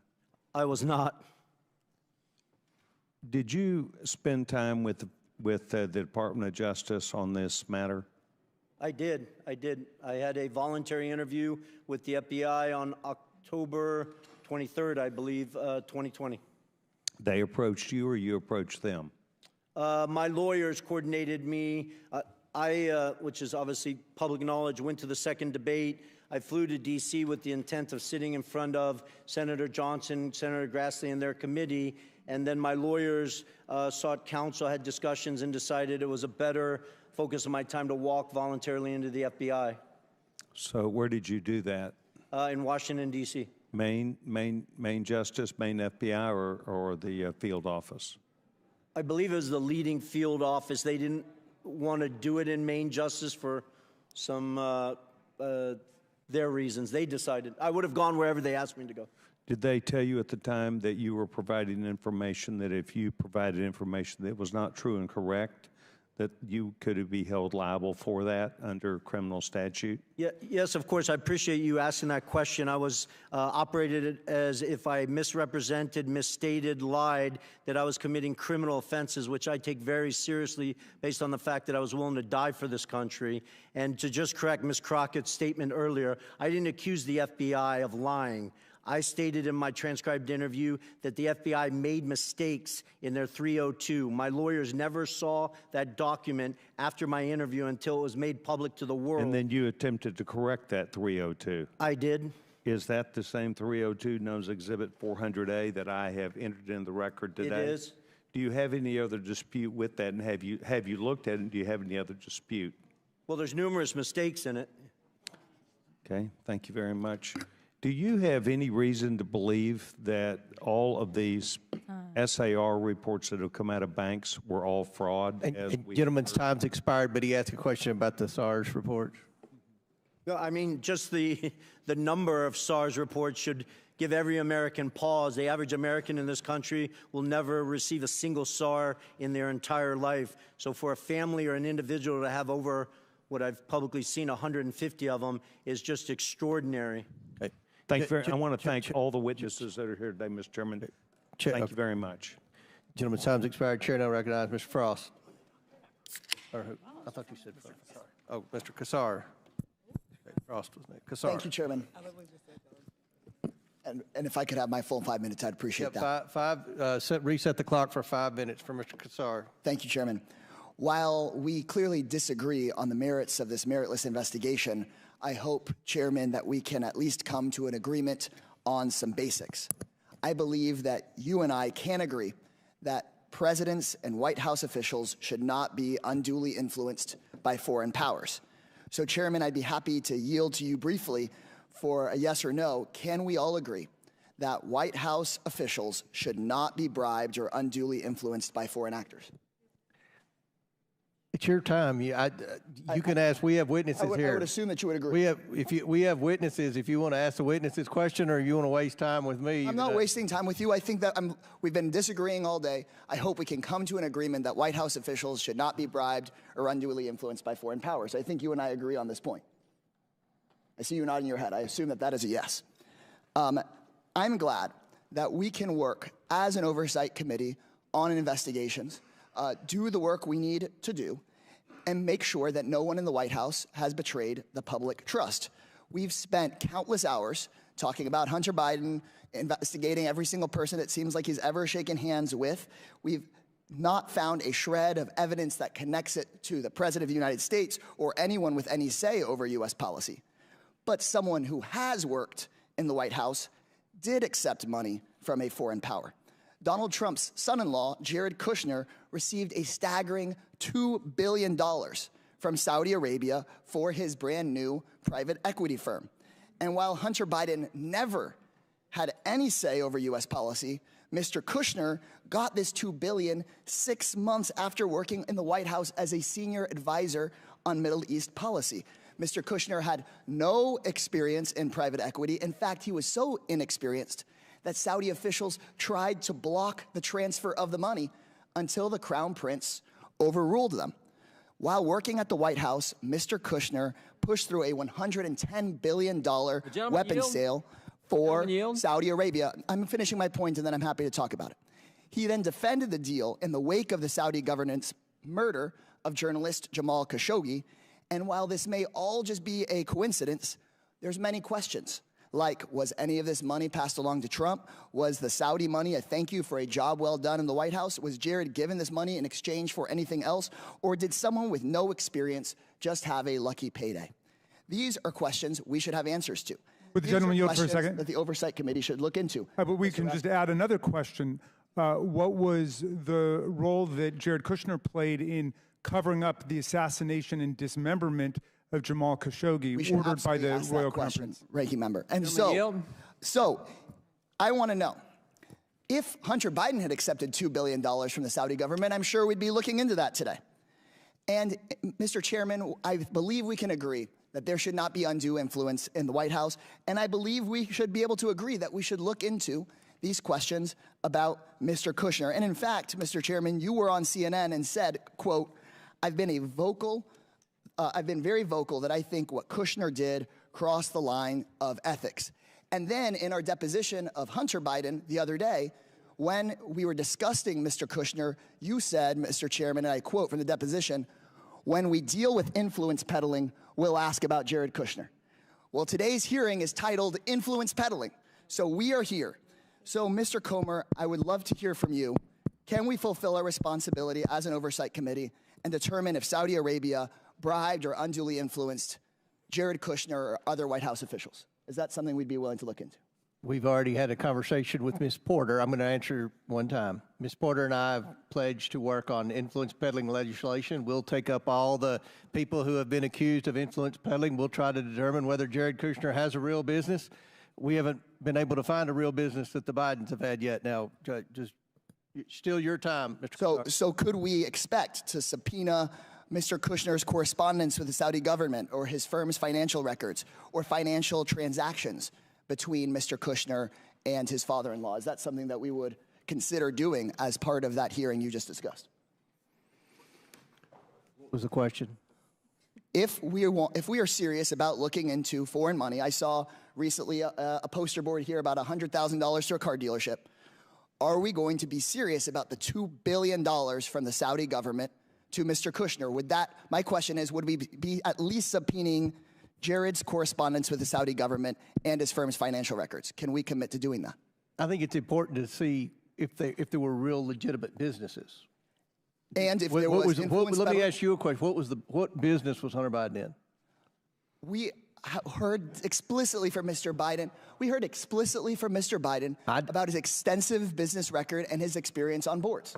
We heard about that. Time's expired. Mr. Kushner, on the other hand. Chair now recognizes $2 billion. Mr. Fallon for 5 minutes. Mr. Chair, That's a shame. before I start my questions, I'd like to enter into the record, submit to the record an article from the Kyiv Post, and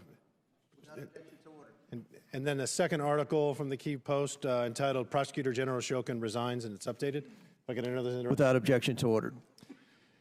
Thank you, Mr. Chairman. I sat in on the entire 7+ hour deposition that Hunter Biden gave to this committee, and one of the things that stood out to me was his assertions with a rather braggadocious flair of his business experience and his acumen and his impeccable qualifications. He claimed with quite some vigor, I might add, that he was a brilliant, accomplished, and highly sought-after business commodity.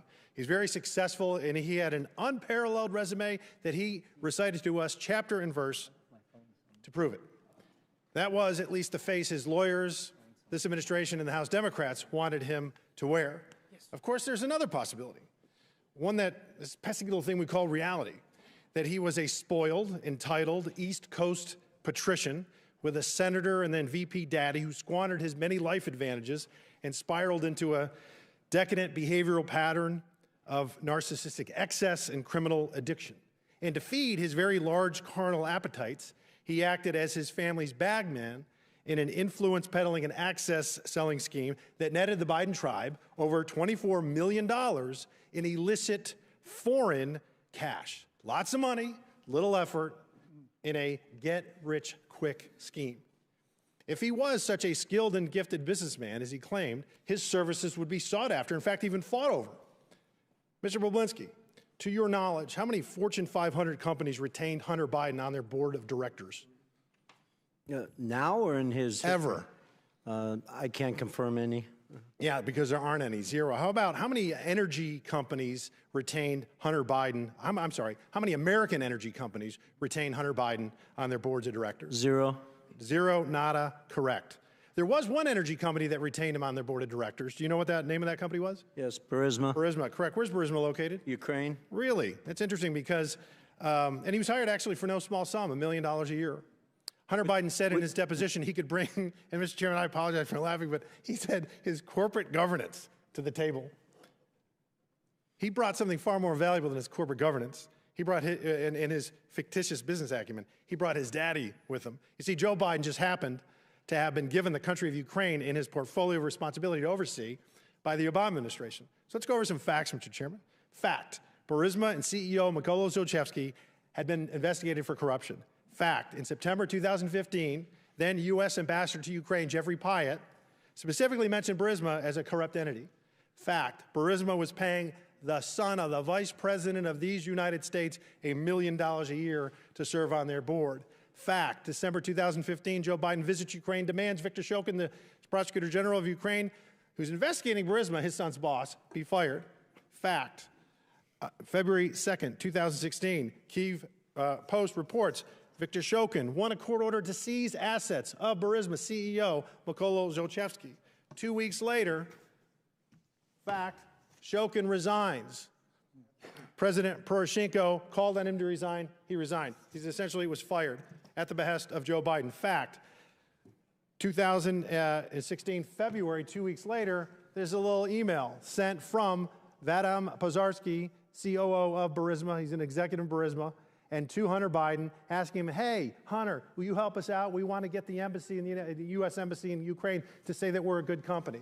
Now, the ambassador just said they were corrupt a few months prior to that. And then, lo and behold, with the seal of the United States Embassy, they say that we have no negative information or feelings about Burisma. So what changed in those 6 months? It was magic. The power of the vice president's visit when he demands that his son's boss, the prosecutor who's investigating his son's boss, be fired. And he's going to withhold $1 billion worth of aid, actually, I think loan guarantees, if Shokin's not fired. And then Shokin is fired. The embassy says that Burisma is a great company. Our Democratic colleagues would have us believe, Mr. Chairman, that that was all magic, that there was no coincidence here.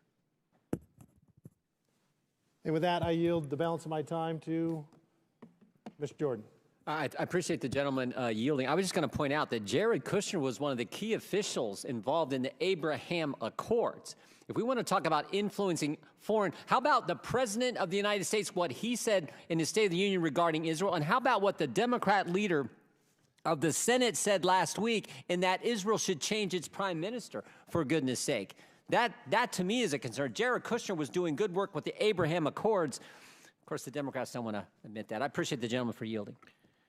Chair now recognizes. Mr. Chairman, I have a motion. I would move pursuant to Clause 2K6 of Rule 11 that the committee issue a subpoena to Jared Kushner to compel testimony related to the $2 billion collected from Saudi Arabia after his service within the White House. Second. There's a motion, and for what purpose does the gentleman from Ohio seek recognition? Move to table the motion. There's a motion the motion to table is not debatable. As many as are in favor of tabling signify by saying aye. Aye. All those opposed signify by saying no. No. In the opinion of the chair, the ayes have it, and the motion to table is agreed to. The committee will now resume consideration of this hearing. Now, chair recognizes, is it Ms. Lee? Who's next? Thank you, Mr. Chairman. I think it's fair to say at this point that Republicans on this committee are relying on Mr. Bobulinski as their star witness, the only fact witness they have brought in person before this committee. So I think we'd all expect that Mr. Bobulinski would have extensive inside knowledge about the involvement they allege that President Biden and in Hunter's business ventures. As Mr. Pernas can vouch for, previous impeachment inquiries relied on whistleblowers and witnesses with intimate details of what went on, firsthand accounts of high crimes and misdemeanors. You could point to exactly what the allegations were and understand what was going on. There were laid out chains of events pointing to a named crime, lying under oath, obstruction of justice, abuse of power, incitement of insurrection. Yet we're left floundering here with zero direction and zero real evidence while we watch this kangaroo court struggle to continue on.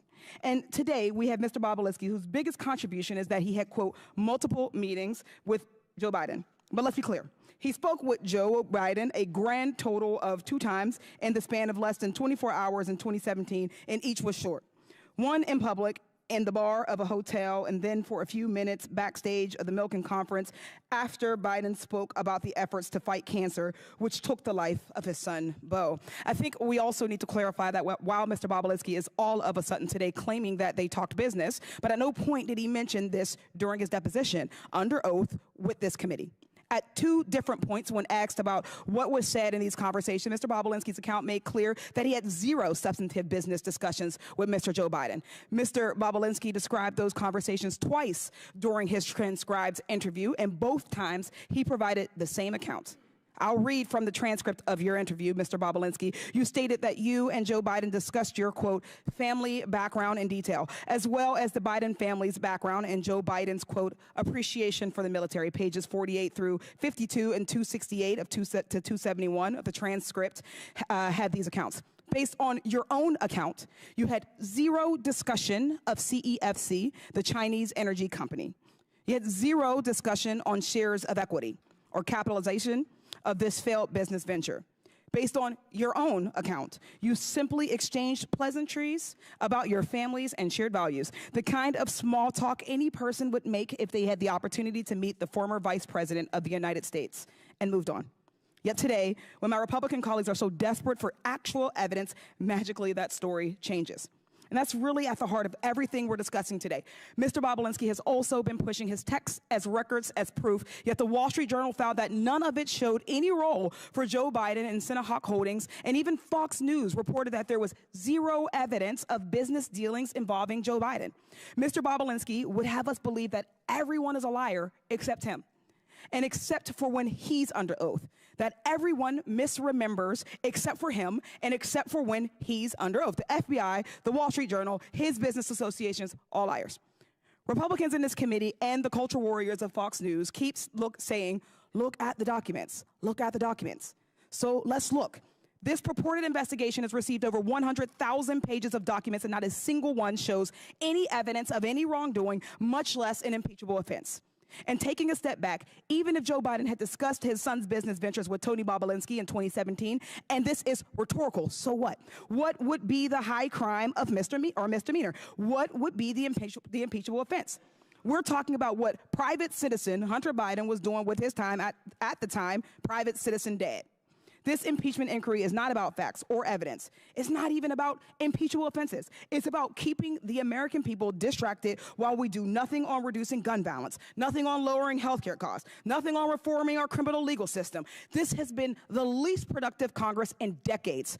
We're just now, in March, finally funding the government for this year. That's shameful. This unserious hearing is a waste of our time and our resources. I yield with that, and I yield the remainder of my time to Representative Crockett.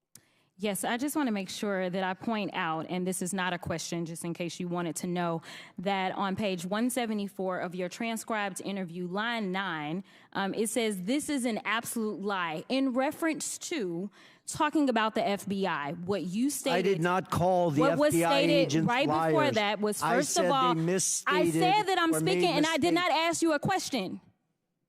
First of all, it doesn't say Tony Bobulinski told the FBI. This is a summary of 2 agents that took notes through my interview, and their summary apparently that they presented says Bobulinski first met in person with members of the Biden family at a 2017 meeting in Miami, Florida. This is an absolute lie. That is what it says. The final thing that I'm going to say is about this. What we have from Kim Buck, a Republican, I don't think that the impeachment of Biden is appropriate, and so House Speaker Mike Johnson's ability to talk me into staying here is going to be about as successful as his ability about talking me into an unconstitutional impeachment. I'll let her have 30 seconds over. Chair now recognizes Mr. Burchett from Tennessee. Thank you, Mr. Chairman. On July 30th, 2017, Hunter Biden wrote to his Chinese business associate, Raymond Zhao, "I'm sitting here with my father, and we would like to understand why the commitment made has not been fulfilled." Mr. Bobulinski, why did Raymond Zhao work for the, who did Raymond Zhao work for when this message was sent? Raymond Zhao worked for Director Zhang at CFC. Is CEFC connected to the Chinese Communist Party? It is. Is CEFC a corrupt organization? It was. From your perspective, what has occurred what had occurred with CEFC from the end of May to this July 30th text message? Well, it's tough to go through all these details in 20-second clips, but at the end of July, it's important to note Jim Biden was broke, Hunter Biden was broke, published by the brave whistleblower Shapley and Ziegler, and Hunter made the conscious decision to basically defraud the partners of Sinohawk Holdings and Oneida because he needed money immediately. They've published pages of text messages where he's trying to get money into his bank account. And so that night, for whatever reason, on the 30th, when he asked why hasn't the commitment been fulfilled, the commitment he's talking about is actually the $10 million funding into Sinohawk Holdings, LLC. Really key point. But the next day, he decides that he's going to defraud Sinohawk Holdings and Oneida, create a new entity called Hudson West 3. Well, actually, change Hudson West 3. It had already previously been created by the Chinese, and make himself a 50% owner in that entity. So when the Chinese did send money, he would have instant access to it. Really important, backed up with tens of pages of communications. He wanted to get access to the money the second it came in. And in Sinohawk Holdings and Oneida Holdings, he did not have that power. I just want to address one thing real quick. Hunter Biden represents, he's a governance expert. That's why Burisma put him on the board. Well, he obviously can't do basic math. The board of Oneida Holdings had 7 votes. Each one of them, Hunter, Jim Biden, James Gillian, and Rob Walker, had a single vote. I had 3 votes. I have a master's degree in electrical and nuclear engineering. I think I can do math. I had 3, they had 4. They controlled Oneida Holdings. So Hunter Biden's representations that I was trying to take the business from them or I didn't know is all a sham and a misrepresentation. He wanted money in his account instantly, and that's why he shook down the Chinese, and they were willing to send him that $5 million because they viewed it as a bribe to the Biden family. They say it in their own communications. Are you aware or not that they pay taxes on any of that? I can only go from public testimony. I was not involved in their taxes. Okay. On July 31st, the next day, Hunter says he hopes Kevin should know that the plan to speak is highly confidential. And Raymond Zhao responded, CEFC is willing to cooperate with the family and the priorities to solve the problems mentioned last night. What family was Raymond Zhao talking about? Was it the family was a Biden family, and more importantly in that text is what is he talking about is the confidential matter. The confidential matter he's talking about were 4 sealed indictments in the SDNY where they were about to indict executives of CEFC that we now know. I didn't know that in July of 2017, but the SDNY knew. Charles McGonigal, who's now apparently going to serve 78 months in prison, ran counterintelligence for the FBI in New York City, where Chairman Yee was dropping $50 million of cash for penthouses in Manhattan.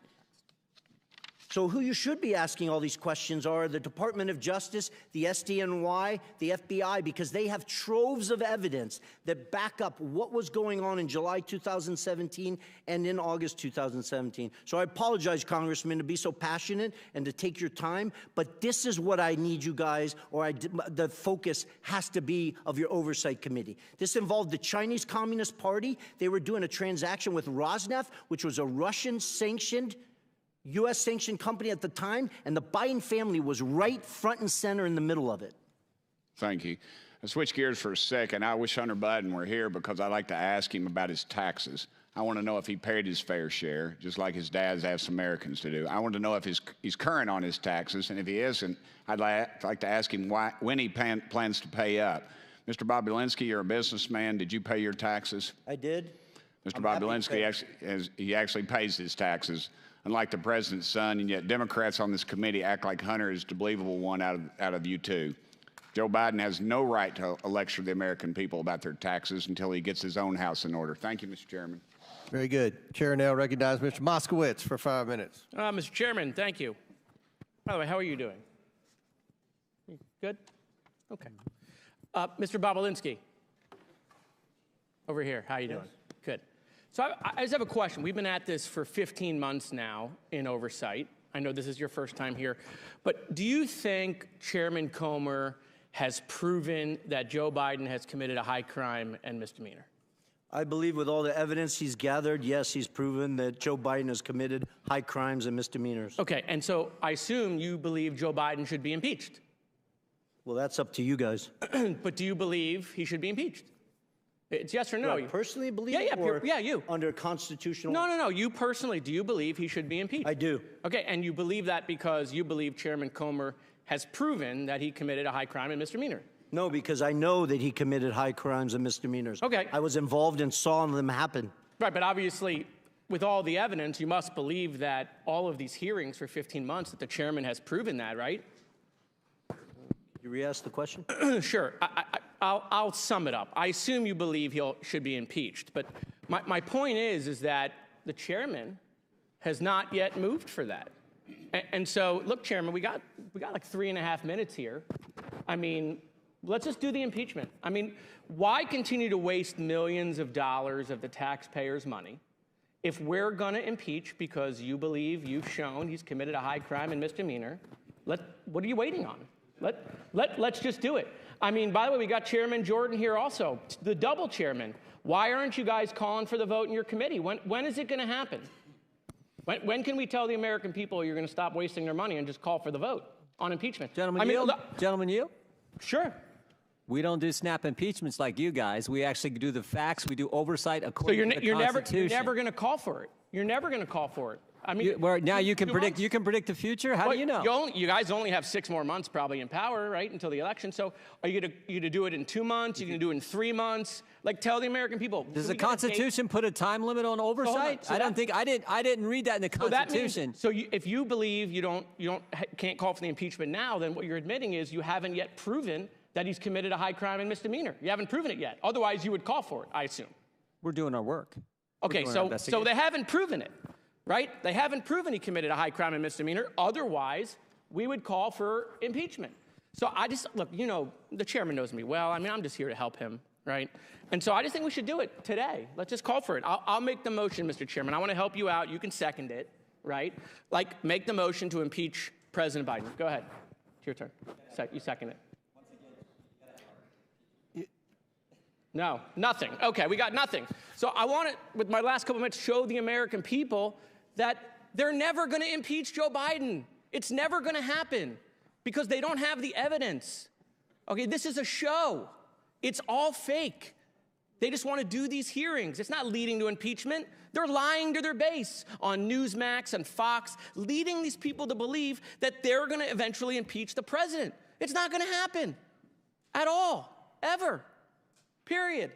They don't even have the votes, even if they had it in committee. They don't have the votes on the floor. They know that. They got members resigning rather than taking a vote on the fake faux impeachment. Just ask Ken Buck, who said the speaker ain't going to get me to take an unconstitutional impeachment vote. I mean, boy.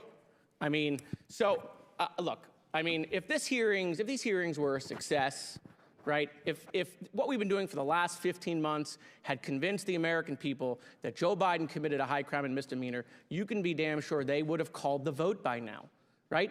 But they want it to go on. They either want it to go on because they don't have the evidence. Are you asking me a question? No, I'm just looking at you. Oh, okay. But if you want to talk to me, we can talk. Well, no, I think you haven't read recent data that shows the American people are well aware of the Biden's corruption. Perfect. So then ask the chairman why he hasn't called for impeachment, Tony.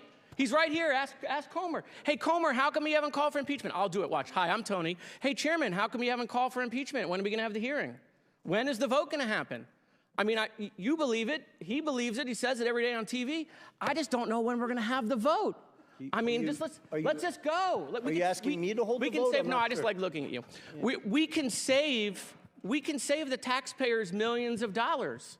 So, I mean, look, I used all of my time to show that this vote is never going to happen because they have no evidence on Joe Biden. I yield back. Gentlemen's time's expired. Chair now recognizes Mr. Burleson from Missouri for 5 minutes.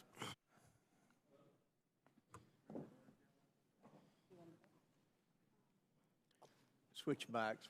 Restart the clock.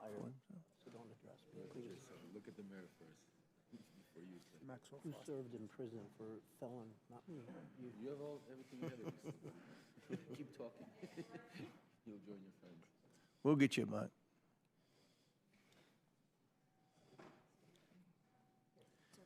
Do you want to go to that one? Okay. Apologies. All right, we good? Now we are. All right. I want to start with Galanis. Mr. Galanis, you've heard the expression, say it, forget it, write it, regret it. Have you heard that expression? Mr. Galanis? Yes, I'm here. Congressman? Have you heard the expression, say it, forget it, write it, regret it? Yes, I have. It was a practice that we used in our business. In whose business? Business with Hunter Biden and Devin Archer. Okay, so it's their expression. Referred to as Burnham. Let me ask you a question. Who is Haris Youssef? Haris Youssef is a Ukrainian investor originally from Syria, a longtime colleague of Dmitry Firtash. So he's a colleague of Dmitry Firtash. He was mentioned earlier this hearing. Who is Dmitry Firtash? He's a Ukrainian oligarch very close to the Kremlin that made his fortune primarily in trading gas from Gazprom, the Russian state oil and gas company. So connected to Vladimir Putin, correct? Very much so, yes. Yeah, in fact, during Hunter Biden's deposition with the committee, he justified his role. This is, I think you'll find this comical. He justified his role on the Ukrainian Burisma board by saying, in essence, that it was his patriotic duty, that he was serving, freedom, because there were, this is his quote, there were two gas companies inside Ukraine at the time. One of them was a state-owned, which was highly corrupt and connected to people like Firtash, which was directly going into Vladimir Putin's pocket. The only independent company was Burisma, end quote. Now, my question to you, based on this, he's disparaging Mr. Firtash, and yet, are you aware that that Mr. Biden, Hunter Biden, did business with Mr. Firtash? Yes, I am. So let me ask you, what kind of financial transactions occurred between them?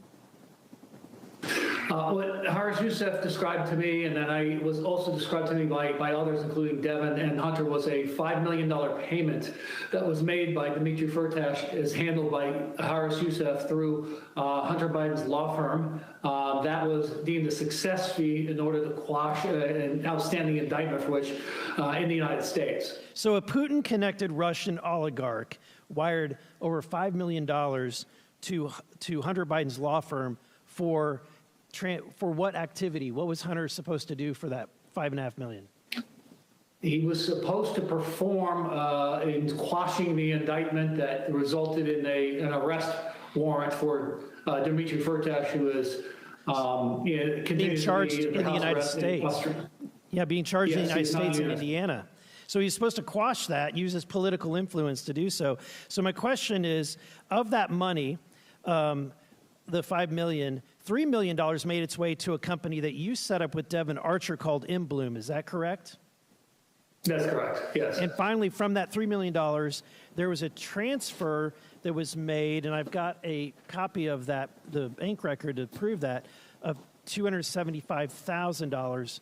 Do you recall that transfer? I do. And it went to which account? Rosemont Seneca Bohai. Rosemont Seneca Bohai. So despite what Hunter said during his deposition, based on your knowledge, was Hunter Biden connected to Rosemont Seneca Bohai? Was he part owner? Very much so, and he said as much and had direction and control, and it was a beneficiary of the account. So there are emails that document he directed monies to be dispersed from that account, including to himself. Now, it sounds like, despite what he's saying, what he told the committee, that this guy was a bad hombre, basically, that this Firtash guy connected to Putin, and therefore he had to get on Ukraine. And yet he had no problem doing business for this corrupt Russian oligarch connected to Putin. In fact, had no problem taking $5 million and a direct transfer of $275,000. Would you Would you agree? I agree with that, yes.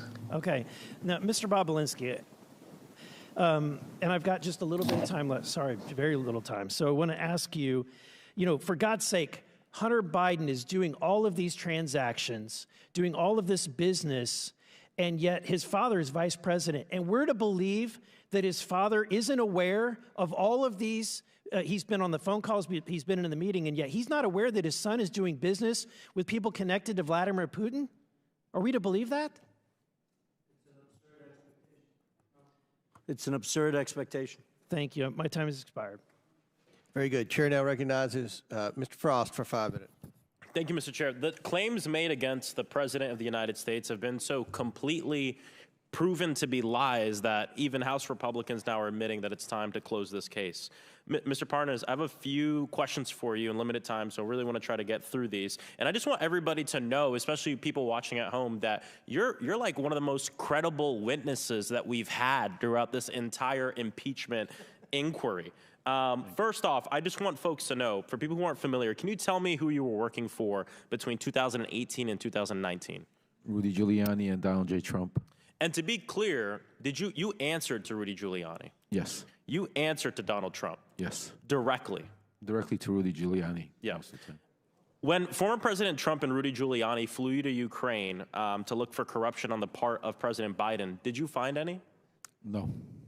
And following your Ukraine trip, Senate Republicans, Senator Grassley and Johnson, released their Burisma report, which the New York Times concluded was, quote, unproven allegations that echo an active Russian disinformation campaign, end quote. Mr. Parnas, are the unproven allegations that are at the heart of the Republican report the same fabricated claims that Donald Trump and Rudy Giuliani sent you to Ukraine to go dig up? Yes.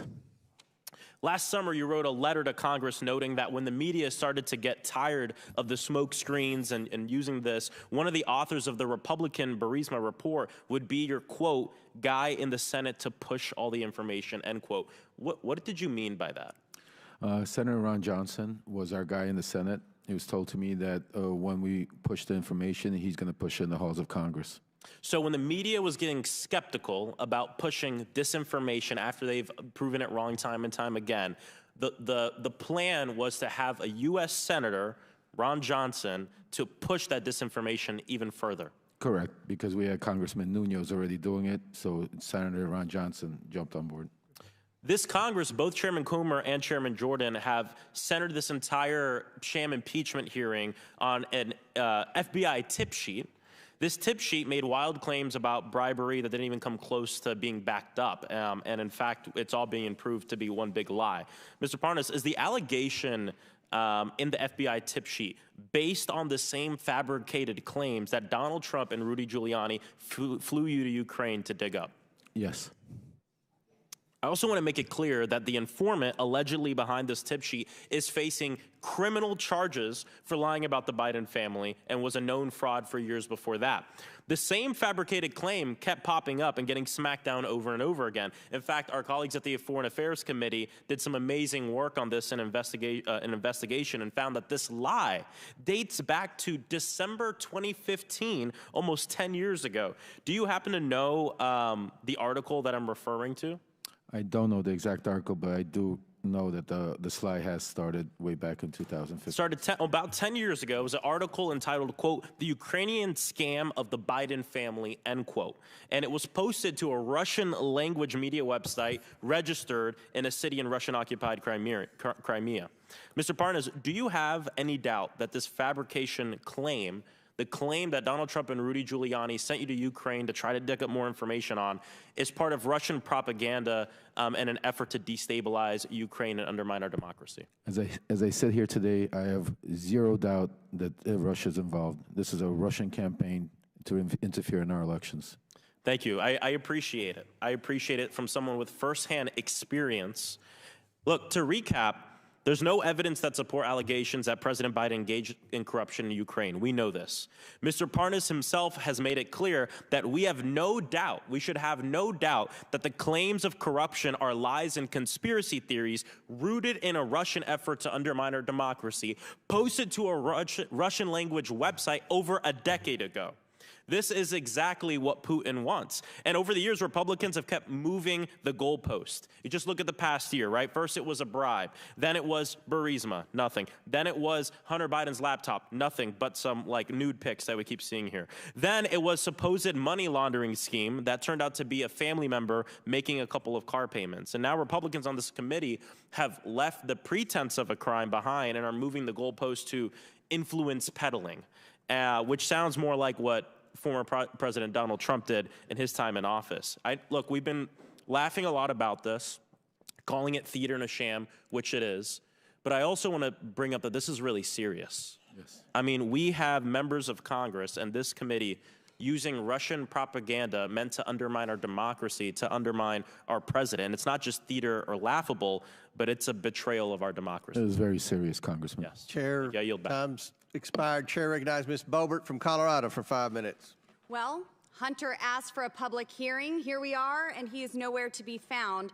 I guess Hayden really does run in the Biden family. Now, Mr. Bobulinski, in your testimony, you state, "It is clear to me that Joe Biden was the brand being sold by the Biden family." In your experience, what is the value to Joe Biden in helping his family collect millions from foreign adversaries?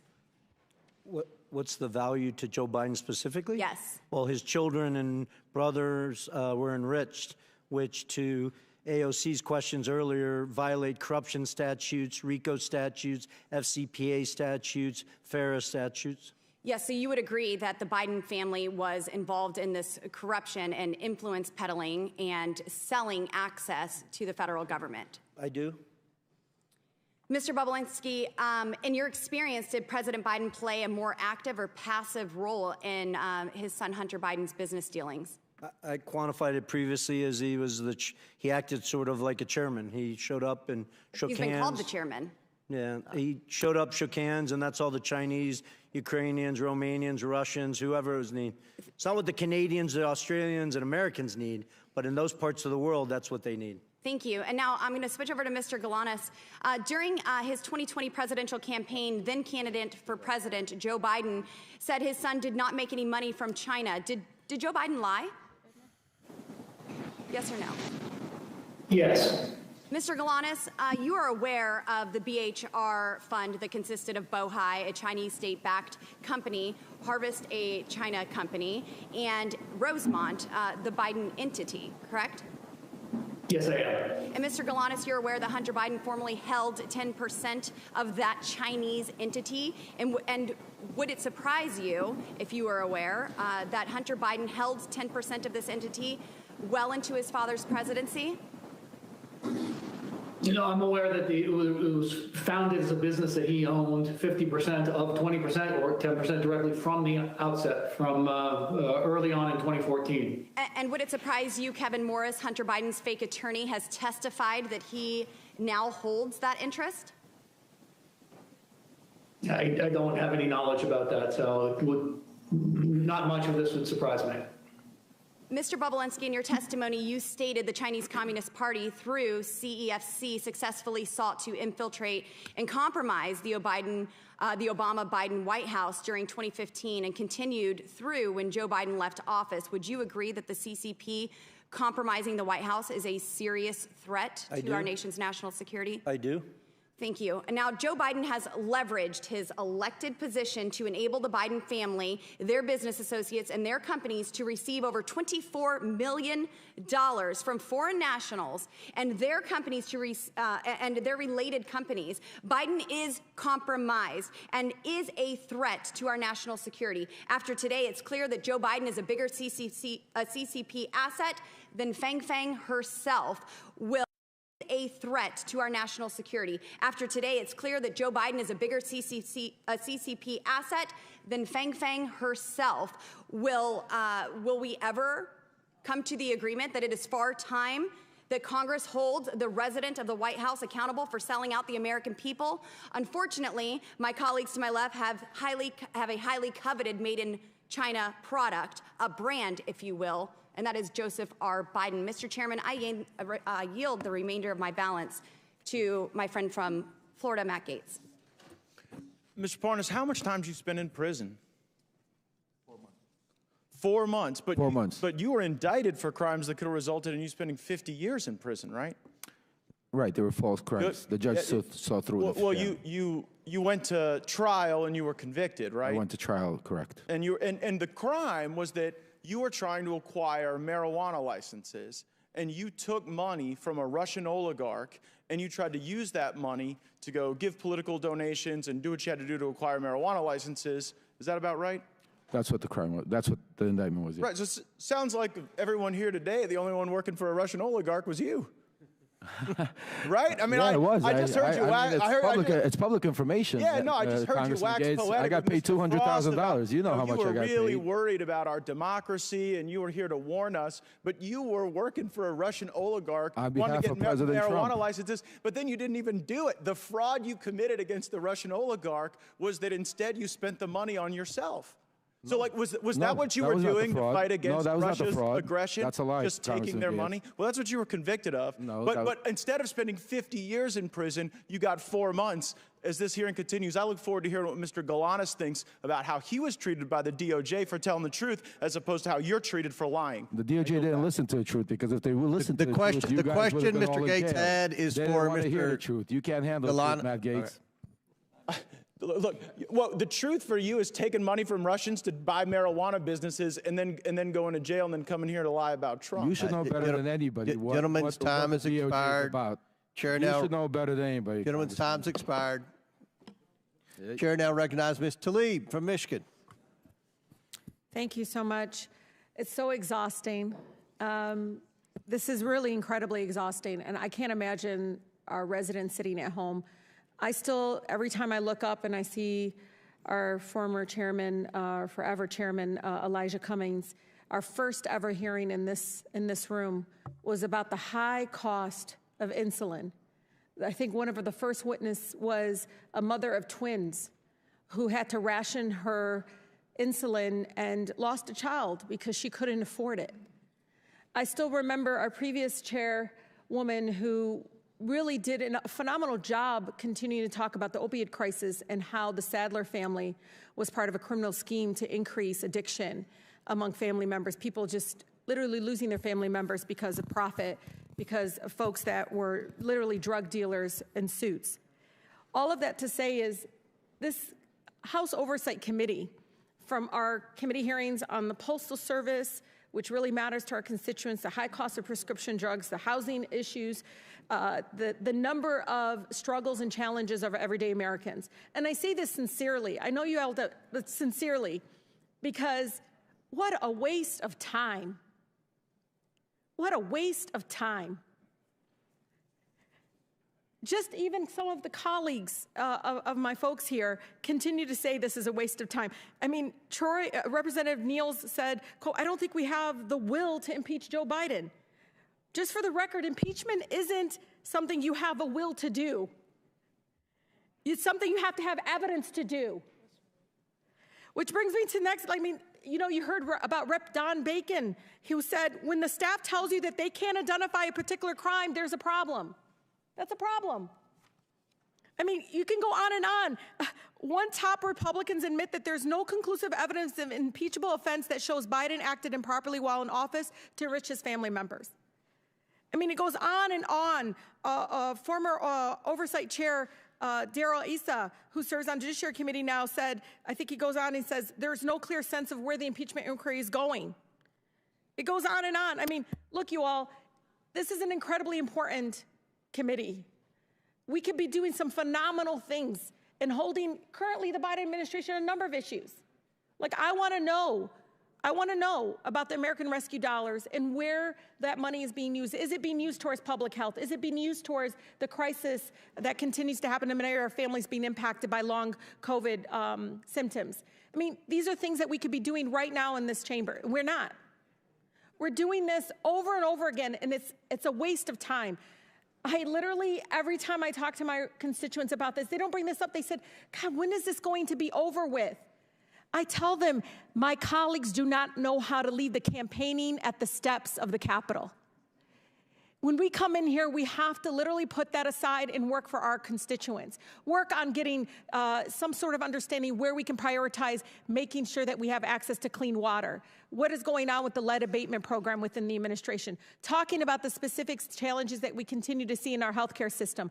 All of that. Again, we can hold the Biden administration together, Mr. Chairman, on a number of issues we can see eye to eye on, and saying we need to use this committee to open it up to be the watchdog committee that we are.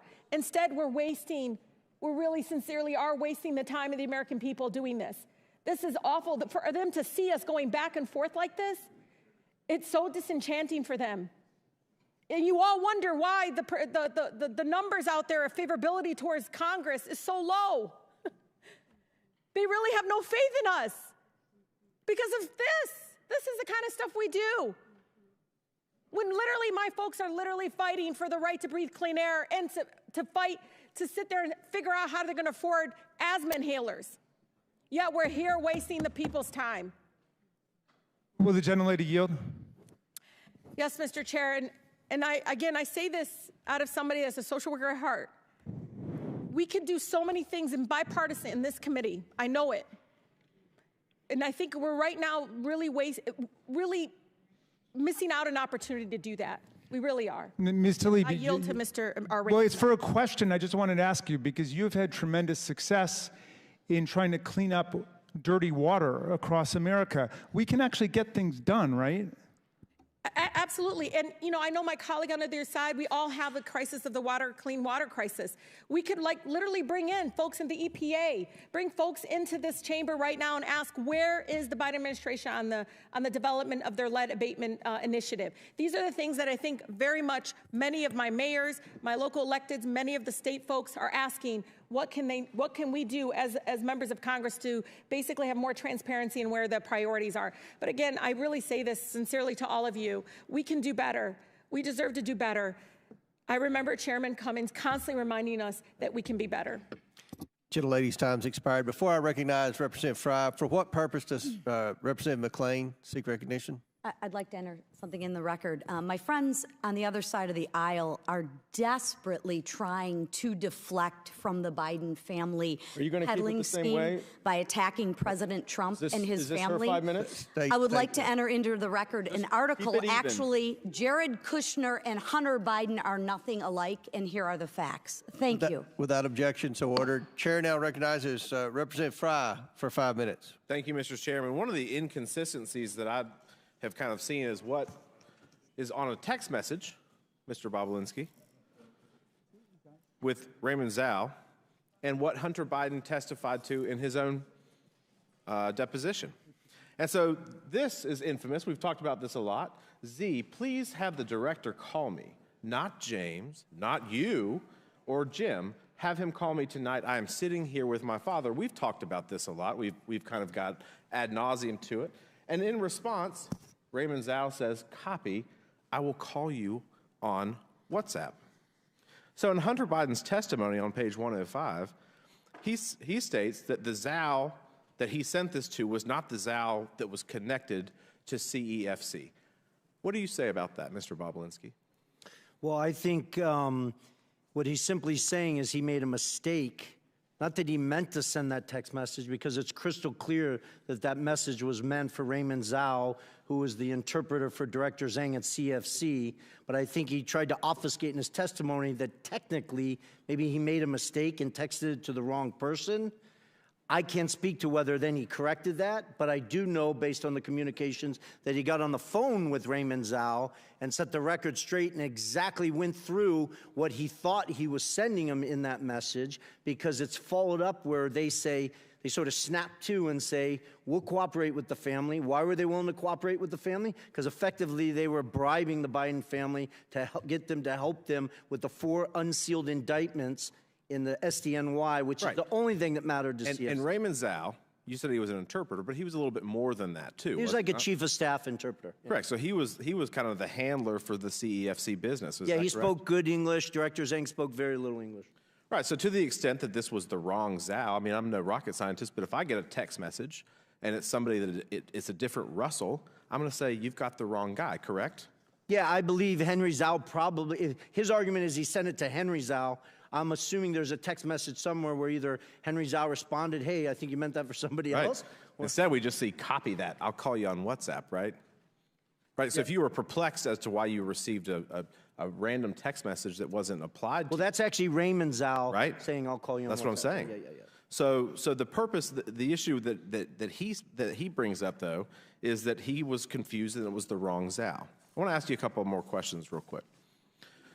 Hunter Biden's transcript on page 42, he said, I officially began to work for CEFC when I received a retainer from CEFC in early or spring of 2017. Is that true? Well, it goes back to the word official. He's parsing words. Hunter Biden started working for CFC in the fall of 2015 and worked for CFC throughout 2016. That was confirmed to me by him, by James Gilliar, by Rob Walker, numerous face-to-face conversations on it, numerous meetings. So this is not true. On page 48 of his transcript, Hunter is asked, he's never interacted with any of your business associates. Is that correct? The he's referring to is Joe Biden. Is that true? That's a lie.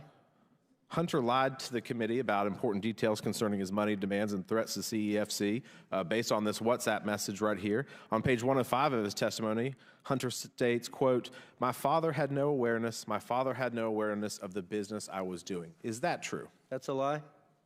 You also talked about how Jim Biden also lied extensively throughout his own testimony, and that Jim was selling plausible deniability for many years so that he could not tell the truth from a lie. On page 100 of Jim Biden's transcript, Jim is asked, do you recall having a meeting with Hunter Biden and Tony Bobulinski and Joe Biden? Jim's response was absolutely not. Jim states that Joe Biden never met with Tony Bobulinski. Is that true? That is a lie, and I'm shocked that his lawyer sitting next to him, a former U.S. attorney, allowed him to say that lie 3 different times in that transcribed interview. Right. When pressed, he continued to double down on that. He got excited. His lawyer had to calm him down, and he continued to lie about it. On page 124 of the transcript, Jim Biden states, quote, it was Hunter Biden, myself, Gilliar. I don't know. It was the 5, okay? And everybody was 20% okay. You know what? It was never executed. It was never signed. And he's referring, of course, to the contract or the agreement. Is that true? That's a lie. He fully executed the legal document, Oneida Holdings, LLC, as did Hunter, James Gilliar, Rob Walker, and myself. Thank you for your testimony today. Thank you. Yours has been the consistent testimony throughout this process, unlike the other people who have come before this committee. And with that, Mr. Chairman, I yield back. Very good. Chair now recognizes Ms. Presley from Massachusetts for 5 minutes. Thank you, Mr. Chairman. When Elijah Cummings was the chair of this committee, he often reminded us that our role was to be in an efficient and effective pursuit of the truth. So I'm going to try to do exactly that because this farce has gone 15 months, 10,000 documents, and 11,000 hours too long, and we've got a lot of ground to cover here. Mr. Parnas, thank you for being here. Last year, you wrote a long letter to Chairman Comer detailing your extensive role in the, quote, campaign orchestrated by Giuliani and Trump to dig up dirt on the Bidens and to spread misinformation about them through various networks, including government officials, journalists, and Fox News personnel, unquote. When that campaign failed to find dirt because, well, there was no dirt to be found, the former occupant of the White House demanded that Ukrainian political officials announce investigations into the Biden family in order to smear Joe Biden prior to the 2020 presidential election. Yes or no, Mr. Parnas, before Trump and Rudy Giuliani tasked you to try to find dirt on the Bidens in Ukraine, did you ever interact with Mr. Trump? Before they asked me, yes, I've had many interactions. Okay. And you wrote to the committee that in late 2018, you attended a holiday party at Trump's White House, as shown in this picture. Can you describe your interactions with Donald Trump during this party? Yes. We came to the event. It was a Hanukkah party.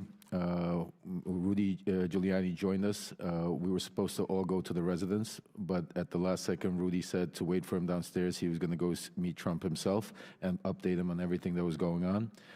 He went to meet Trump at the residence. We waited at the White House. Then eventually, when Trump came down to make a speech, Secret Service came up to us and said that the president wanted to wait for us at the Red Room. So we proceeded to the Red Room and waited for Trump to finish his speech. Then he came in, approached me, and basically told me, shook my hand and said, Rudy tells me great things. Keep up the good work. Thank you. And then we proceeded to take pictures. Mr. Parnas, when Trump told you to keep up the good work, what did you understand him to be referring to exactly? Well, at that point, the conversation was about Ukraine and Giuliani wanting me to go find Viktor Shokin. So that's what I took it as keep up the good work, go get Viktor Shokin on our way to Ukraine. And Mr. Parnas, after the party, did you interact with Trump again, or were you cut off from interacting with him? After our trip to Ukraine, we were cut off because then the BLT team was formed and the line of communication started going through Rudy Giuliani because they didn't want anybody to notice me with him because I was in Ukraine doing the stuff. I see. So is it fair to say, Mr. Parnas, that you think you were no longer invited to interact with Trump to create a buffer between President Trump and your work with Giuliani to generate evidence of Joe Biden's misconduct in Ukraine? Oh, I was told that. Not that I wasn't invited. I was told that you're going to stop going to the events, to the private events and stuff like that because while you're doing this. I see. So despite President Trump's efforts to insulate himself from associating with you as you sought evidence of Biden corruption in Ukraine, you maintained your contacts with individuals in Trump's innermost circle, including Donald Trump Jr., correct? Absolutely, yes. Well, you know, as the saying goes, a leopard can't change their spots. And so, Mr. Parnas, you're a prime example of Donald Trump's habit of welcoming people into his inner circle and then creating distance or the appearance of it from them as he relies on them to commit improper acts. Now Donald Trump has demanded that Joe Biden be impeached, has enlisted Oversight Republicans to do his dirty work in an attempt to try to win the 2024 presidential election by promoting the same lies about President Biden, lies that are firmly rooted in Russia's disinformation and propaganda effort to influence U.S. elections and undermine Ukraine in the midst of a vicious Russian invasion. I yield to Mr. Goldman. Thank you very much, Ms. Presley. I want to get back to this photograph here that I got cut off from before. You, Mr. Bobulinski, called a number of people liars, 6 FBI agents. I did not call this as 6 FBI agents liars. I'm talking. If you go to page... Well, you know better, Mr. Goldman. Okay, go to page 174 of the transcript, and you said it's not an accurate statement. It's a lie related to an FBI report. I didn't call them liars. Sorry, I don't have time. Be quiet. lie. Now, this is a photo that was provided by Cassidy Hutchinson after you called her a liar when she said that you met with Mark Meadows and received an envelope. Do you see this photo? Do you acknowledge that is Mark Meadows in the red hat? Didn't you tell me to be quiet? I don't... I asked the question, do you acknowledge that that's Mark Meadows? I don't... Maybe your person can walk it closer so I can see it? Mr. Chairman, would you indulge, just since he's not answering the question, you're 15 seconds over, but it may help. Well, let me just ask it very briefly. Is that you and Mr. Meadows buy Secret Service cars with you in a mask? Are you kidding, Mr. Goldman? I'm sitting 20 feet away from it. Go up to him, please. Go right up to him. And your time's expired. Okay. Maybe Mr. Swalwell will give you some time. Could he just answer the question? He can answer the question, right? So what I see in this picture is a Secret Service agent 5 feet from me with a full mask on, and a Secret Service agent sitting in a Cadillac Escalade with all the windows up with a full mask on. Is that so you're making it a big to deal. The person in the red hat? It's the back of his head. I don't. Is that you talking to the person in the red hat? Why don't you ask me this, Mr. Goldman? Did I meet Mr. Meadows at a Trump rally in Rome, Georgia? I did. I acknowledge that. Is it you? Mr. Goldman. I did. Mr. Goldman. But Cassidy Hutchinson is a liar. Cassidy Hutchinson's a liar because she said that he handed me an envelope. Mr. Meadows didn't give me a single thing. Now, Chair recognizes... Glad we have the clear story. No, your time's expired. Maybe Mr. Swalwell will yield you some time. Chair now recognizes Mr. Langworthy from Buffalo for 5 minutes. Thank you very much, Mr. Chairman. Glad it's so quiet in here. On the first day of the Biden presidency, then Press Secretary Jen Psaki claimed that President Biden's objective and his commitment was to bring, quote, transparency and truth back to government, to share the truth even when it's hard to hear.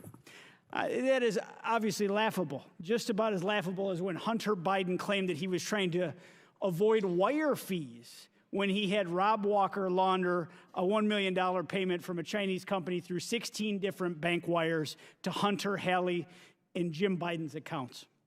If you're trying to avoid wire fees, then why send 4 different wires over 3 months to the same account? It's a total joke.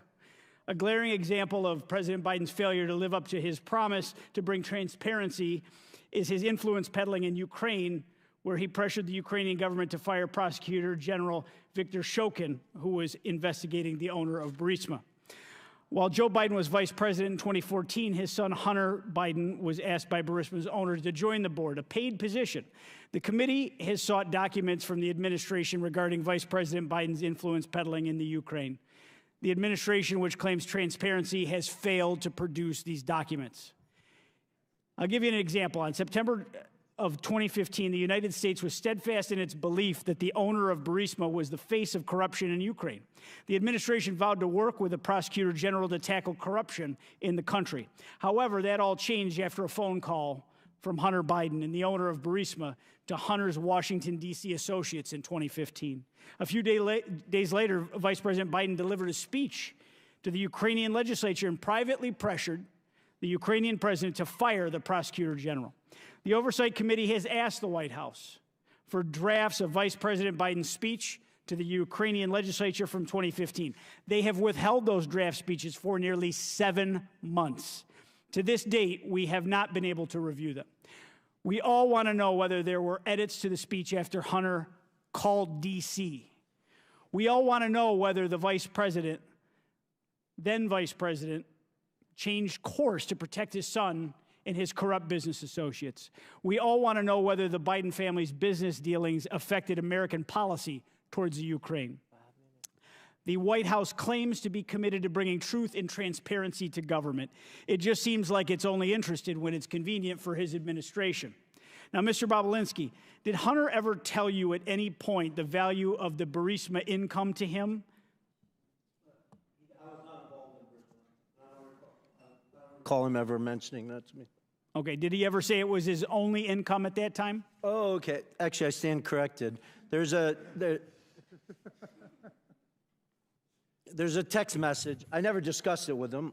I was in Monaco at the Grand Prix. He was in Monaco for the Burisma board meeting. He set up a meeting with me. He didn't show up at that meeting. Obviously, you can imagine I wasn't too happy. And he responded to a text me asking him what's going on. And in that text, he states he's on the back of Kola's yacht fighting for the only income he has, but it wasn't from Burisma, it's from the Kazakh deal that he's talking about. I never discussed that with him after that. That was a single exchange between him and I. No. Corruption and a lack of transparency from the Biden family have been common themes through the House Oversight Committee's investigation. And even when asking for simple drafts of then Vice President Biden's speech in the Ukraine, the White House has been anything but transparent. President Biden has done and will continue to do everything in his power to cover up the truth, especially when it's hard to hear. And I yield back, Mr. Chairman. The gentleman yields back. Mr. Bobulinski yields back to me for 1 minute. Is there anything that you want to respond to? No, you don't worry about Mr. Goldman. We don't pay any attention to Mr. Goldman either. But is there anything that anyone said up here that you want to take about 55 seconds to respond to?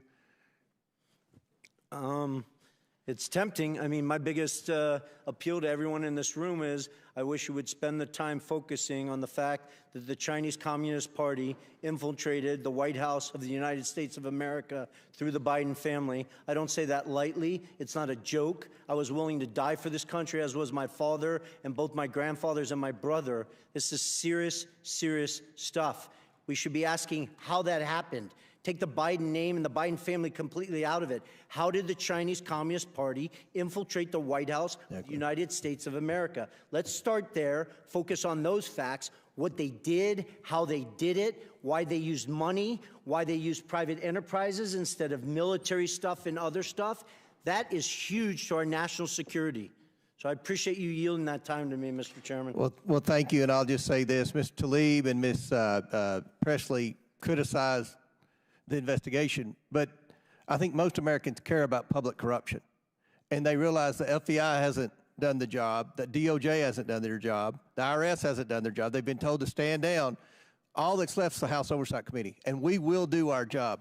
And pursuant to the previous order, because votes have been called again, the committee stands in recess subject to the call of the chair. The committee will reconvene 5 minutes after floor votes.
I didn't get a chance to actually check them. Like the lights came on, and like I'm pretty sure they're good, but there have been people like running back and forth. It's just that one core. It's just so. Yeah.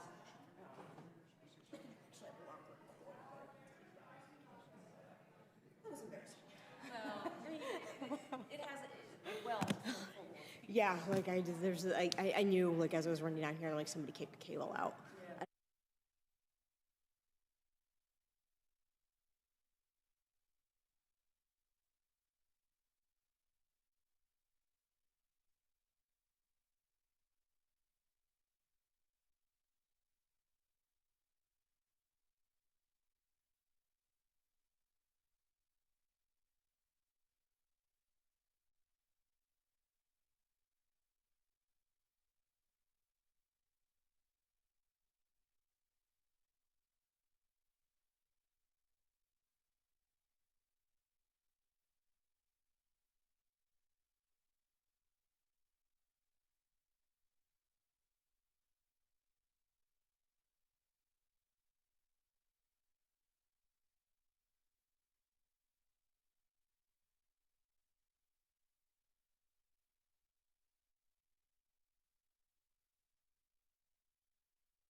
The committee hearing will reconvene. Chair recognizes Mr. Swalwell for 5 minutes. Mr. Bobulinski, in your interactions with the Biden family, which you've told us all about throughout the day, did you ever observe the Chinese government grant 22 patents to any of Joe Biden's children while Joe Biden was in office? I did not. Did you ever observe the Chinese government, did you ever observe Joe Biden ever own or operate any hotels while he was in public office and take millions of dollars from foreign governments? I did not. Did you ever observe Joe Biden employ any of his children or their spouses in the White House as vice president or president? I did not. I can't speak to that. Did you ever observe, while observing the Bidens install a family member to be the co-chair of the DNC? I'm sorry, ask the question again? Did you ever observe the Bidens install a family member to be the co-chair of the Democratic National Committee? I did not. Did President Biden or anyone in his family take $2 billion from the Saudi government? Not that I'm aware of. Did President Biden or anyone in his family get fined $355 million for tax fraud? Not that I'm aware of. Mr. Parnas, as you've observed Mr. Bobulinski today and his fealty and dedication and loyalty to the Trump family, is that something you recognize as somebody who was also in that cult before? Absolutely. Is there hope for our man Tony here? Very little, I think, until he hits a brick wall. And in your experience, on a scale of 1 to 10, how eager was the Trump campaign in your interactions to manufacture dirt on Joe Biden? 1 to 10, 10 being the highest. 10 plus. 10 plus. Would it surprise you, Mr. Parnas, that the Russians and in their disinformation campaign outlets have often cited Chairman Comer's testimony and allegations against the Biden family to make their own allegations against Joe Biden? No, it doesn't surprise me because that's exactly what they want to happen. Mr. Chairman, it's over. It's over. It's time to pack it up. And I want to give you the top 10 reasons why impeachment is dead. Number 10, your key witness today is testifying from the slammer. Number 9, key evidence of a bribe that you all relied on. The guy who said that has been indicted for lying about that bribe, and he's a Russian asset. Number 8, another key witness has been indicted as a Chinese agent. Number 7, during the Hunter Biden interview, Mr. Chairman, you didn't even stay for the whole time. Number 6, Chairman Jason Smith didn't show up at all to the Hunter Biden interview. The same day, number 5, Darrell Issa said it's a big nothing. Number 4, today Jim Jordan began his remarks not by relying on any evidence for this investigation, but he went off attacking the DOJ about what they're doing with the Catholics. Number 3, you all still have not sent the articles of impeachment for the Mayorkas impeachment to the Senate, and that happened last month.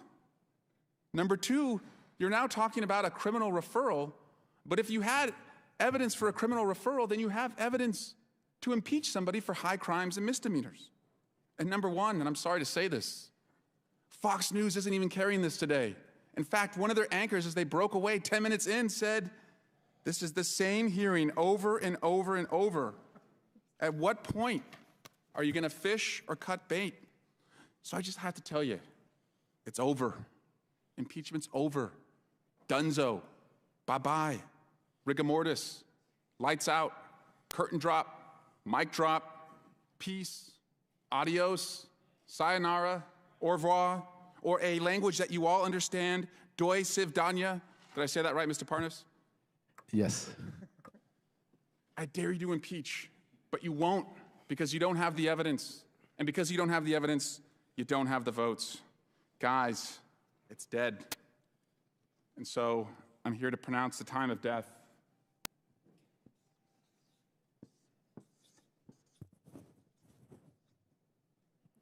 .516.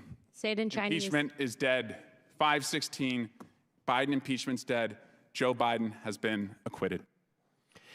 Gentleman's time's expired. Chair now recognizes Ms. Luna from Florida for 5 minutes. Mr. Parnas, I want to read to you a few quotes from a letter that you wrote to the House Oversight Committee. First, you said that I will remind you that Solchesky's answers are in the report that the House Oversight Committee published.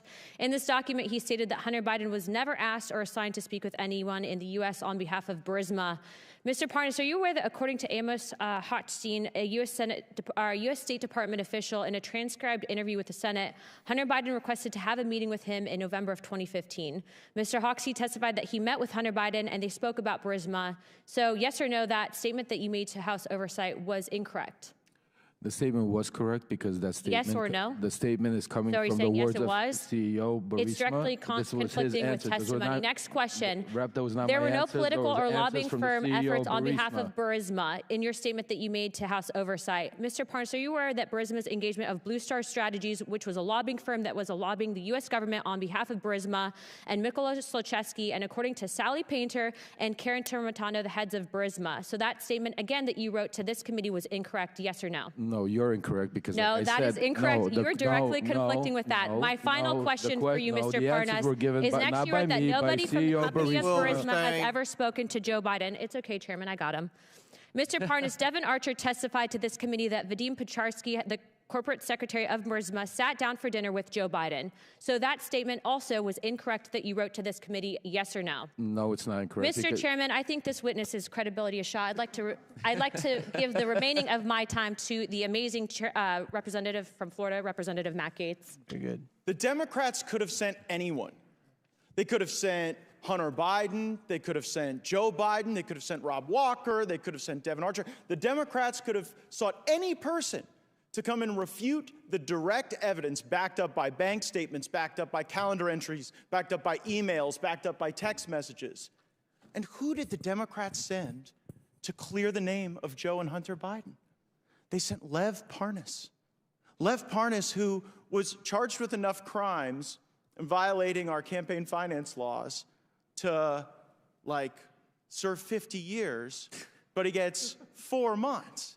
And the big, grand criminal conspiracy Mr. Parnas is involved in is using Russian oligarch money to try to get marijuana licenses, which seems odd, and then using that Russian money to plow into campaigns in order to achieve that objective. But the fraud he committed wasn't just on our election system by plowing Russian money, it was also a fraud on his own investors who didn't get it. So I guess, Mr. Bobulinski, as you hear Maxwell Frost, my colleague on the Democrat side, say that Mr. Parnas, fresh off of his prison time, is the most credible witness we've had to address these business dealings, what's your reaction to that? I think it's laughable that the Democrats are asking Lev Parnas to weigh in on my credibility, a convicted felon that served jail time. I have an impeccable record. Now, he warned me earlier in this hearing that they're coming for me. I didn't worry. I said just keep talking. You'll be there soon. I look forward to that, Mr. Parnas. Keep lying. You'll be there soon. Well, and is that a threat, Mr. Parnas? No, it's just the truth. No, did you say they were coming for me? No, I said if you keep lying, you will end up in prison. I'm not lying. You're the one who was lying. You have nothing to say. You're the one who went to prison for lying. What am I lying for? Tell me what we're lying for, Mr. Bobulinski. What? You don't even know what you're talking about. What am I lying? You went to prison for lying and defrauding your investors. What am I lying here? What am I lying here? Oh, the list is long. We don't have enough time. I think Mr. Gates only has a minute. I think you're a little scared, just like So Mr. one Gates. crime- Because Mr. Gates doesn't even ask a question. You're filibustering. I've been here for 6 hours, and not one of your committee members has asked me one question. You want to hear the truth? I asked a question about your illegal business I've been here for 7 hours. Mr. Bobulinski, Ask me some questions. Fraud is a crime, right? Go ahead. Ask Correct. Fraud is a crime. Fraud is a crime, and you observed fraud on the part of the Bidens, right? I did, crystal clear. So much so I had an independent law firm spend $300,000 to analyze that fraud and put together a fully ready, fileable lawsuit against the Biden family. And bribery is a crime, right? Correct. And what you observed with Joe Biden trying to get you into this business deal with Hunter Biden, what you later learned about that business deal and how the money was flowing from the Chinese Communist Party to Hunter Biden, to other members of the Biden family, did that concern you as a potential feature of money laundering? It did. It did. I started to grow concern after I met Joe Biden, and then I sat down with Jim Biden, and he used the term plausible deniability with me, and that's documented because I went back to my lawyers, and I asked them, something is starting to feel unright, and they went and hired another law firm to give me a full FCPA workup to go through the details of what could be done and what couldn't be done. Sounds like high crimes and misdemeanors to me, Mr. Chairman. I yield back. Very good. Chair now recognizes the chairwoman of the House Education Committee, Ms. Fox from North Carolina. Dr. Fox. Thank you, Mr. Chairman, and I want to thank my colleagues for what you have been doing here today, unraveling these issues. Mr. Galinas, in your written testimony, you state that your, quote, objective was to build a diversified private equity platform which would be anchored by a globally known Wall Street brand together with a globally known political name, Biden, end quote. Is it correct that Harvest Fund Management, a $300 billion Chinese financial services company closely connected to the Chinese Communist Party, CCP, was interested in partnering with you and your business partners? Yes, that's correct. Thank you. Why was the CCP-connected Harvest Fund Management interested in doing business with you and your partners, Hunter Biden and Devon Archer? The only plausible reason, and the reason we even discussed, was because of the access that it provided. There was a quote that was attributed to Henry Zhao, the chairman, that talked about the access that it provided. So there's documentation that was contemporaneous that said what their interest was, and that interest was political access. Thank you. Is it correct that Harvest Fund Management believed that Joe Biden would take a seat on that company's board after his vice presidency ended? Yes, that's correct. And there were emails to that effect around that time that were circulated by people who were there as part of those conversations, including the golf outing. Thank you. Are you aware of Hunter Biden ever speaking to his father, Joe Biden, about the plan to have him join the board of Harvest Fund Management? Yes, I witnessed that, yes. It seems clear that Joe Biden was aware of his family's use of his office and influence to do business with America's adversaries, and therefore a choice to pursue personal gain over national security. Mr. Bobulinski, is it true that former Vice President Joe Biden met with Li Jinping, the chairman of CEFC China Energy? It is based on Rob Walker saying yes to that in a transcribed interview. I personally was not at that meeting. When did this meeting take place based on what Mr. Walker said? Yeah, in my understanding, it would have been February 2017. After they had a meeting in Miami, I believe James Gillier got on the corporate jet of CFC and flew with Yi Jianming and Director Zhang to D.C. in preparation for that meeting. After this meeting with former Vice President Joe Biden and Chairman Yi, were any payments made to the Biden family or associates? Yes, well, it gets to that point of obfuscation. $3 million was wired to Rob Walker's account on March 1st. Actually, they sent two wires. The first wire got kicked back, and then they sent a second wire on March 1st, 2017 to Robinson Walker, LLC. And then, as your committees walked through today, they parsed that out to the Biden family in numerous different payments. Thank you. Mr. Chairman, it is clear that Joe Biden is the common element in all of Hunter Biden's attempts to do business with China. There's a pattern emerging that the Biden family and associates, including Joe Biden himself, deliberately chose personal gain over the safety and best interest of the very Americans Joe Biden was elected to serve, protect, and defend. With that, I'll yield the balance of my time to Mr. Gates. Hunter Biden's deposition. Question: do you think some of your business associates we've spoken about today, Mr. Archer, Mr. Bobulinski, Mr. Galanis, do you think they had an expectation that your dad had any role or involvement in any of your joint business dealings? Answer from Hunter Biden: not an expectation from me. There was never a single time I can remember saying, hey, we'll get my dad involved. Hey, let's get my dad on the phone. Hey, let's, what can we get out of dad for this? Mr. Galanis, what's your reaction to that testimony from Hunter Biden in light of you describing the Biden lift? I think it's patently false. It's belied by emails, and I think that there's documentation that says that that's just an untruthful statement. And what I'm trying to understand, Mr. Galanis, is there you are sitting in a prison cell for a financial crime where you were an associate with Hunter Biden and some of the other players there, and they're out enjoying Southern California, and you're sitting in a prison cell, and they've got the ability to come and give this false testimony to Congress. Is it your belief that the Biden Justice Department retaliates against people who speak out against the Bidens and their crimes? I'm living that. I think to clarify, I took responsibility for my crimes. I pleaded guilty. I've served 8 years of clean conduct, and I think I've rehabilitated myself quite a bit in that period of time, and evidence a track record. But I would say that there is unquestionably a pattern of 2 tiers of justice, and that's become a popularized term, and it's something that a lived experience that I've gone through. Yield back. Before I recognize Mr. Waltz, for what purpose does Mr. Bigg seek recognition? I want to include an article in a record. The article is entitled, "Tlaib renews her, quote, impeach the MFer, close quote, call against Trump."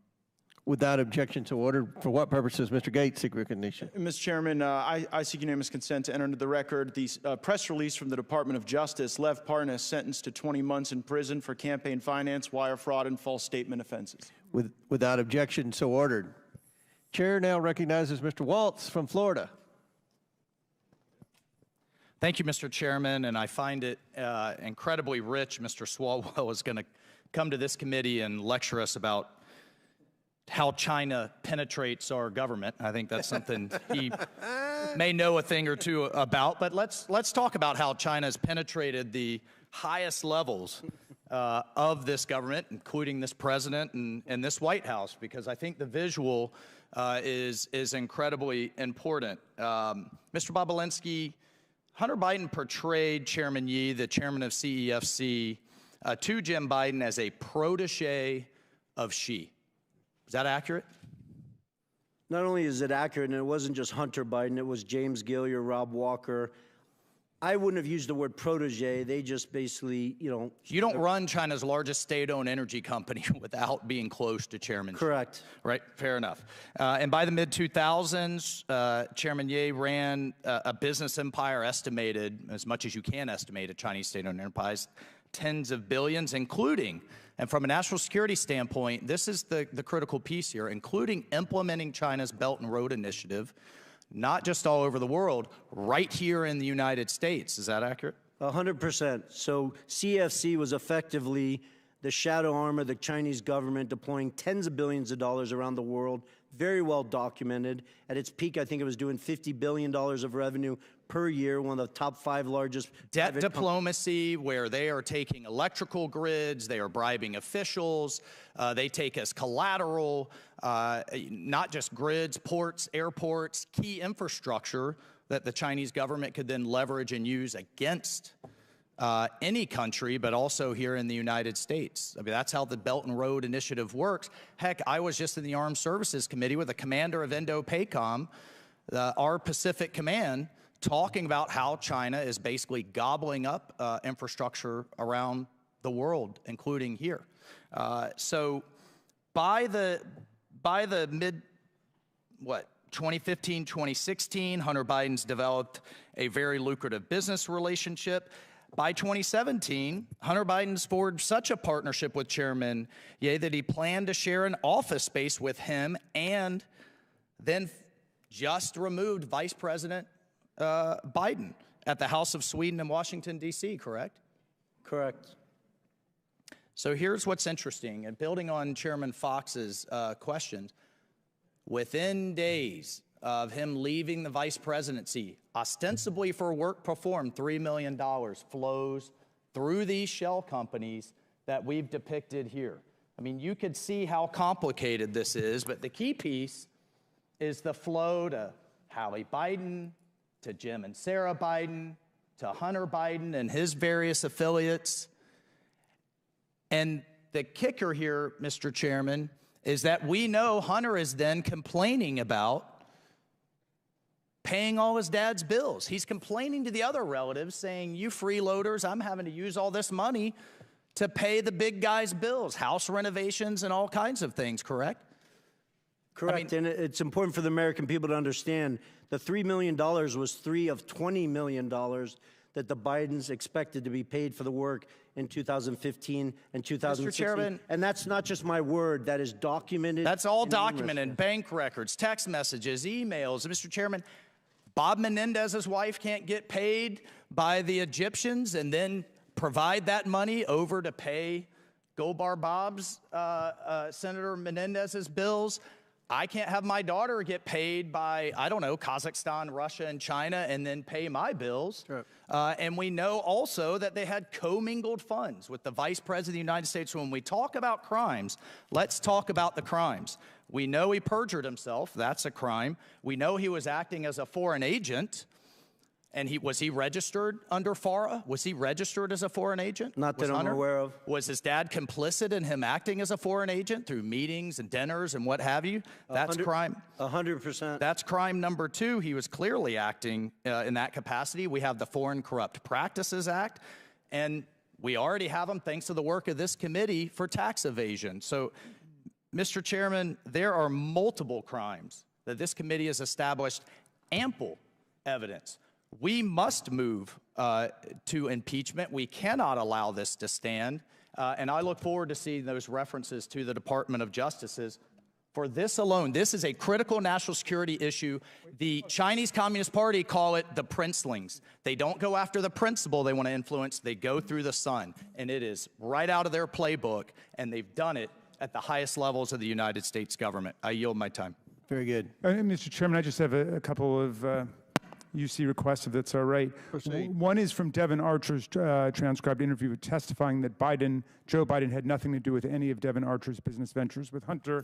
Second is the declassified intelligence community assessment from the National Intelligence Council, March 2021, detailing efforts by Russian actors to interfere in the 2020 U.S. elections. And finally, most importantly, the U.S. District Court decision from the Southern District of New York in United States versus Galanis, where Mr. Galanis was described as a con artist who wanted to be in business with Hunter Biden but never was, and how they thought that they could add layers of legitimacy to their con operation. If I could have those introduced. Without objection, so ordered. Now the chair recognizes Mr. Gates from Florida. You're a serious business person, Mr. Bobulinski, right? I am. Unlike the convicted felon next to you, you've served in the military, right? Correct. You've done big deals. Correct. Complicated deals, deals that involved foreign businesses, right? Correct. And so what I'm trying to figure out is when you came to realize that you showed up at the wrong party.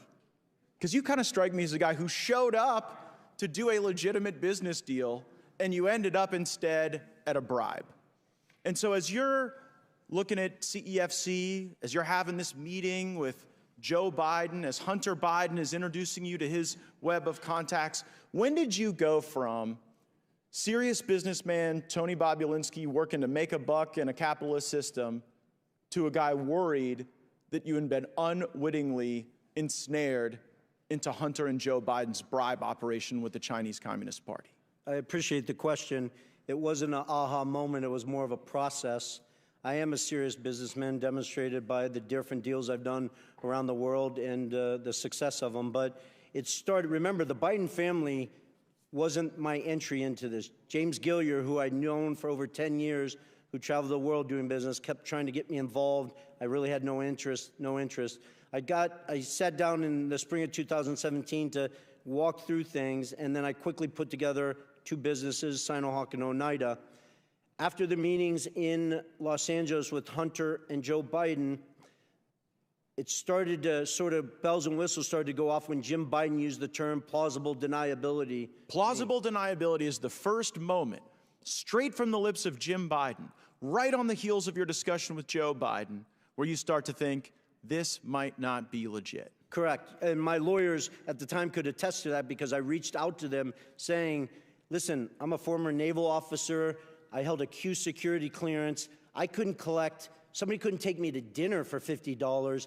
This just does not make sense to me. But you proceed, and then later this thing starts to get a lot uglier. What's the moment you go from, okay, your spidey senses are up, you're analyzing this, to now you know this is a crime that you are bearing witness to? The end of July, when the Biden family put them right front and center in the middle of a $9 billion transaction between the Russian state-owned energy company Rosneft and CFC, a surrogate for the Chinese Communist Party. And was there ever a time in the deals you were involved in where you started to see the money move around the legitimate business enterprise and toward the pockets of the Bidens? Well, the challenge, Mr. Gates, with that is at the time they moved the money, right? You guys have the text messages where Hunter Biden shook down Director Zhang, but I was not aware of that. I spent a year asking questions of, this doesn't make sense to me. Where's the money? I stepped in and had lawyers work to dissolve the two entities. I didn't know till years later that they had defrauded me. They had gotten paid all this money and all this craziness. The amount of facts. It just seems pretty simple. This is either a bribe or a business. It was a bribe from the Chinese Communist Party. And I don't say that lightly. There's 1,200 pages, 8 days of testimony in the Southern District of New York. I encourage everyone watching me, hearing me say this, they're publicly available. Go read them. Our Department of Justice outlines in intimate detail the corruption and bribes that CFC was deploying to political officials all over the world. It wasn't just in the United States. I'm here to believe that they did this in every other country, but with the Biden family, it was pristine. It was an actual clean business. That's absurd. And you came to know that, and that's when you blew the whistle, right? That's when you started to get worried, when you saw Joe Biden. I stepped away from it. There's the whistleblowers. I can't give them kudos enough for the bravery and the risk they put their family in. They publish stuff where I am voicing the concern of the Rosneft deal. And you animated your concerns when you saw that this wasn't just a corrupt bribe, a corrupt business deal happening to a guy who used to be vice president. When you see that everyone's made a big deal like you're a bad guy, that you showed up at the debate, or you're trying to give life to these facts that you've observed, that it's so bad that you did that during a political contest. But observing this, it kind of seems like it would be unpatriotic for you to stay quiet. Of course. And so, I mean, Joe Biden running for president clearly motivated the Chinese to consummate this bribe. Did it also motivate you? Well, I didn't want to go public. I wanted to simply unload all the facts, personal experiences. It's funny, there's 18 people on this committee with law degrees, including, I think, Mr. Swalwell. Evidence, firsthand testimony, is the most powerful evidence you have. I've given it, Mr. Galanis has given it, along with a whole host of other witnesses. Then, on top of that, I have thousands of documents and pages of legals and stuff like that. That's what's interesting, I wanted Mr. to simply Bobulinski. give this information. Yeah, Congressmen and senators. No one questioned any of your facts. Yeah. No one brought a single piece of evidence that even for a moment discredited any of the truthful testimony that you've given us. No, they my did time's not. expired. I yield back. Gentleman yields back. That concludes our questioning. Again, want to thank the witnesses. We are going to close now, and I will yield to the ranking member for a brief closing statement. Great, and I'll take an extra 32 seconds, as Mr. Gates did. Well, and while we're on Mr. Gates, he seemed to be upset about a couple different things. One was fraud, which was fascinating to me, given that his hero, Donald Trump, has just been convicted civilly of bank and insurance fraud in New York in a civil case, and now owes, I think it's $454 million, unless that's gone up with interest. I think he's having a hard time making that, but I'm sure that Mr. Gates' constituents will help him out as they're shaking down Republican voters. You can pay either for Donald Trump's criminal lawyers or his civil lawyers. That's the big political choice, I suppose. He's also upset about China. Well, if you check out the Democrats' report, White House for Sale, how princes, prime ministers, and premiers paid off President Trump, you'll find that China actually gave more than $5 million to Donald Trump while he was president of the United States, in direct violation of the Emoluments Clause, which says that nobody in federal office shall accept a present, an emolument, which means a payment, an office or title of any kind whatever from a king, a prince, or a foreign state. And we spent the day, again, jawboning about Hunter Biden, who has never held public office, and he's never done business with a government. And yet we have right in front of us, in front of our very eyes, mammoth corruption, unprecedented in U.S. history by Donald Trump as president, and my friends don't say a single word about it, but he wants to lecture Mr. Parnas about the illegal donations he made on behalf of pro-Trump super PACs. I've noticed something interesting with the people who have finally disenthralled themselves and gotten out of the Trump cult, as Mr. Parnas puts it. People like Michael Cohen, Sarah Matthews, Cassidy Hutchinson, Alyssa Griffin. There's articles about them. There are dozens of those people, and I'd be fleeing for the exits now too. What's so fascinating to me about it is that they don't mind when these people lie for Donald Trump.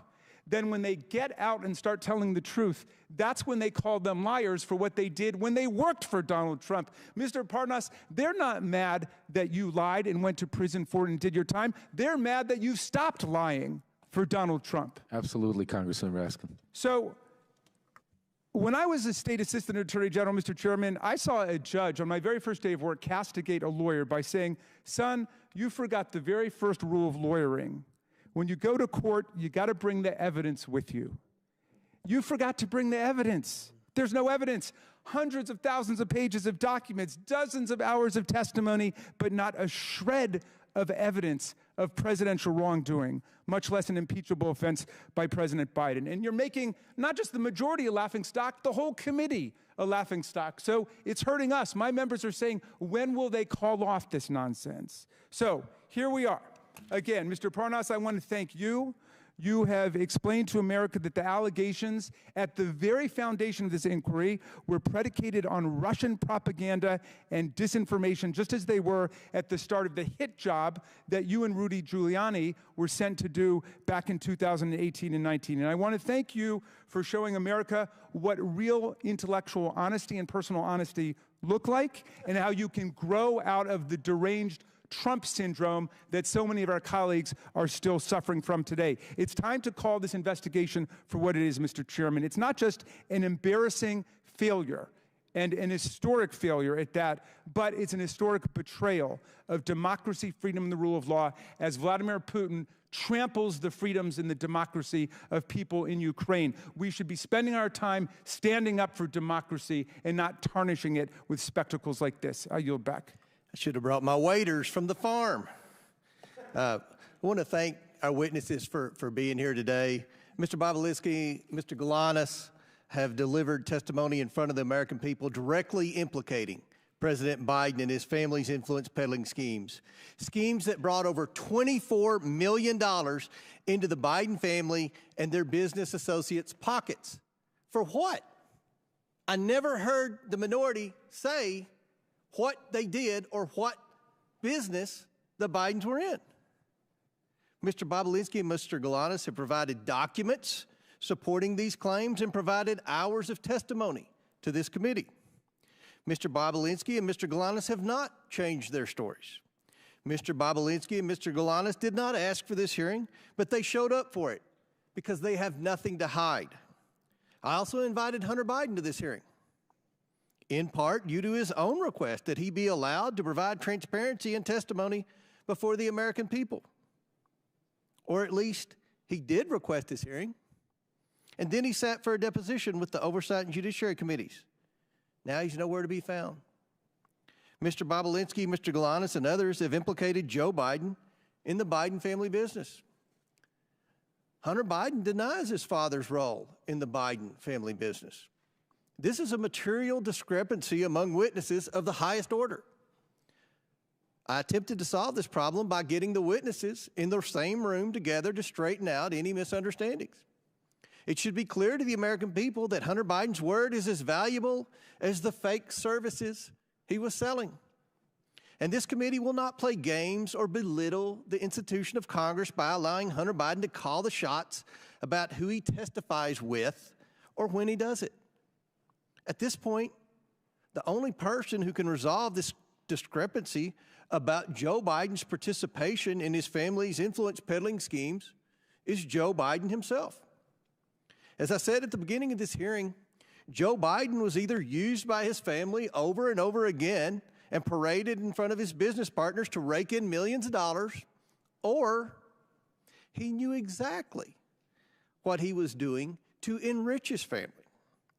Joe Biden was either complicit or incompetent.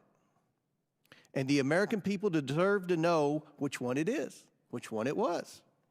But neither is acceptable for the leader of the United States. I don't think anyone believes that this is acceptable behavior for the family of the President of the United States to receive tens of millions of dollars from our adversaries around the world, and they can't say one single thing they did to receive the money. Nobody supports that. I don't care if you're Democrat or Republican, if you're from a big city or a small town. That's not what this democracy is about. That's not what the founding fathers set up. They set this up that we have public servants come and provide their public service and then go on. They did not set this up for public servants to enrich themselves through their family, through influence peddling. No one is denied. Is anyone denying, Mr. Raskin, that the Biden family was influence peddling? Nobody denies that the family was influence peddling.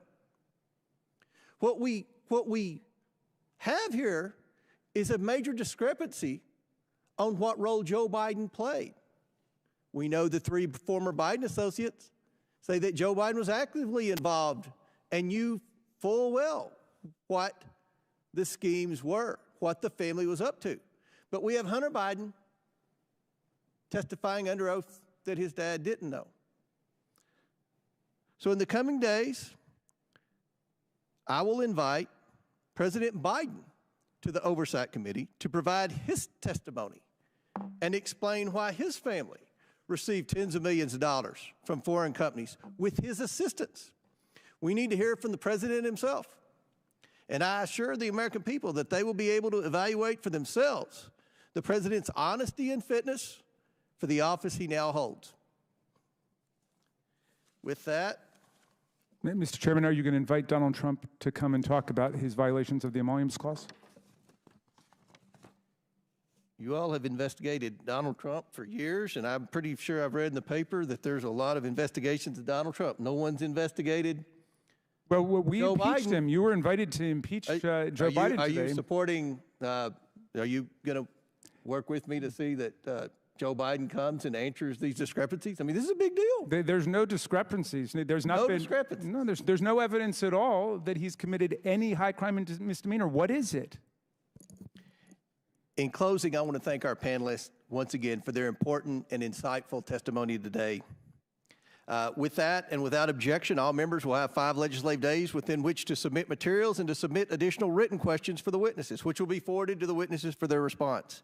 If there is no further business, without objection, the committee stands adjourned.